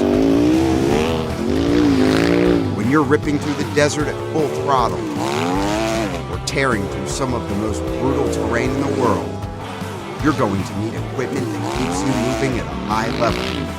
Because when you have the performance, and you have the protection, you then have the confidence to actively pursue your passions, just as freedom was intended to be.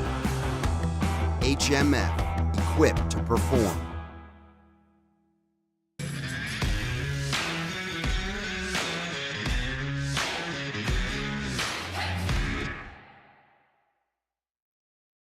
Breaking in our belts used to be such a pain in the butt. No matter how hard we tried, we just couldn't get longer life out of our belts. That's why we were so excited when we found these new Gates Redline belts. They have a super simple 3-step process for breaking in your belt the right way.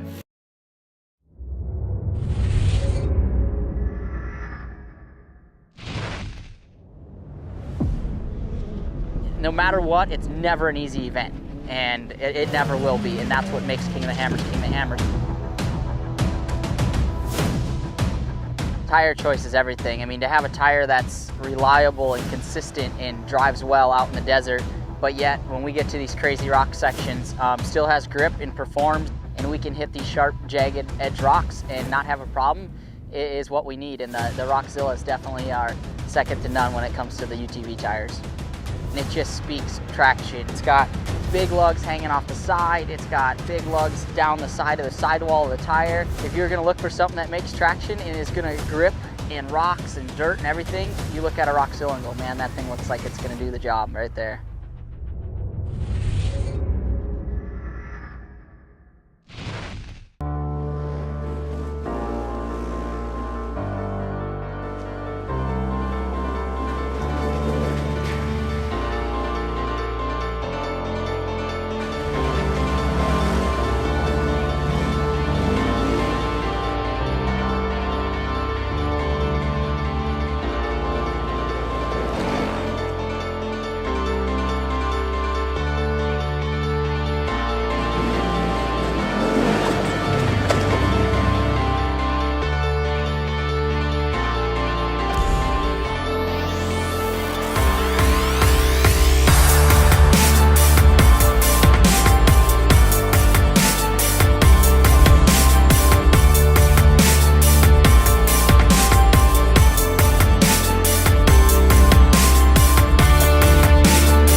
Welcome back, everybody. We're here at Mid-America Outdoors in Jay, Oklahoma. We're just a moment away from going up to the stage for the big celebration of our top 3 finishers in every class. We're getting trophies and checks, and the big celebration will continue. What a fantastic day it's been here weather-wise. A little on the windy side, but it was just right in that the dust we did have on the track, the wind carried away, so it was fantastic for all the fans. And not only is we have a celebration up on stage with our top 3 finishers, but we're going to have more action going on here later on this afternoon. On the hill right behind me, we're going to have the Barbie Jeep competition going on. As I look behind us, they're loading up the Jeeps as we're getting ready to take them up on top of the hill. They're loading up the pond with the water. They're making it all nice and muddy for all the competitors and getting it ready to go. And then on top of that, we've got the bounty. I'm sorry, what was that? We got the rock bouncer, the knockout competition going on, which will be right adjacent to us as well tonight. I'm really anxious for that. If you're in the area, it's still not too late to come out and check it out. Make sure and bring your wallet with you because we have a fantastic restaurant here named Legends that has great food. Grab something to eat and then head up to the rock bouncing competition. It's going to be a great time. It's so much going on. But before we go back up to the stage, I want to remind everybody what this weekend is all about. And remember, please remember what this weekend is all about. And that's not the veterans that are here at home celebrating this weekend, but the ones that didn't make it home. That's what Memorial Day is all about. Veterans Day is for the veterans. Memorial Day is for the ones that didn't make it home to their families. Well, ladies and gentlemen, now it's time to go up to the stage where the celebration is starting with our 2 commentators from this afternoon. Let's go up to Matt Edmonds and Joey Beck. Well, we've been having a lot of fun all weekend long, and we are now here. This is the moment you've all been waiting for. We're ready to hand out all these awards and trophies and celebrate with all these racers. Everybody give yourself a big hand. You guys all get these loud. race teams. Great job today. Great job out here. Hey, before we get this started, too, I want to throw it out one more time to Billy Champion, Jenny Champion, and all the short course series Y'all give it up for your directors and race workers. production Come on, team. guys. Absolutely fabulous job out here. They've been working hard. Let's get all this done, and let's go hang by the pool. No. We're not going to the pool yet. Where are we going? Listen here, Fox Body. We're going up to. Oh, sorry. I thought we were on Mustang still. I'm a Mach 1. You're Mach 1. Golly. We're going to do Barbie Jeep after this. So you guys get this hardware we're about to hand out, and then we're going to go get some Barbie Jeep. But you ready to start this thing off? I'm ready. Hey, what class are we going to start with? I want to start with this one. You know. Okay. I mean, in the spirit of hitting dingers, I want to start with this one. Let's do it. All right. Expert Turbo in the 3rd position. The man with the name himself, Rusty Pipes. Rusty Pipes, where are you at? Rusty. Where's he at? There he is. He's coming his way. He threw him hands Hey, I up. don't know if he should accept this without his wife up here. She Rusty. put him on the box. Oh, she's already at the pool. I like that. I like her Look, style. he's dressed for it. Y'all give Rusty a big hand. There you go, right there. Great job. Get right up here on this podium for me. Hey, quick announcement, too, right before I go to the next one. Checks will be ready after 3:30. All right, 2nd spot on the box. I'm just going to stand up here and get in this box, and I'm going to hit in that 2nd position, Austin Dinger. Oh, he just hit a big dinger back there. Yep. He There he goes. absolutely charging the front today. And Great standing on the top step, Mickey Schroeder. Mickey Schroeder. Look at this. UTVRaceShop.com. Walking in here looking Congrats, clean. Mickey. You guys get loud for your 1, 2, 3 winners in Expert Turbo. Great job, guys. These guys right here battling hard. Get your final pictures. We're going to go to the next class. All right.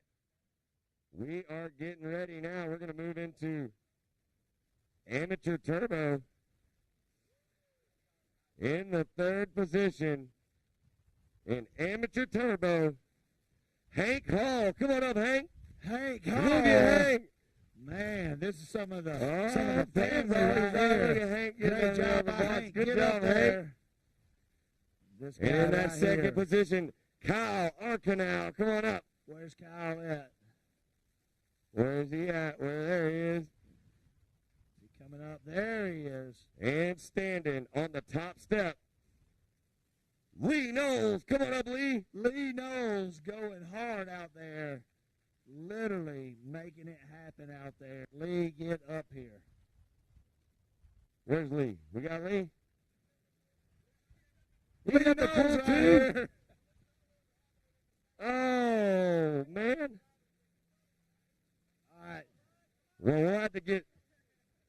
We'll get him back up there and get some pictures in a little bit. Yeah. Whoa, look at him. Lee Knowles! Mid-America Outdoors Ambassador, Lee Knowles. All right.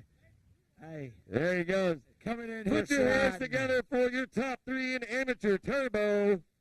Great job, guys. This was a good battle right here.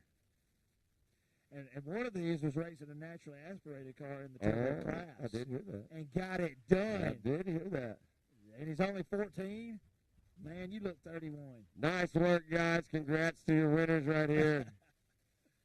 All right. All right. Y'all have a good afternoon. Y'all deserve it. You want to call some of these? Oh, okay, I'll keep doing it. Thanks. All right, 170 limited 9 to 12 in that third position. Connor Stowers. Oh, there he is. Yeah. He's ready. Grab that right there. Boom. In the second position, Kennedy Singleton. Oh, there she is. Yeah, we are having some fun. And up top, Chase Beeman. There he is. Some good racing by all these guys out here and girls. And they did a fantastic All right, job. everybody, get loud right now for your winners in 170 limited 9 to 12. 1, 2, and 3. These kids are ready for the pool, man. They're sweating in these race suits. Hey, I'm going with them. I know that's Hey, will you right. come give me a ride to the pool after this? 360 I'm just rap kidding. sticks together. Yeah, that's right. We hang out together. All right. 170 limited 6 to 8. In the third position, Easton Helms. Where's Easton at? Look Right at here. the guy right here. Look at him. He's running with that same Come on suit. over here, Easton. They're all over the podium. Boom. Yeah. Killed it. In the number 2 spot, Slade Dowden. Where's Slade at? Oh, Slade. right here. Oh, look right at here. Nice job, Slade. My man. And on the top step, my man, Code St. Peter. Give it up for Code. Some good racing out there. Great job. You guys get loud for your winners in 170 limited 6 to 8.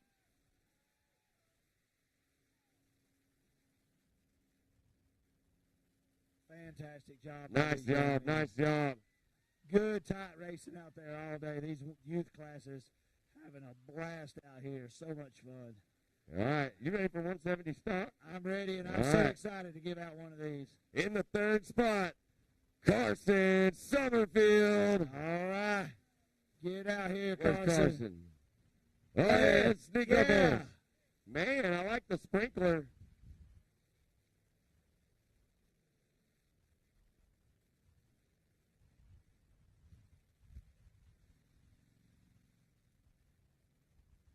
All right. In the second position, Rossi Thomas. Rossi!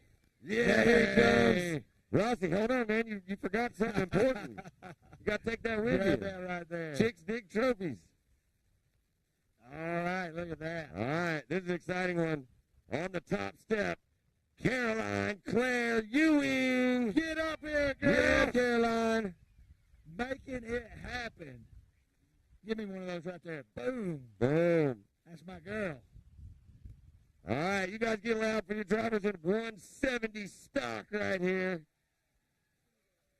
There you go. What a great class. Good job.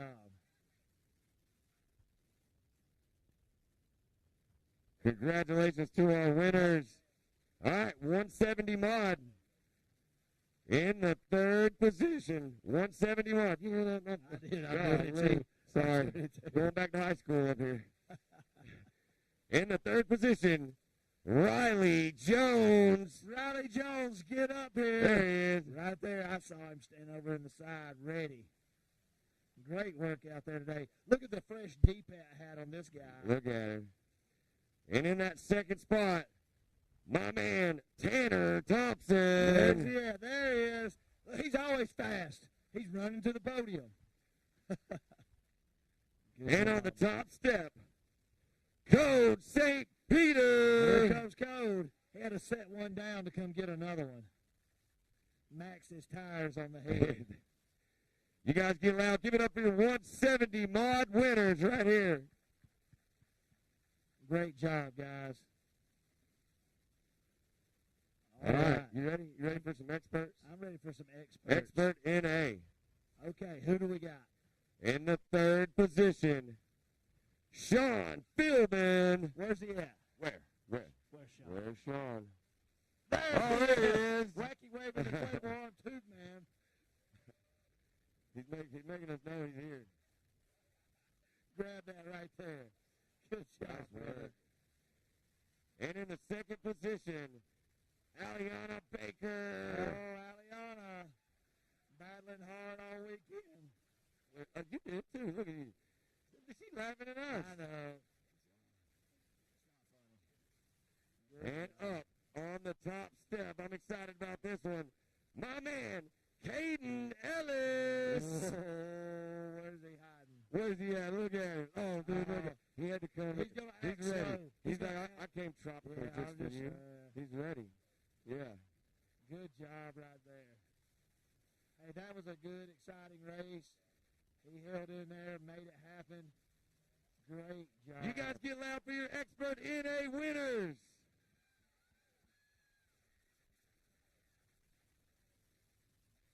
You did a great job. That's right, ran real good. Car ran real good. Not really sure what to do with my hands. Y'all give him a big hand. All right, what do you got next? All right, we're jumping into Amateur NA. In that third position, Waylon Warden. Waylon. Where's Waylon?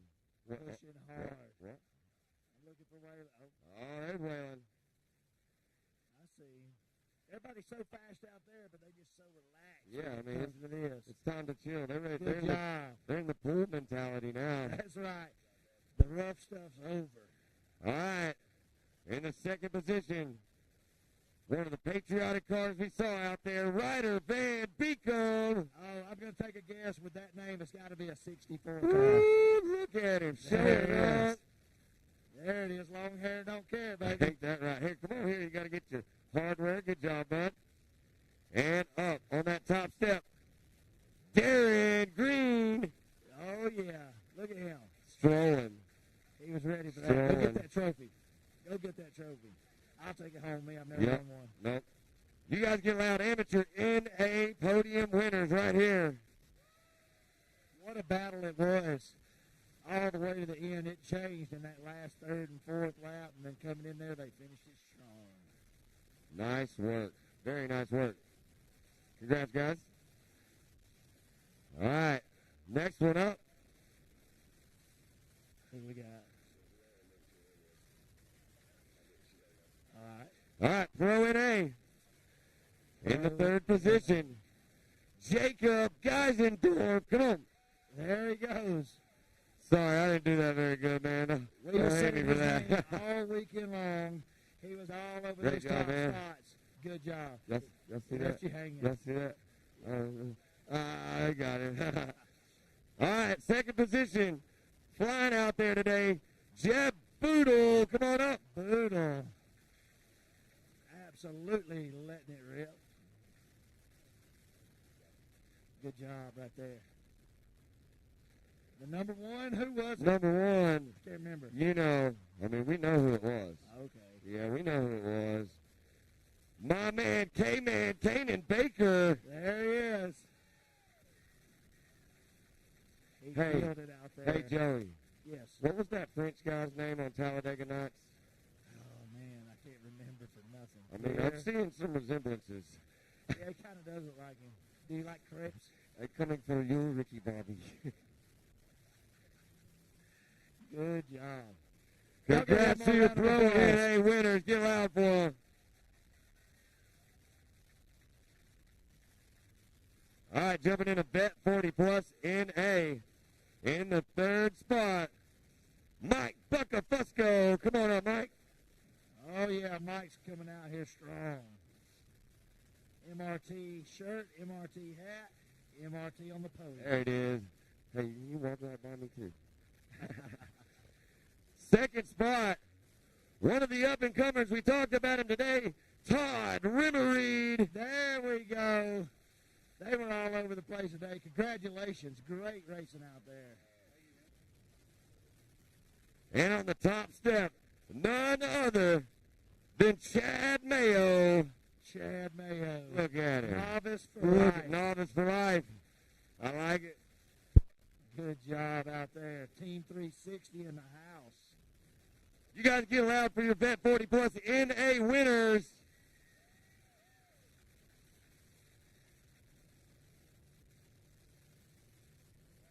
All right. Congrats, guys. All right, now we're diving into Bet 40 Plus Turbo. Turbo.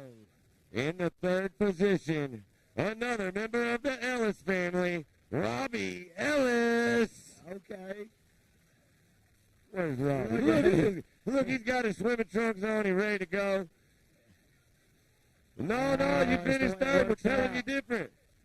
It's the way it works out, man. Jump up here. Listen, let's get you on the right Second road. position, Let's get you right here. Sean Murphy. Come on up, Sean. New to this. Yeah, there he There is. he is.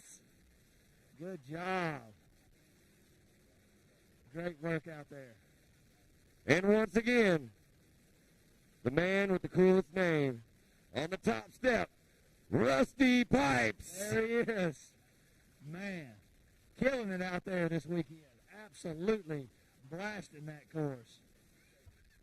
Get loud right now for your Bet 40 Plus Turbo winners.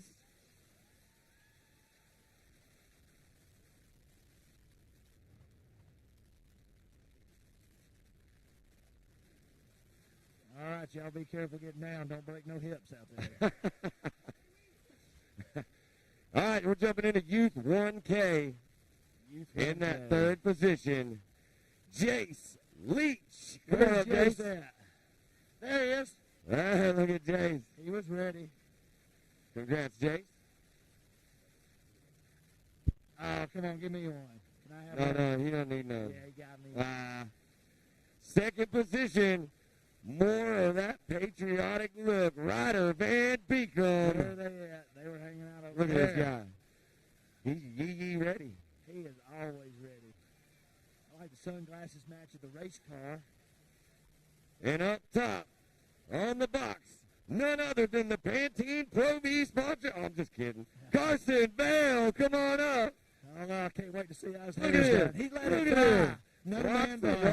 up. No man bun. Took the pencil Took out. the pencil out. You guys get live for your Youth 1K winners right here.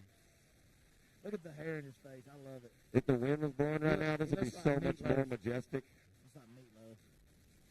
Would you do anything for Meatloaf. love? Said he was- All right, y'all give him a big hand. Good job, dude. Killing it, bro. You are, man. He hit me a little hard, man. All right. Y'all ready? You ready to do it for the ladies? Let's do it for the ladies. Doing it for the ladies right here. Women's Turbo in the third position, Morgan Vanover. Where's Morgan? Oh, there she is. That's what I'm talking Running about. to the podium. I'm trying to get this Great runner. Good job. job. Great work. Second spot, Katie Thomas. She is On ready. her way. That's what I'm talking about. Good job, Katie. Good work out there. And on the top step, one of Mid-America Outdoors ambassadors, Kendra Hoop. There she is. Holding in there strong, putting on a racing clinic out there. You guys get out for your women's Turbo winners. Man, what some battles out there.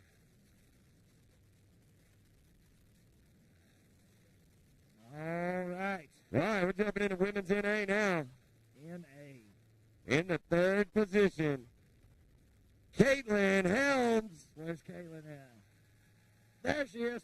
This Where? crowd right here is all over the podium. Did everybody there get one? They all did up there. Everybody's going home with something today. Congratulations, Great Caitlin. work out there. And in the second position, Josie Watkins. Josie, where's that cheetah print at? There's Josie. She didn't wear the race suit. Out there battling hard. Congrats, Josie. Good job. Good job. And standing on that top step, Haley Boodle. There she is. Flying out there today. Great job. You guys get loud for your women's NA winners. A lot of fun watching them battle it out there. All right. Are you ready for this one? What is it The now? last one. The last What one. is it now? I like how you asked me that. I don't remember what You sound like class my it's wife. Calm down, all right? All right. I'm just kidding. All right. None other than the premier race of the day, Pro Turbo. Right here in the third position, flying out there, Jeb Boodle. Man, Oh, charging man. the front. Going hard. Going for that last move. Man, we really thought he was going to get it right there. We had a caution in the way, though, but it was a good one.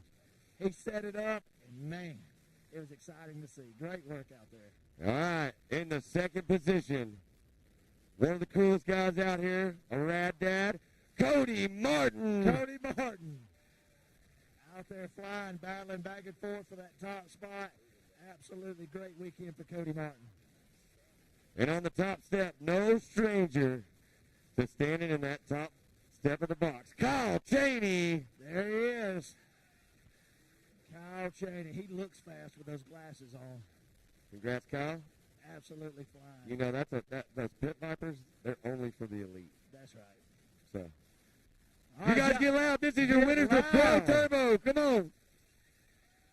These guys did a fantastic job. All these race teams, everybody out there did a great job this weekend. Congrats, guys. Well, Buddy. Matt, Hey, we gave out all do you, the think, awards. do you think this is our chance to stand on this box? Can we Look share at- Hey, you want to? Yeah, we'll share. We'll do it like Do that. something like that? All right, everybody. I don't know. On behalf of Joey and myself, Matt Edmondson, we had a great day today out here with all y'all racing. What a Memorial weekend. Excitement's not over. It's not over. We're going to go do some Barbie Jeep downhill racing, our style, Mid-America style. Yeah. Then we're going to go do some America Pro Rock racing, knockout racing. And then we're going to be hanging out and partying poolside. We're going to be hanging out at Coconuts. We're going to be having so much fun. The party keeps going here. We're so excited for you at home to join with us. Make sure Absolutely. you share these things. Check out our website. Check out our app. Like, share, get the message out there. Let's grow the sport. And always check out all of our marketing partners and sponsors to make sure Absolutely. you're shopping with the people that support the sport. Absolutely. Check out those calendars. Make sure you're here for the next race. And we thank you all for tuning in, listening to all of us today on behalf of Pam, Tiffany, Scott, Miles, everybody on the production team today. We had a blast, and we'll see you all real soon again for the next round here at Mid-America Outdoors. Seacrest out. What?